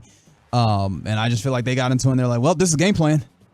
This is what we're going to do. Run it, DTR. Run it. And remember, they did lose running back 1 as well. Yeah, Nick Chubb. Yeah, good point. Finally, at number 6, the Green Bay Packers as a pretender. Interesting. Where are you on the Jordan Love, thought process here? I was starting to get to a point where I felt like, look, man, he looks like he can kind of maneuver the offense. Now I'm starting to wonder just how solid the offense is in and of itself. Because one thing I know about Aaron Rodgers, started to go down a road that I want to ask the question of. Aaron Rodgers, no offense that he plays in is entirely that offensive coordinator's offense. Like he has a decent amount of, I am going to institute these things and you can't really stop me from doing them. Yep. And so I am wondering, asking questions. Is Matt LaFleur good at this?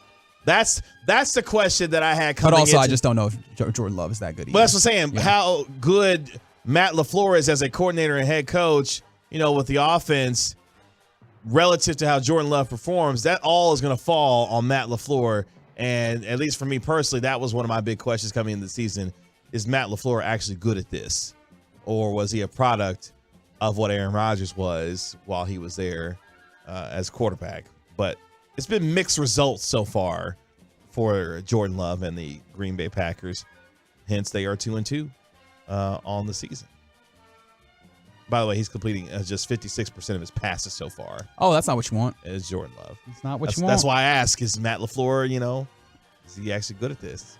Can he scheme it up for Mr. Love in Green Bay? Those are some pretenders or contenders when it comes to the Shine 9. Appreciate Adam's contribution to our program tonight here on the Get Right. It is the Get Right with Reggie KG right here on 105 through the Fan. Coming next, we get back into the Cowboys conversation. A little Cowboys overreaction or not, including this statement about this game on Sunday night. We do it next on 105 through the Fan. Always a welcome sign for this clubhouse. Featuring breaking sports news, inside info, opinion, with laughs along the way. Turn it on, leave it on. The Fan and the Odyssey app. Jane Slater from the NFL Network. I love fall, pumpkin spice lattes, and yes, candy corn. What I don't love is the cavities that come with it. To be safe, I visit my friends over at Kissable Dental to candy-proof my teeth. And so should you. Don't let costs scare you away. Use your benefits to eliminate those pesky out-of-pocket expenses. And if you make an appointment now, receive a free Kissable kit that whitens your teeth and keeps them white all month long. Book now at kissabledental.com or 97.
is taxes and helping individuals fix their IRS problems. We have a 5-star rating on Google and Yelp and an A+ with the Better Business Bureau. You don't need to be afraid of the IRS any longer. End your tax nightmare today by visiting us online at TRA.com or call 800-575-6812. That's 800-575-6812.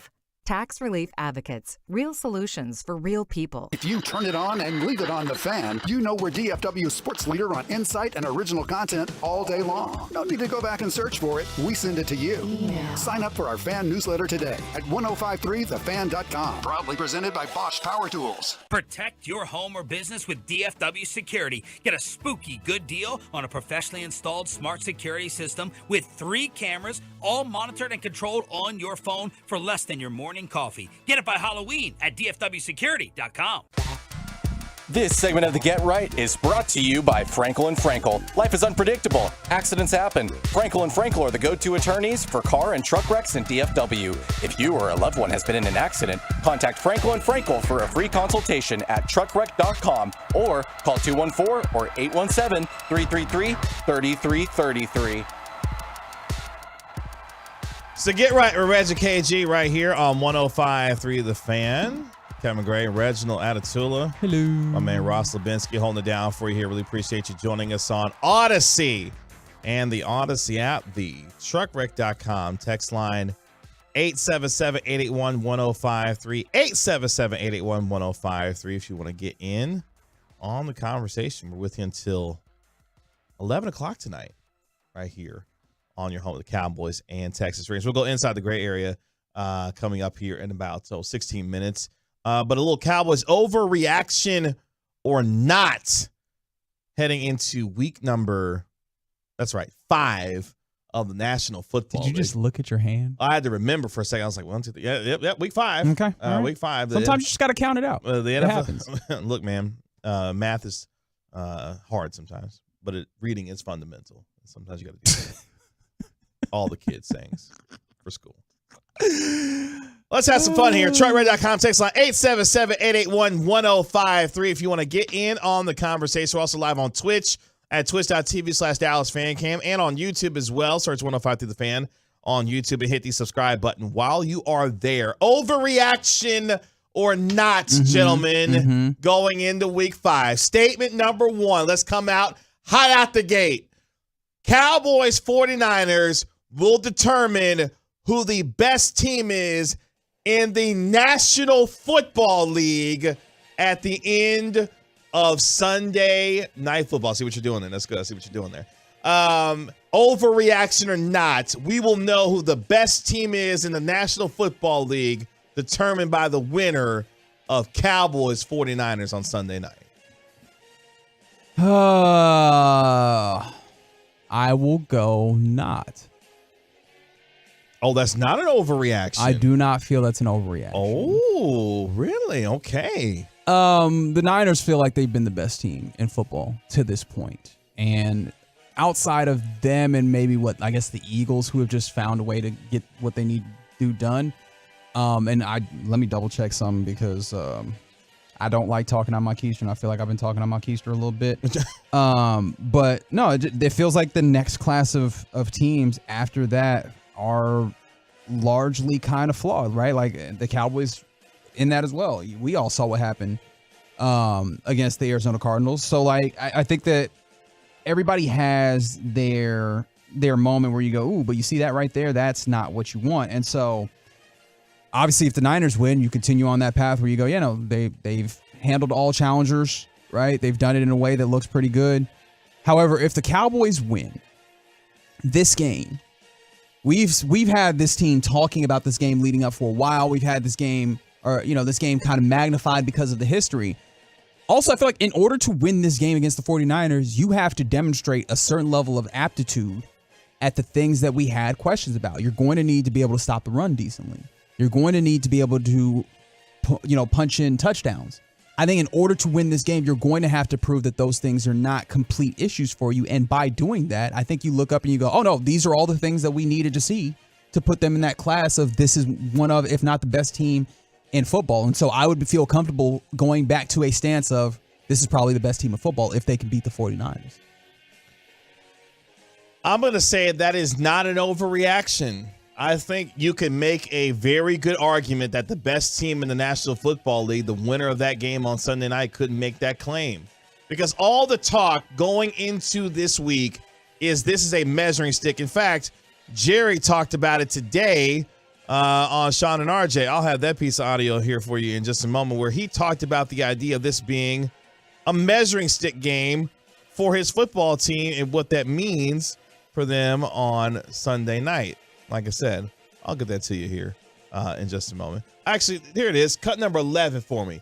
Jerry today on Sean and RJ. Will the outcome of the San Francisco 49er game determine where you see where your team is at this season? No, I don't at all look at it as that. I look at it as we know they're one of, if not the teams that are playing the best right now, and they're solid in their personnel, so they're one of the best teams. And a win against them would be inspiring, and it would be substantive. So it's what it is. And we are going to have to go by them beginning Monday and Sunday, I think. But we're going to have to go by them Sunday. And if we have aspirations, I think we'll have to go by them again later in the year. Okay. That's the owner, president, and general manager of the Cowboys today on Sean and RJ. If you want to hear that interview, you can go to 105thefan.com, listen to it in its entirety. But that's why I don't think it's an overreaction that you could say that the best team in the NFL could be the winner of that game on Sunday night. From the 214, Week 5 alone makes it an overreaction. I mean, someone has to be the best at any given time. That's right.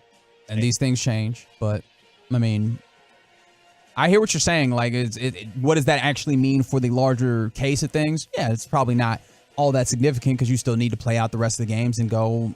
Ultimately, you're not dealing with like a BCS type thing in college football where the rankings matter. Like, you will play this out in games. Wins and losses will determine if you are a champion. But when it comes down to like this level of who do we believe is the best, that's something that we'd figure out. Now, I know someone was like, the best team in the league wouldn't have gotten beaten by Arizona. There's a lot of, like I was mentioning, you have two teams that are undefeated in the league right now. Mm-hmm. You have a lot of teams that have performances, particularly losses, that you look at and you go, ooh, not quite what you want. Now, of course, Arizona embarrassed you. I'm not going to hide behind that. But I think that some of the issues that you saw from this team that allowed Arizona to embarrass you, in order for you to beat the Niners, you will have to have shown that those have been addressed in some way, which would make me feel comfortable bringing them back to the place of, are they the best team in the league, and answering yes. Overreaction or not, Reggie, we will not see the original 5 of the starting lineup on the offensive line at any point this season. That being Tyron, Tyler, Zach Martin, and Terrence Steele. Overreaction or not, we will not see the starting 5 of this Cowboys offensive line together at any point this season. I think that's an overreaction because you do still have, again, 13 more games.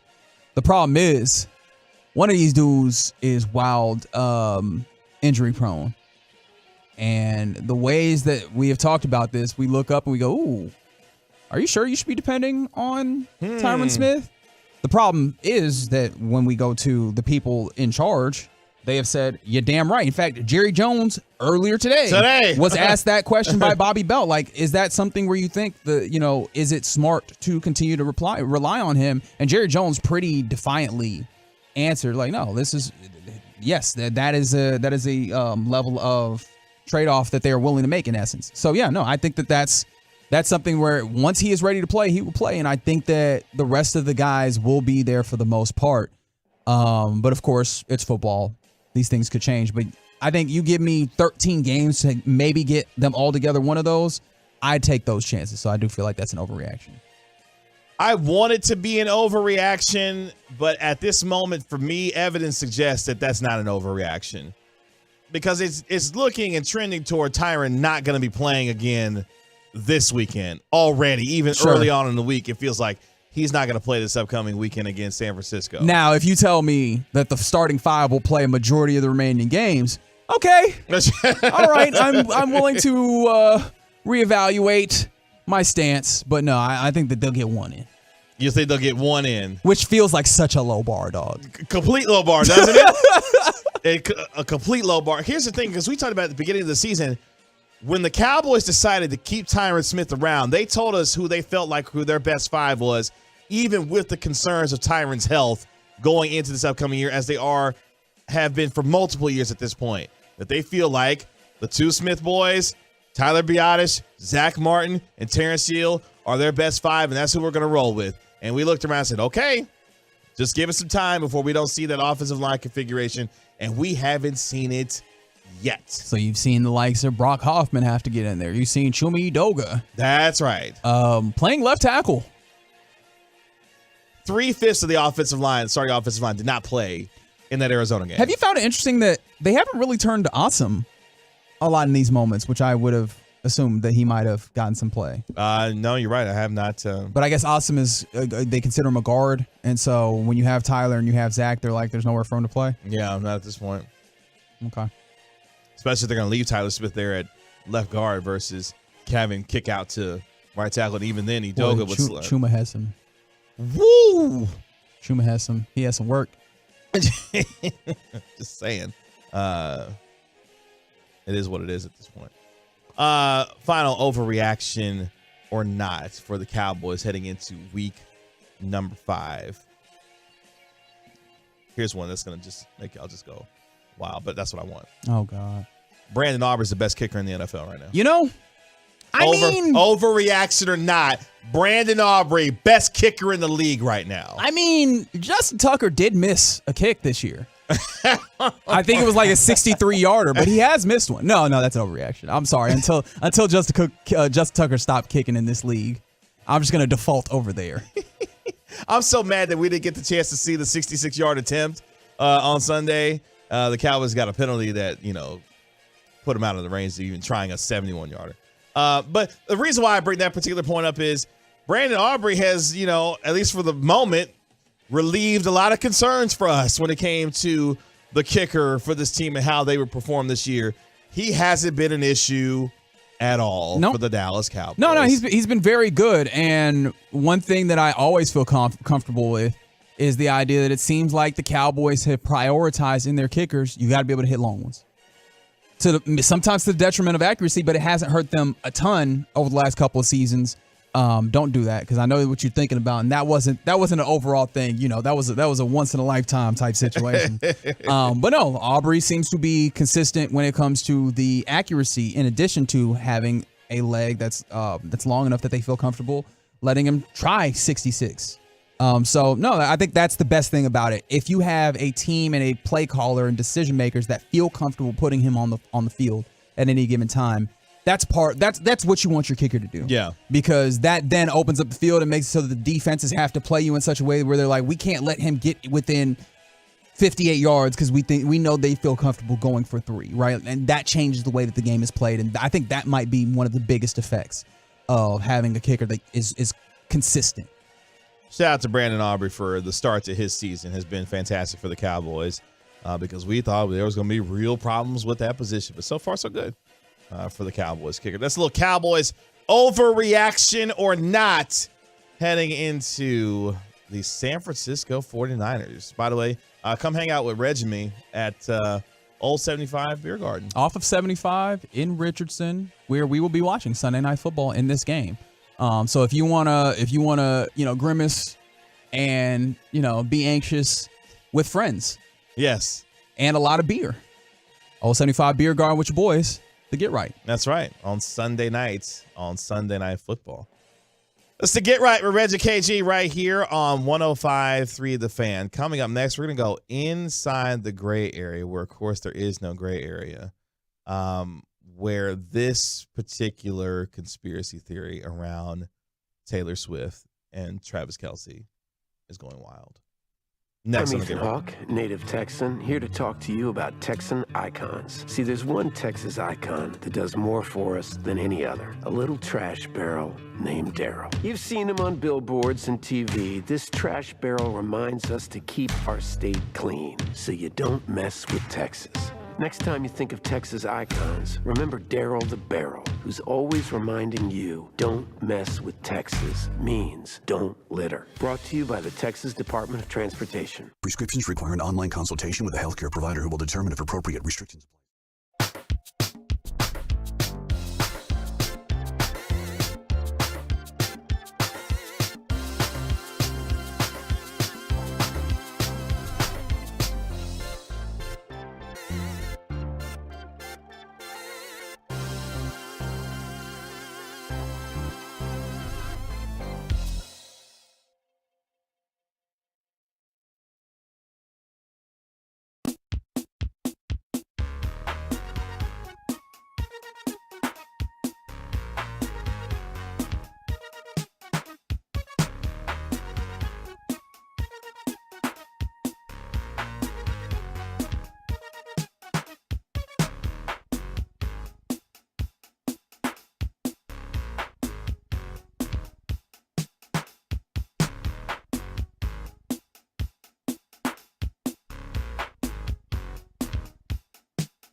BetterHelp.com/Sean and RJ.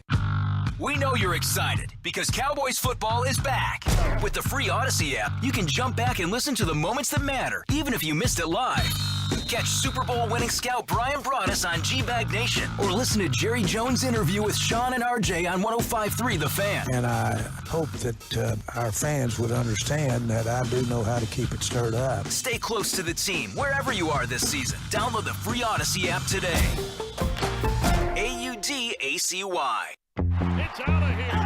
Bye-bye. Turn it on. Leave it on.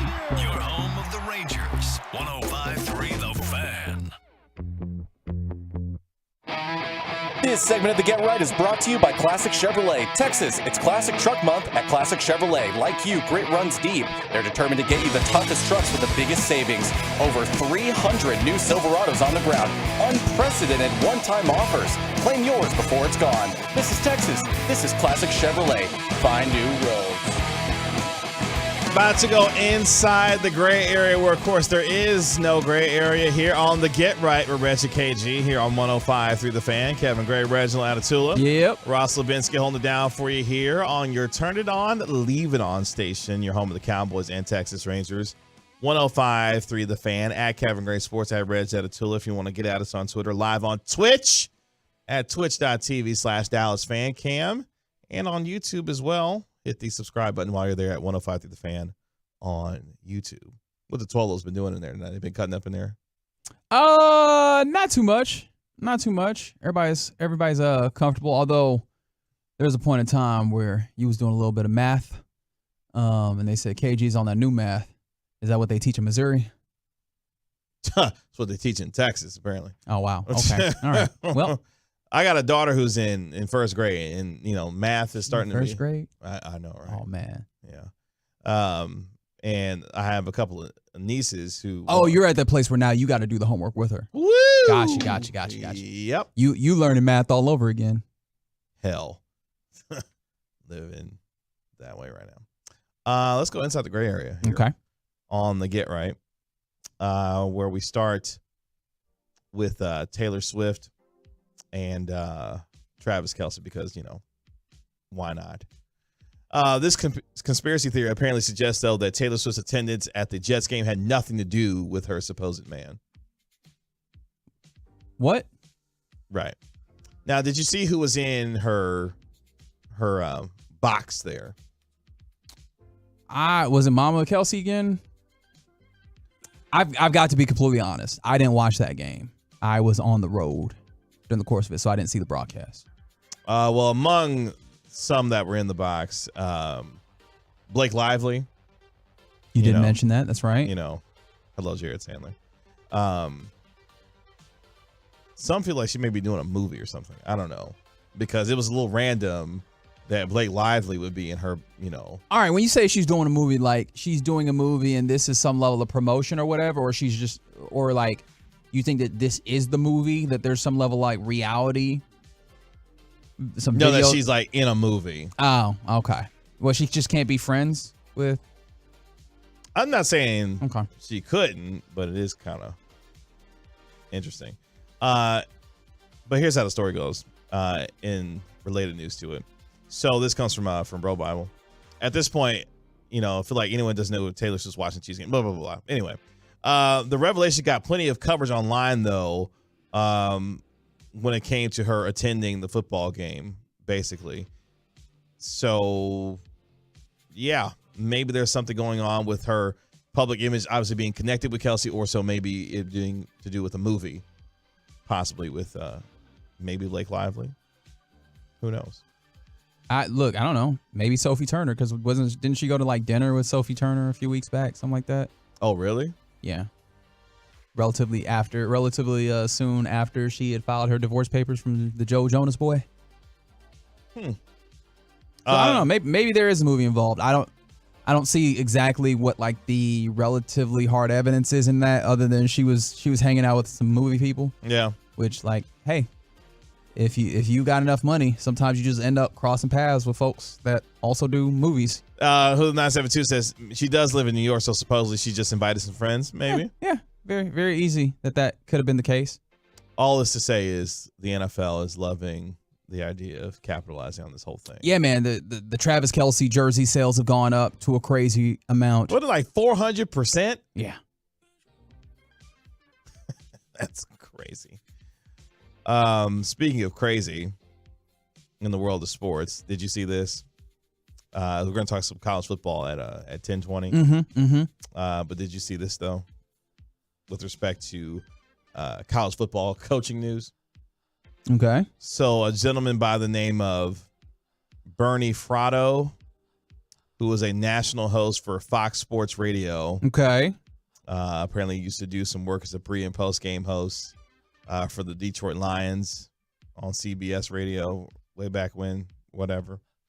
Now, mind you, this gentleman has a little less than 6,200 followers on Twitter. Okay, so he moving kind of like me at this point. Well, he put out a bombshell report today. Bombshell. Per Bernie Fratto, according to some reports, Michigan State will interview Urban Meyer for their head coaching job, where he says, quote, Michigan State has a lot of donors to back this type of deal up, so we'll see where it goes, end quote. If this ain't the dumbest thing I've ever heard. And like if there's any shred of truth to this, I don't believe that there is. However, college football can get a little funny sometimes, but like the idea that there might be some boosters that want this, I could see. College football boosters, not really the most rational bunch. The idea that the administration would go anywhere near that man, considering like the image issue that Michigan State University is having to deal with when it comes to their athletics, right? I could say two names real quick that'll make you wince when it comes to Michigan State. Mel Tucker, if you know what's been happening, and Larry Nassar. And those things you make you go, ooh, ugh. And then you're like, you know what we want to throw on that fire? Urban Meyer. Are you insane? They're not. And on top of that, right? Urban Meyer has absolutely built two fantastic programs. When you talk about Florida, when you talk about Ohio State. One, are you certain he can still do that at the age that he's at? Okay. Two, you know how that ends? Like, does that always operate the way that you want it to? Like, I just think all these things come together in such a way where you're like, yeah, I don't know about that, Chief. He leaves a path of destruction after he leaves a program. Like, programs, I mean, I guess the transition from him to Ryan Day wasn't as bad. Right. But obviously we know the rubble that he left Florida in when he left. But the great thing about it is you don't even have to think about that because you shouldn't get that far. You should not get that far into thinking about it because you should start with the fact that we do not want the stink of Urban Meyer on this program that is currently trying to rehab itself after the coach just got fired for touching himself on the phone with a sexual with a domestic or what was it? Sexual violence survivor, right? Like you don't want that. That's not what you want. So no, don't do that. Don't do that. Just go ahead and hire Lance Leipold away from Kansas, and everybody can be happy. Okay. Could you imagine though, Urban Meyer and his Michigan State Spartans against Michigan and Jim Harbaugh's Michigan Wolverines, and what that would do for that rivalry there? Oh, boy. Jim Harbaugh, like, I couldn't beat this cat when he was at Ohio State. Now y'all want me to beat him with Michigan State? Okay. Yeah, that's nasty. You can beat him work. in the press conference, though. 100% of the time. Most of the time. 100% of the time. Every single time. Jim Harbaugh can get a little, And yet and still. Yeah, that's true. Yeah, if in Michigan State, nowhere near. Do not. Just do not. I was surprised when Fox hired him back after, all that went down. I'm like, y'all really just leave him alone, man. We don't have to see him on television. Fox Corporation love hiring folks. There is that. Shout out to the Minnesota Twins. The last time the Minnesota Twins won a playoff game, which they did today, breaking 18-game postseason losing streak. Check this out. Aaron Rodgers was in college. At Cal? That's right. Anthony Edwards was 4 years old. Tom Brady had won ring number 2. Oh, old self. Damn, Tom Brady. Old self. Yeah. Like that. Tom Brady had only won 2 rings at that point. That's right. LeBron James and Carmelo Anthony were entering year 2 of their careers. Messi was set to make his Barca debut. Okay. And the iPod Mini was released. That's the one. That's the winner. We found the winner on Do You Feel Old Yet? That was the last time the Minnesota Twins won a playoff game. And they got that off their back. Did Byron Buxton actually play in this game? Because this was the game that I wasn't able to watch, unfortunately. Yeah, I don't know. But because that's what they're going to need. They're going to need Buxton. They're going to need Correa. They're going to need both of those guys to be healthy and capable of playing. And maybe they could do a little something, make a little noise in this here postseason. That's a long time because LeBron James is entering into year 21 of his career. I forgot Royce Lewis was going crazy in this game. 2 home runs, 3 RBI, and a walk. So, yeah, congratulations to the Twins. How about that? They won a playoff game. No Byron Buxton in this one. Well, didn't need it. Whew. Real quick, again, we'll talk some college football at 10:20. I wanted to get this list out because there's so much to talk about in college football. The highest paid public school coach salaries in 2023 has been released. I was looking at this, yeah. Care to take a guess who's number one? I mean, I saw a list. So, Ross, would you like to take a guess? Take a guess who the highest paid public school coaches in 2023 is?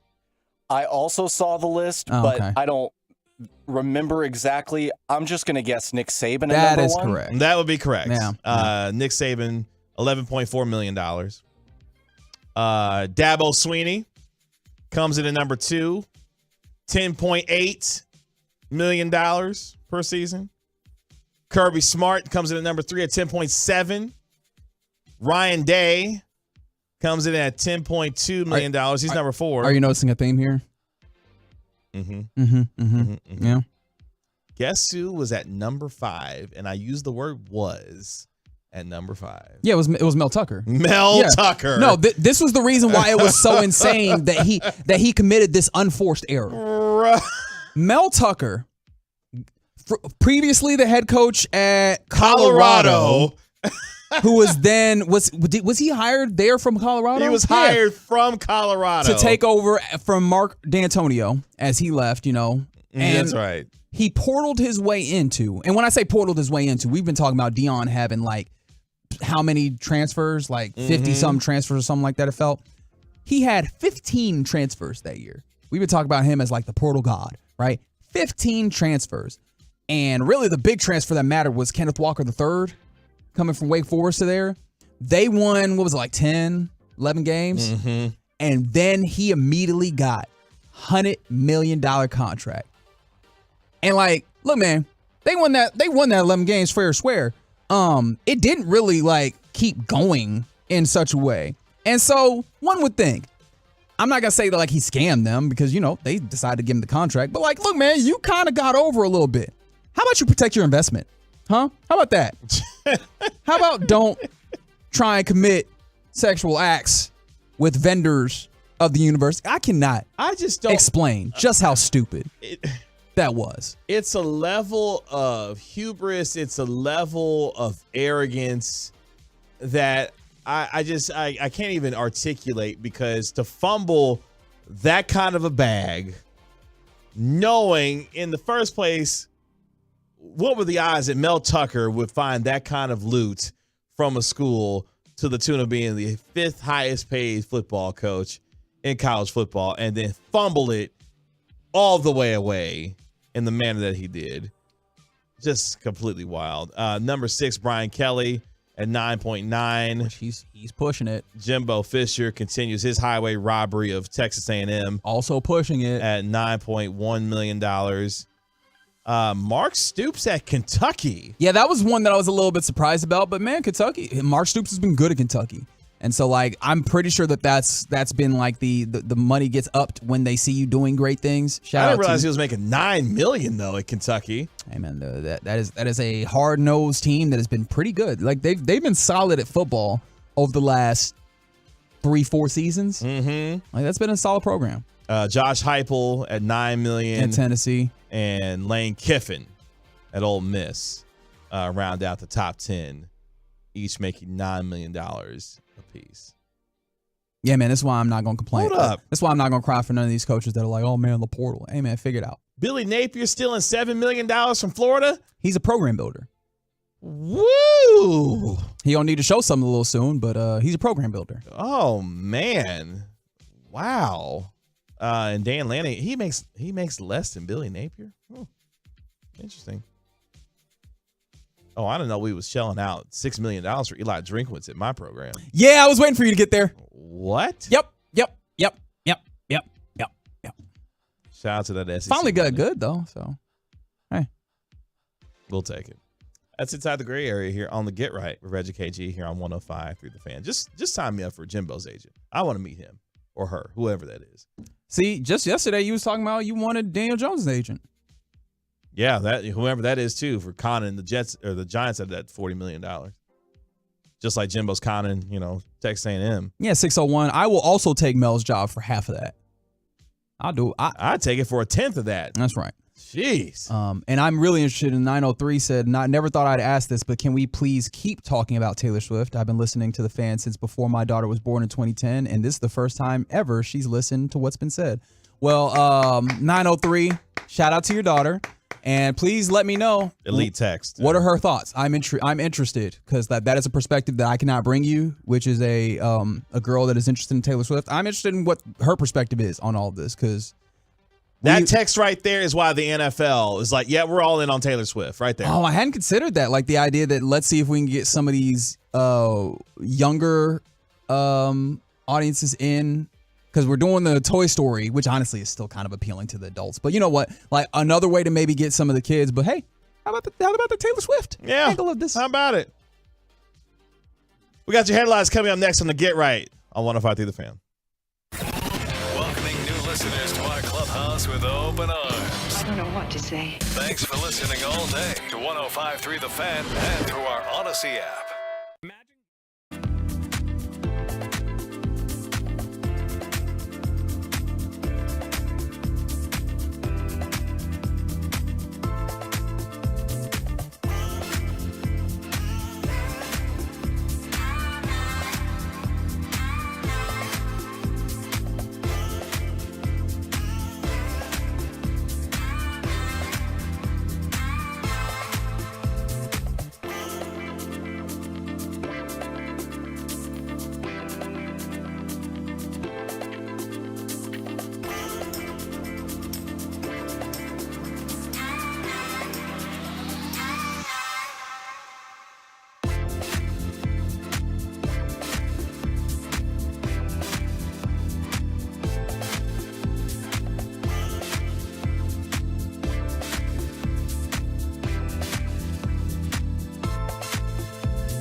Chevrolet, open now through October 28th. Get discount tickets now at screamspark.com.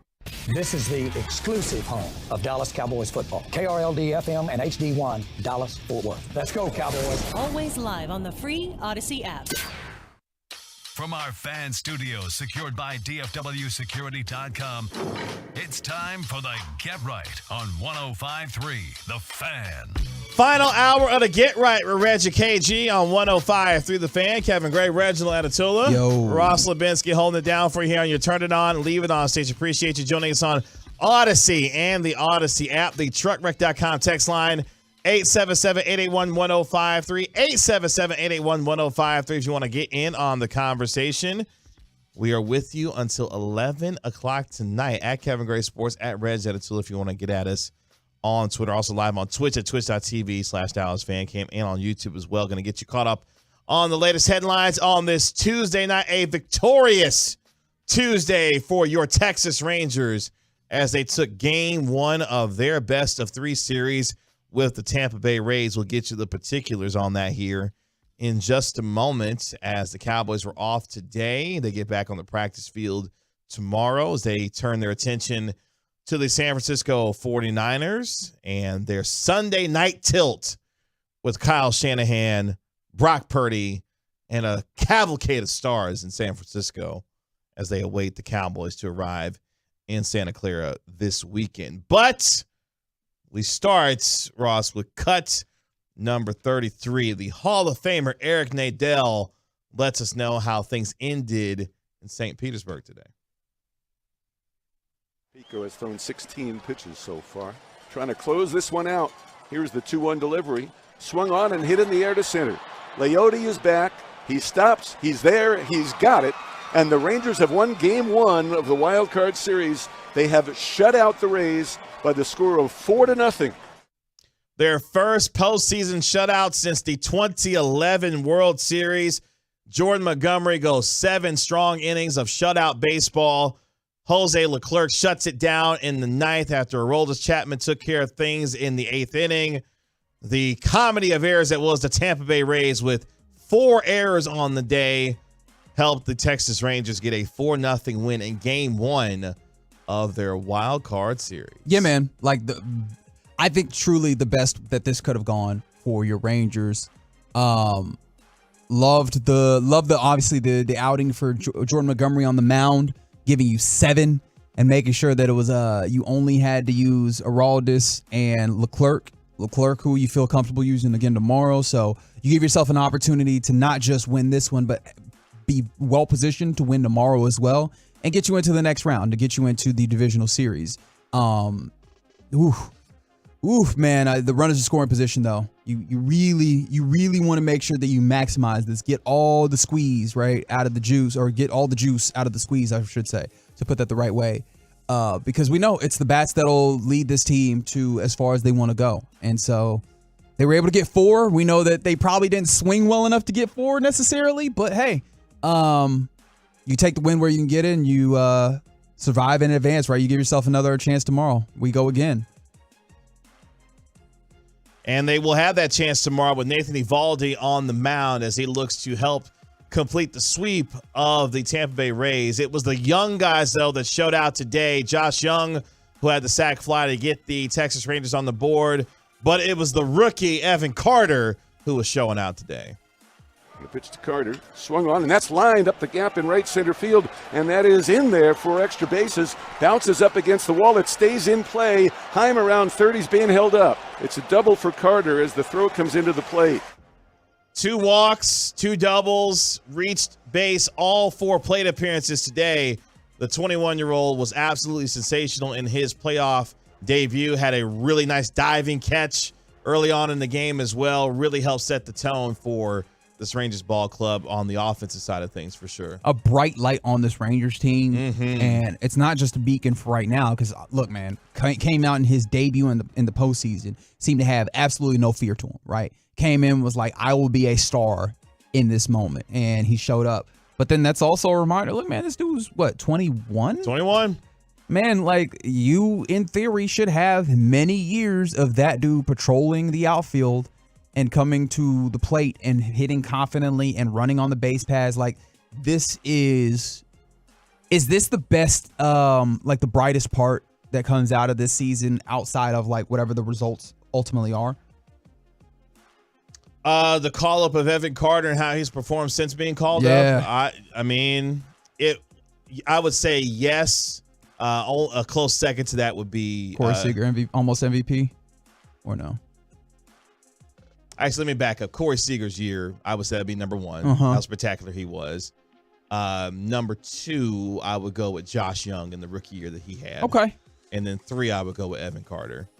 Because imagine if Corey Seager doesn't get hurt for those 6 weeks, how much closer he is in terms of the AL MVP.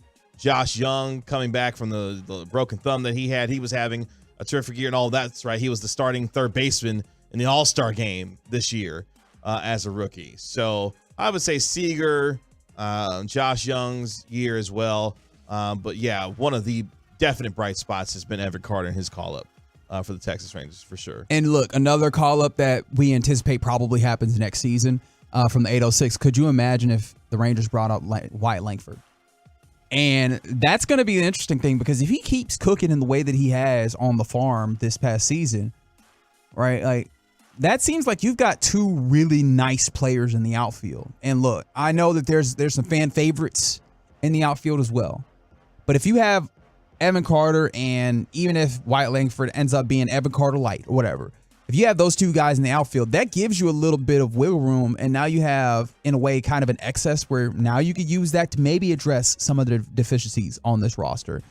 This could be really interesting for Chris Young as the general manager of this team. So I don't know, man. I'm really intrigued by that. And it's just fun, man. It's fun to have a guy like Evan Carter. Obviously, this team playing well in general has been fun. But having a guy particularly like that, I think adds to it, right?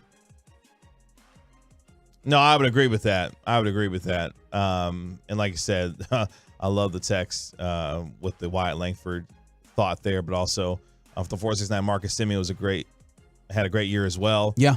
I mean, he was phenomenal. He was 100 RBI, 40 doubles on the year.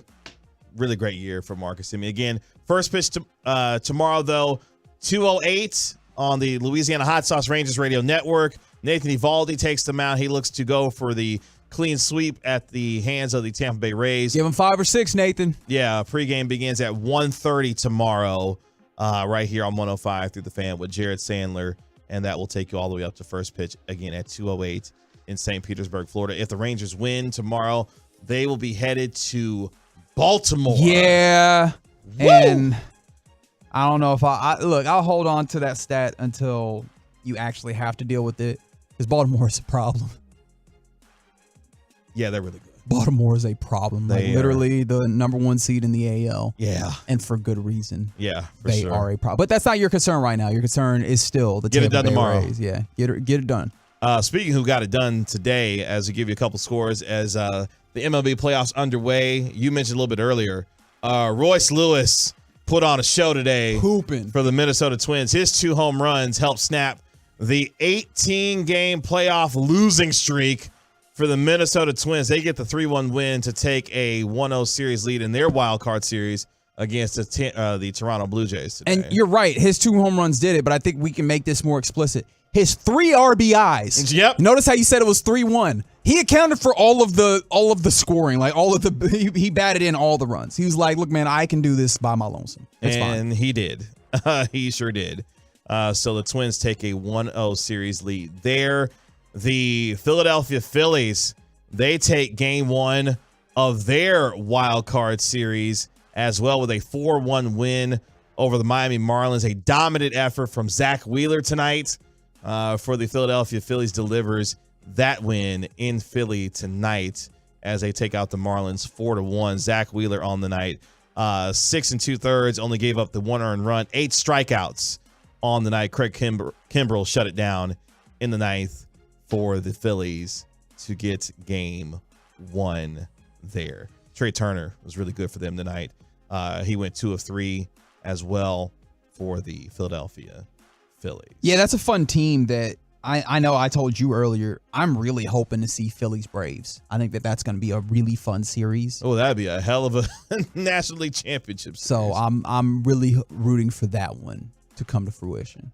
By the way, I didn't realize I had forgotten that the NL East put in 3 teams in the National League. Tough division. In the playoffs this year. Tough division. With the Miami Marlins, of course, making the playoffs. Other game today, the Arizona Diamondbacks, they go on the road and they beat the Milwaukee Brewers 6-3 to take game 1 of their wild card series on the road against Milwaukee. That's the game that audibly had me chuckling during this show because the Brewers got up to a 3-0 lead fairly early.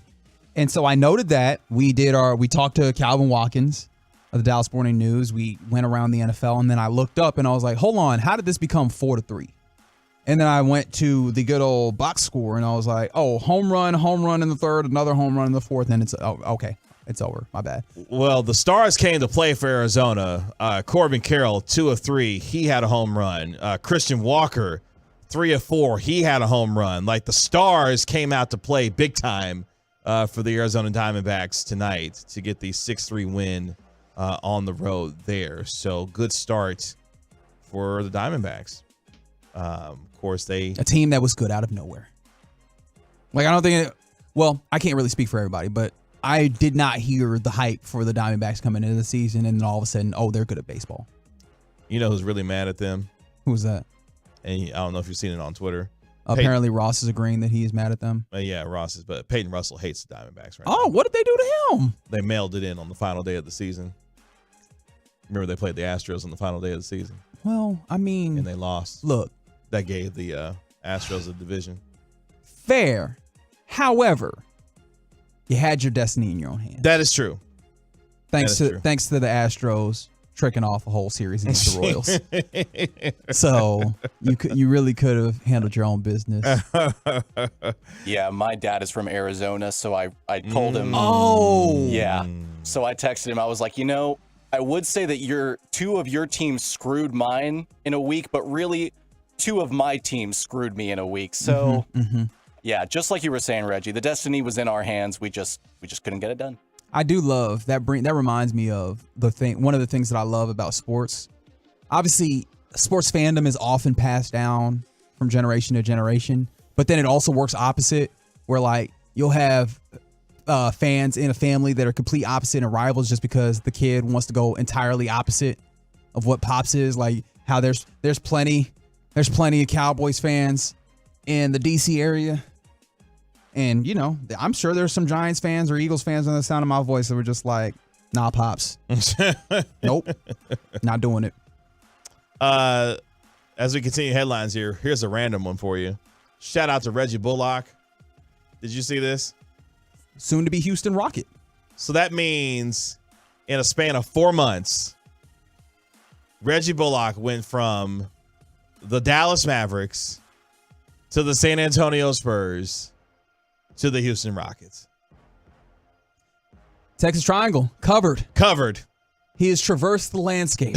He must have really wanted to stay in Texas. I honestly did think that when I saw the news, like, because when he was bought out by the Spurs, you look at it and you're like, that is a solid wing player that can shoot pretty well after December and can guard pretty well, especially when you don't have to make him the primary, defender on the best player on the other team. And so there's a lot of teams that can use a player like that around the league. A lot of teams that are contenders that can use a player like that. And he's like, I will play for the Houston Rockets, who right now are just like, we are trying to get back on schedule of this rebuild. And they got a lot of adults in the room now. Like, that's all they're doing. Yeah. And he was like, I'll go do that. We always talk about teams that didn't make the playoffs the year before that may be one of those surprise teams that could contend and have a chance at a playoff spot. I'm starting to feel like Don't do that. Why not? That's a team that's really young, that has a lot of young players that they're trying to figure out who can stay, who can go. But they got a lot of adults in the room now. And they are playing in the Western Conference bubble. Okay. You think that they're going to be good enough to... Because this is the thing, right? Like, this is... I'm not saying they're good enough to be a top 6 team. I'm not saying any of that. But they could find... Look, man, there's 10 teams that make the playoffs. You think they're going to find enough to slide into the play-in? Is that what you're trying to say? I think they got enough to do it. Ime Udoka's a good head coach. For all of his personal... These things don't happen immediately, man. And the West has a lot of teams that are not Oklahoma City Thunder, but all that young, all them young pups over there found themselves that have played together and built together and already shown some level of development before. Like, this is the thing, is there's a lot of teams in the West that are not only good, but that have consistency, and that this Rockets team does not have. I do think that they're going to be an interesting team. I'm not willing to put them in the playoffs at all. I'm willing to put them possibly in the play as a playing team. I think they got enough veterans and a good enough coach to where they can find themselves winning. They can win 40 games. they could win 41 games. That group as constructed can win 41 games. That's good enough to get you a play-in spot. I'm thinking that they win maybe something like 37. I don't know about. I'm not sure if I go all the way. And mind you, that is a big jump because they won 22 last year. Yeah. So Reggie Bullock going to be joining the Houston Rockets there. Interesting. They're going to be a fun, interesting team to watch throughout the course. Shout out to the 469 that said they just got out of their lodge. They're listening on the radio. They asked me to give them one big word of the day. I can't think of one, so hypotenuse. Hope that works for you. From the 817, they said their family's divided. Pops is a Steelers fan. They are a Broncos fan. Their brother's a Niners fan. Another brother's a Patriots fan. Mom is a bandwagon fan. What? Wow. They got a lot going on there. There are stories. There are lots of stories as to what's happening there. My head hurts. Yeah, I'm really disappointed there's no Cowboys fans in that group, but whatever. Yeah, that's kind of, well. It's kind of disappointing, but that's okay. Those are some of your headlines, though, here on the Get Right for Reggie KG here on 105 through the Fan. From the 214, never forget that night KG went off on the Mavs for losing to the Rockets. Did I do that? That sounds right, though. It was probably for good reason if I went off. Well, on I mean, the if they lost to the Rockets, yeah, it was probably for good reason. Coming up next year on the Get Right for Reggie KG here on 105 through the Fan. Let's talk about some college football of the weekend. What's happening in the Big 12, and maybe start getting ready for the Red River Showdown. Woo! We do it next on 105 through the Fan. All day, every day, bringing you insights and information no one has right here on The Fan.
12. That's 800-575-6812. Tax Relief Advocates. Real solutions for real people. Hear from inside the Star, the Cowboys Report, Monday through Friday at 9:20 a.m. and 12:20 p.m. Brought to you by Arrow Exterminators, the official pest control provider of the Dallas Cowboys. Join us at Odyssey as we all do our one thing. Together millions of things for our planet. After Halloween, your used jack-o'-lantern and other gourds are great additions to any compost pile. When we each share our one thing, it becomes a million things for our planet. What's your one thing? My son, Cameron, at the age of 19, died of fentanyl poisoning. Cameron made an incredibly poor choice and purchased a pill off of social media. That one pill contained a lethal dose of fentanyl. Visit onepillkillstx.com. Sponsored by HHSC. Let's go to the college football corner here on the Get Right with Reggie KG here on 105.3 The Fan. Kevin Gray, Reginald Atatula. Ross Labisky holding it down for you here. Sorry, finish up. Oh, okay. Appreciate you joining us on Odyssey and the Odyssey app, the truckred.com text line, 877-881-1053. Oh, the 214 is reminding me of why I went off that night. There you go. So let's relive. The date is November 16th. KG loses his mind on the radio because the Mavs shot 55 three-pointers. However, they only hit 12 of them. The Mavericks shot 55 threes that night. He about to lose it again. Watch it. And made 12 of them? Sounds about right.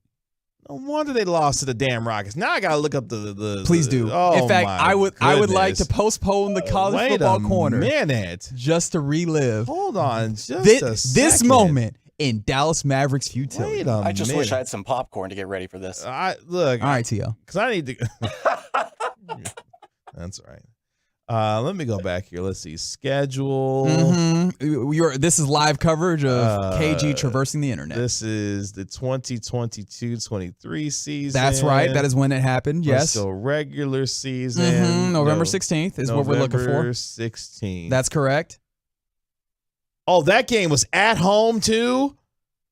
It's happening, guys. Oh, man. They lost 101-92. Tim Hardaway was the leading scorer that night. Woo!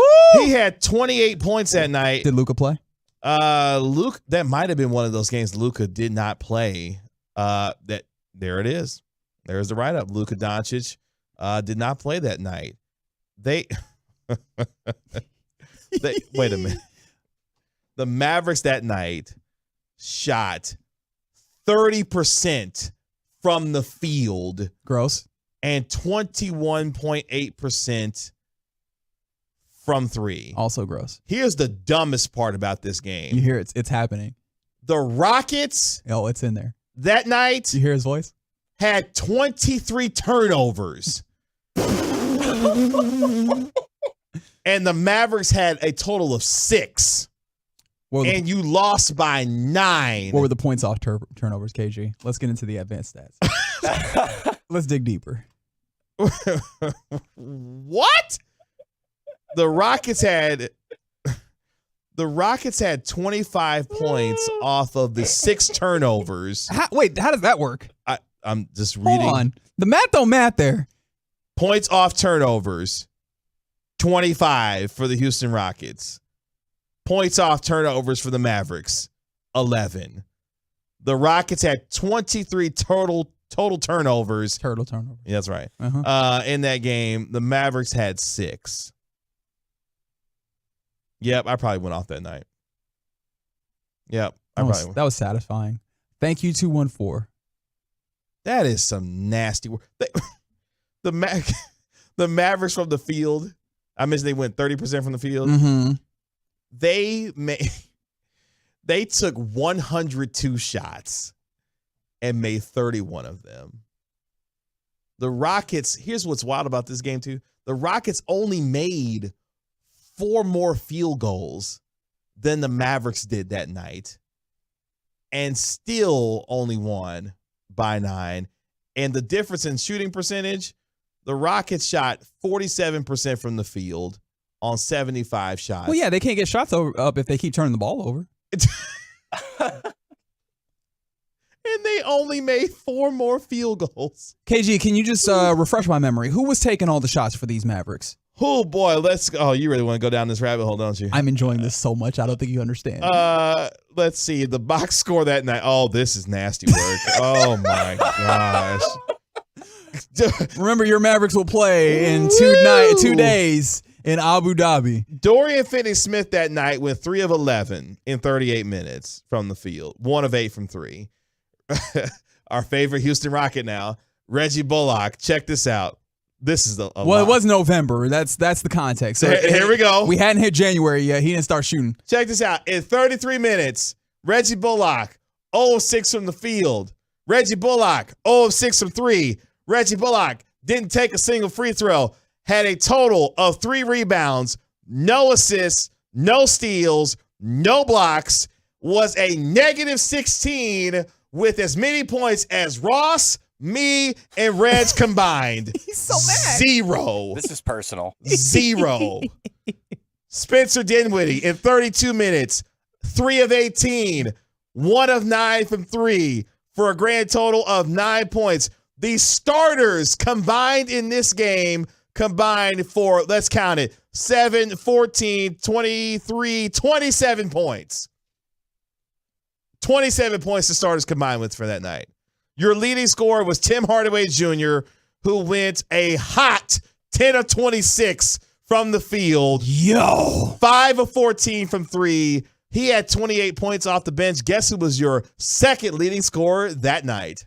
Maxi Kleber? No, hell no. He didn't even play that night. Oh, he was probably hurt. That's my bad. I should have known that one. Let's see. Who was on the team? Don't overthink it. Was it Dwight Powell? Come on, man. You're doing a lot. Jaden Hardy? Dog, don't overthink it. No. He didn't even play that night either. Who was it? Christian Wood in 31 minutes. I forgot he was here. I'm sorry. I know, I did too. I was like, God, who could it be? He went 9 of 22 from the field, 2 of 7 for 3. He did go 6 of 6 from the free throw line. He had 26 points and 8 rebounds, 3 assists, a steal, and a block in 31 minutes.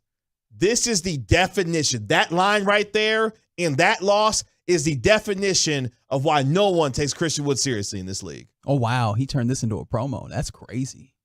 All these lines, all them gaudy numbers, and didn't contribute to a single shred of winning that night. He was check this out, a 0. Plus minus 0. He didn't help you. He didn't hurt you. He was neutral in a 9-point loss. Thank you, 214, for taking me down that memory lane. I enjoyed that so much. I hope that like KG throwing all those numbers at you was as enjoyable as it was for me to watch him do it. It was very fun. Now let's talk about Colorado losing to USC. What was your thoughts on that matchup? That was long waited, right? Like that was a sold out game from pretty early on in the season. Once people looked at Colorado and were like, oh, this might be a thing. They're like, let us look forward to watching Caleb Williams play that team. And people tuned in for it. And for a little while there, it looked like it was going to be a problem. But me and you had a lot of conversations with our friend Carter Freeman. And one of the things that we were all very aware of was that we thought this game would be different than the Oregon game because Oregon felt like they had something to prove. They wanted to make a statement nationally that they were a certain level of football team and that they need to be considered on a national level in a way that y'all were giving all this attention to Colorado. Look over here. This is a real team over here. USC didn't feel like they had that, and they showed it because that defense looked poor. Yeah, they took their foot off the gas late in that game. I mean, Colorado scored, the final 20 points of that football game? Something like it. And, brought it to within a 7-point, loss at 48-41. But look, when USC is on offensively, there is not many teams in the country that can stop them. And Caleb Williams is every bit of the number 1 pick that he's going to be in the NFL draft next April. And Colorado, for all of the fanfare that they get, their offensive line is just not very good. And you're not going to stop Caleb Williams in the offense. You're just not. Again, not many teams are. But despite the fact that Colorado lost, Reg, guess what? Colorado keeps on winning. You know why?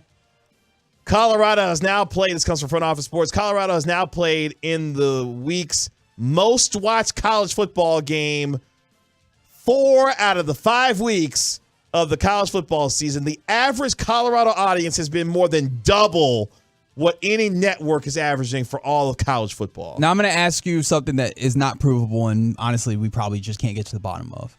If that comeback did not happen for Colorado, does that keep going? Because Oregon was like, all right, well, Oregon's a better team. USC is also a better team, but if it started looking like the depressing kind of thing that it seemed like it was for a little bit, I wonder if people were going to keep coming back around to keep sitting in that. Yeah.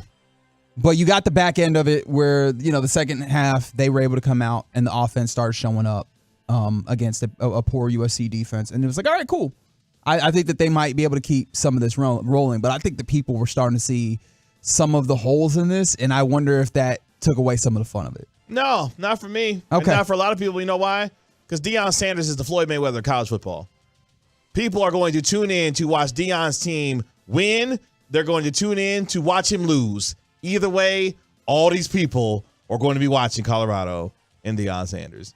Yeah, they're going to keep winning the ratings game. But yeah, USC is every bit as good with that offense.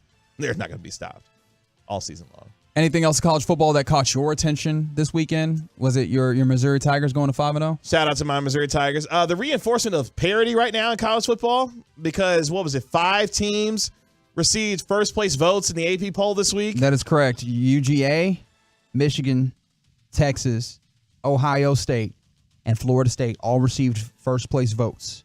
And those are your top 5 in the AP top 25 ranking as of this moment. Yeah, it took second half surge from Texas to put away Kansas. Like we talked about with USC, Georgia. Like, there's a lot of talented teams, but there's not really a lot of separation right now. It feels like at the top of college football at this particular point. And by the way, shout out to Ole Miss, who had probably the most fun offensive performance of the weekend, dropping 711 yards on Brian Kelly's LSU Tigers in Oxford this past weekend.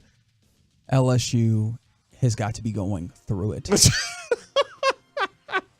It's taking everything in me to not call up David Hellman just to laugh in his face. Why?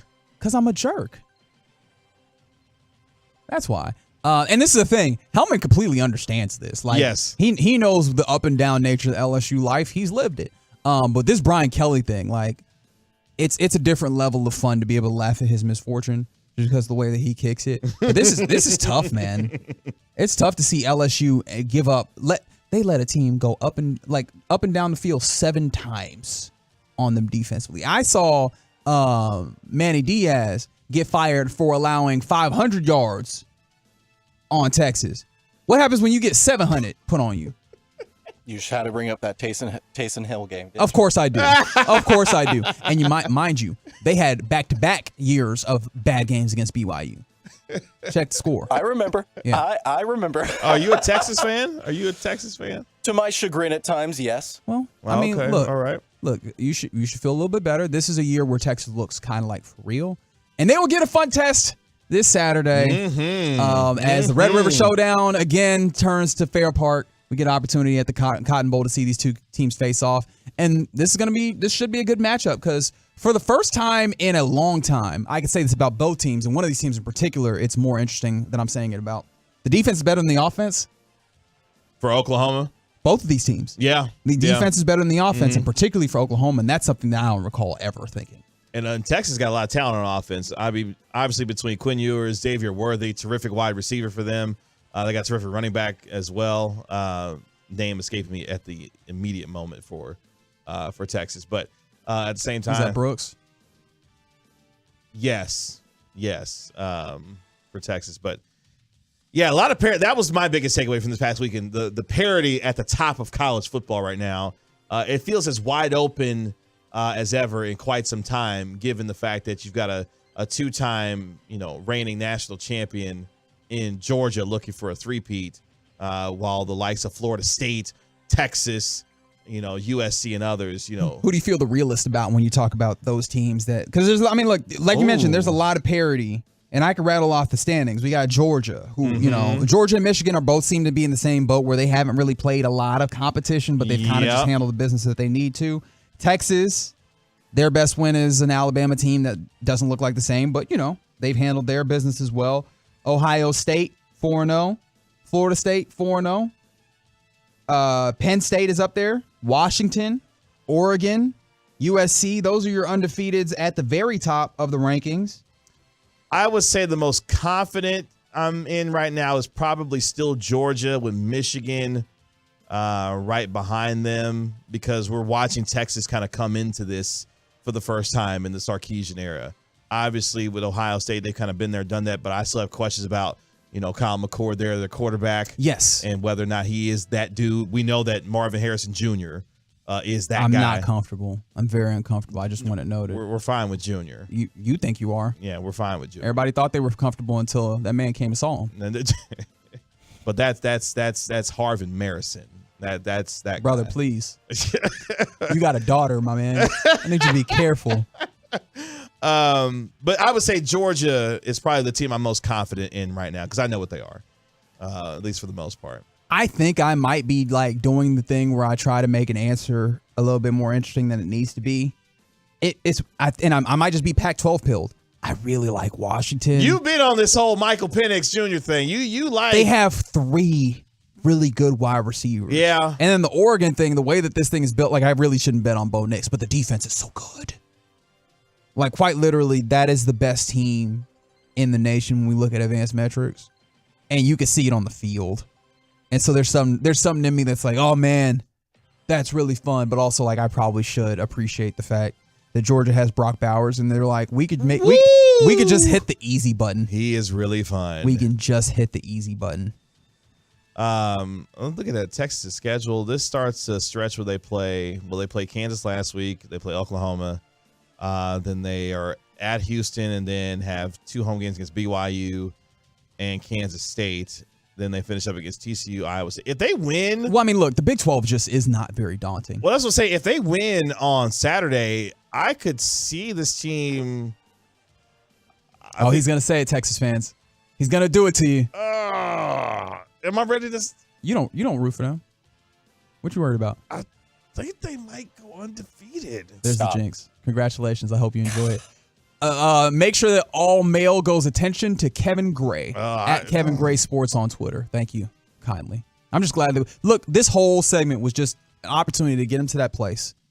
You wanted me to say that? Is that what you? I did now. I'm glad that we got here. Should be fun.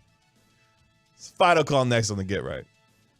Coming up Wednesday morning on Sean and RJ, Game 1 Rangers reaction, Brett Boone at 9:20. And where are the Cowboys in your power rankings at 8? It's a Rangers Hump Day edition on The Fan. Can't sleep with this cold. Honey. Honey? Honey, you need NyQuil Severe Honey. NyQuil Severe Honey gives you powerful cold and flu symptom relief with a dreamy honey taste. Feeling better, honey? Honey? I'll take that as a yes. Try NyQuil Severe Honey for powerful cold and flu symptom relief. NyQuil Severe with honey flavor. The nighttime sniffling, sneezing, coughing, aching, fever. Honeylicious, best sleep with a cold.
Rubber, not cash. Keep your ride or die alive at ebaymotors.com. Eligible items only. Exclusions apply. Hey, you're up next. Ugh, my throat hurts so bad. There's no way I can sing tonight. Here, try these. Vicks VapoCool Drops. Yeah, Vicks VapoCool Drops has maximum strength menthol with a rush of Vicks Vapors.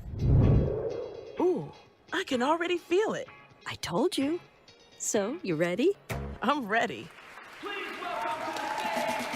Vaporize sore throat pain fast with Vicks VapoCool Drops. Coming back! It's out of here. Bye-bye to that baseball into the second deck. Those sweet Ranger sounds of summer are right here. What a blast! Bullpen shot out of here! On 105.3 The Fan.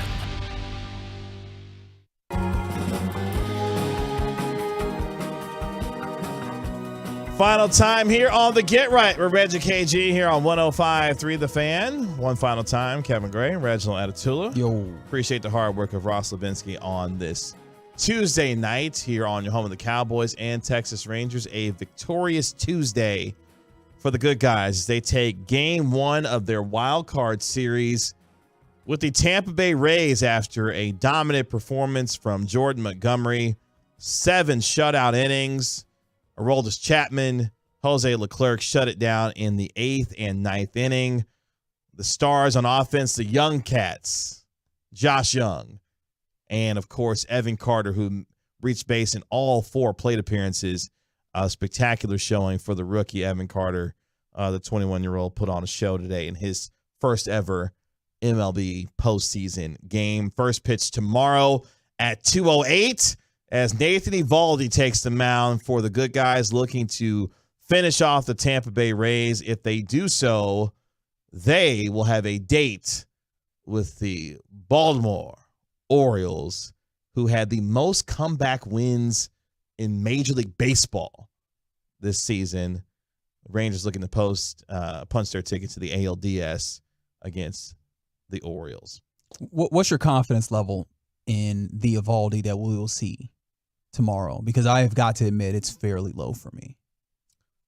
I would be right there with you, but the point was made earlier. I forgot exactly who said it, but I think it was Broadus actually during crosstalk. At this point, you're playing with house money. Go out there, put forward your best effort. You already are guaranteed a game 3 if you lose this game. Obviously, there's a lot of question around that given, the state of your pitching staff right now. But if you're Nathan Eovaldi, man, let it all hang out and see what you got and bring your best stuff, and let's see what happens. Tampa Bay was clearly, asleep at the wheel today in their playoff game. Yandy Diaz was just horrendous all day long. But, I mean, our guy Mike Bassett, kind of confirmed for us. He's been probably the worst first baseman in the league defensively, so. Well, it wasn't just that. It was just the mental No, game. sure. Like it was the errors are there, Yeah. but that's part of what makes you, problematic as a defensive first baseman. Not scooping out a throw to first that very well could have been an out that then becomes an error and allows a runner to get on base, right? And if that's something where you can point to him as not just an individual instance of lapse in awareness or focus, if that's something that maybe is over the course of a certain amount of time, you can maybe hope to see some more runners get on base, even if they don't quote unquote deserve to be there. And then you have an opportunity to get runners around and hopefully get them in. And yeah, that gives me a little bit of hope. But man, I really need the bats to be better tomorrow. Like that's my thing, is because I just do not anticipate near the level of greatness that we got from Jordan Montgomery on the mound today. We're going to find out tomorrow. Pregame begins at 1:30 with my guy, your guy, our favorite guy, Texas Rangers insider play-by-play man Jared Sandler. First pitch at 2:08 with the Texas Rangers and the Tampa Bay Rays. It's the final call here before we get out of here on this Tuesday night. Want to thank our guests who joined us this evening on the show. Appreciate Calvin Watkins of the Dallas Morning News and Mike Bassick of the KC Masterpiece for joining us via the Boomer Jacks Bar and Grill Hotline. If you missed anything during our show, make sure you hit the rewind button on the Odyssey app, or you can go to 1053thefan.com and hit the Get Right podcast page, and you can listen to any episode, any segment, anytime on demand. On this Tuesday night, before we get out of here, we highlighted the Minnesota Twins getting their first postseason win in their last 18 games. Actually, in their last 19 games, they had an 18-game losing streak. That's right. Yeah. Also, with the Major League Baseball postseason kicking off today, also we're in the middle of football season. Did you know, gentlemen, that starting tomorrow, there will be 50 straight days of NFL or college football? Oh, boy. 50 straight days. I know for a lot of people listening, that sounds incredible. That sounds incredible for a solid, maybe 20 days. I was going to say the same. And of course, you're not going to watch all of those. I don't know how much y'all are in on Maction and stuff. But, man, there's going to be some of these days where I'm all right, I'm good. Let up. Yep, this is the last day without NFL or college football games. Without an NFL or college football game on TV until November 22nd. That is 50 straight days of football leading into Thanksgiving. Y'all ready for all that football? No. I never am, though. I think you know this about me. The way that I do this, there's some people that choose to do this job in particular in a lot of different ways. The way that I try and do this is watch everything. And it is an insane way of trying to do this, but it's the way that makes me feel the most comfortable in speaking confidently about stuff. And so, yeah, I'm going to be watching a lot of football here. And then, of course, relatively soon, a lot of basketball as well. That's right. As in addition to, the baseball that we've gotten. Hey, the Stars played a preseason game today at the AC against the Colorado Avs. They won 3-1, by the way. Nice. So, yeah, let's sprinkle in some of that. As much as hey man, we've got professional men's sports back in a big way. It's also it's in some ways bittersweet because it's oh man, you have to be involved with all of this and stay alert if you want to be able to speak confidently on this. And low key, college basketball on its way back here. Not too long from now. Look, man, ain't nobody mad if I don't come too strong on college basketball, man. I'll just wake me up in March. I'll try and tap, not even March. I'll try and tap in January. January. But yeah, I'll tap in then. Y'all, you can't kill me now. Come on now. Speaking of football, did y'all see this? The whole London game between, of course, the Atlanta Falcons and the Jacksonville Jaguars. You mean the Toy Story game? That's right. The Toy Story Fun Day football game delivered the largest audience for any live event to date on Disney Plus. Oh, I forgot that was also on Disney Plus. Wait, how many live events have they actually had on Disney Plus, actually? Because, when you said that, I started going to one place. I was like, hold on. Is this one of those stats where we kind of put the parameters to such a place where it's actually not that impressive? How many live events have they actually broadcast on Disney Plus? This is literally the first I've ever heard of it. Well, it was the largest audience, but the traditional Jags-Falcons game broadcast was the most viewed event ever on ESPN Plus, which is fairly significant because ESPN Plus puts on a bunch of live sports. Sure, but ESPN Plus has for a long time kind of served as an opportunity, as a place to kind of just dump the extra sports that they have. Well, they exclusively broadcast the UFC pay-per-view events. That's fair. Okay, but look, man, we all understand NFL runs this thing, man. It's a different level of game. So the idea of having that there. But on the other side of that, man, I saw some people kind of lament this on Sunday. We're starting to get near the breaking point where folks are like, damn, how many things do I have to subscribe to? Woo! To watch the things that I love. And for sports fans, this is going to be a question that you're going to have to start asking depending on the sport. As somebody who likes soccer, I got 3 different app subscriptions just based off trying to watch soccer, right? And football always seemed like a place that was going to be safe because they always had to seem to have an investment in making sure that you could watch it for free. Now you got to make sure you got Amazon Prime, although you can see it on Twitch. They broadcast is free on Twitch, just letting you know that. But you got to make sure that you have all this other stuff. Now you got to make sure you have ESPN Plus and make sure you have this and that. And you're like, dang, man, how much do I need to have to watch the damn sport? On top of whether or not you have YouTube TV or DirecTV or whatever your choice is. And if you want to have Red Zone. Yeah, it's just a lot.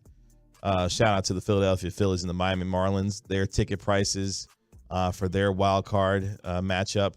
The get-in price to see the Phillies playoff opener tonight was 6 times more expensive than the other games. It took you at least $199 to get into see the Philadelphia Phillies tonight. Philadelphia night game. Like these things came together in a beautiful way for them. They were like, "Look, man, we can charge."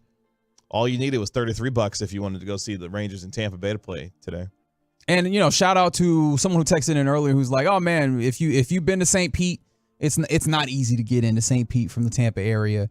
And so day games end up being difficult to get in. When I was in Tampa, didn't make it out to St. Pete. Didn't really see the idea. So I apologize for speaking in a way where it seemed like I did not know what I was talking about.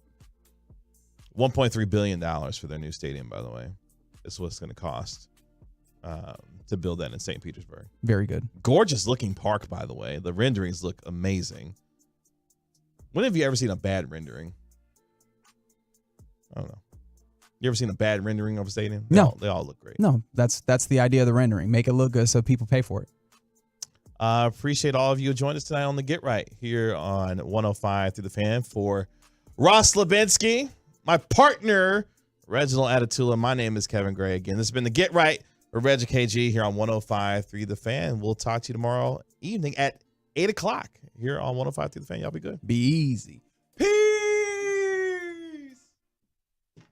Text away your thoughts to the guys right now on the truckwreck.com fan text line at 877-881-1053. This is DFW Sports Station 105.3 The Fan. Due to overwhelming response, Diamonds Direct's most popular finance offer ever is being extended. You now have until this Saturday at 5 p.m. to take advantage of this once-a-year offer. Now through Saturday, make any purchase and you can spread your payments over 5 years with 0 finance charges. No interest for 5 whole years. Where else in America can you get a finance rate of 0.0? That means a $10,000 engagement ring is just $167 a month, or an $8,000 pair of diamond stud earrings comes to around $135 a month. Everything's included. Rings, earrings, bands, bracelets, pendants, all designer fashion jewelry, colored gems.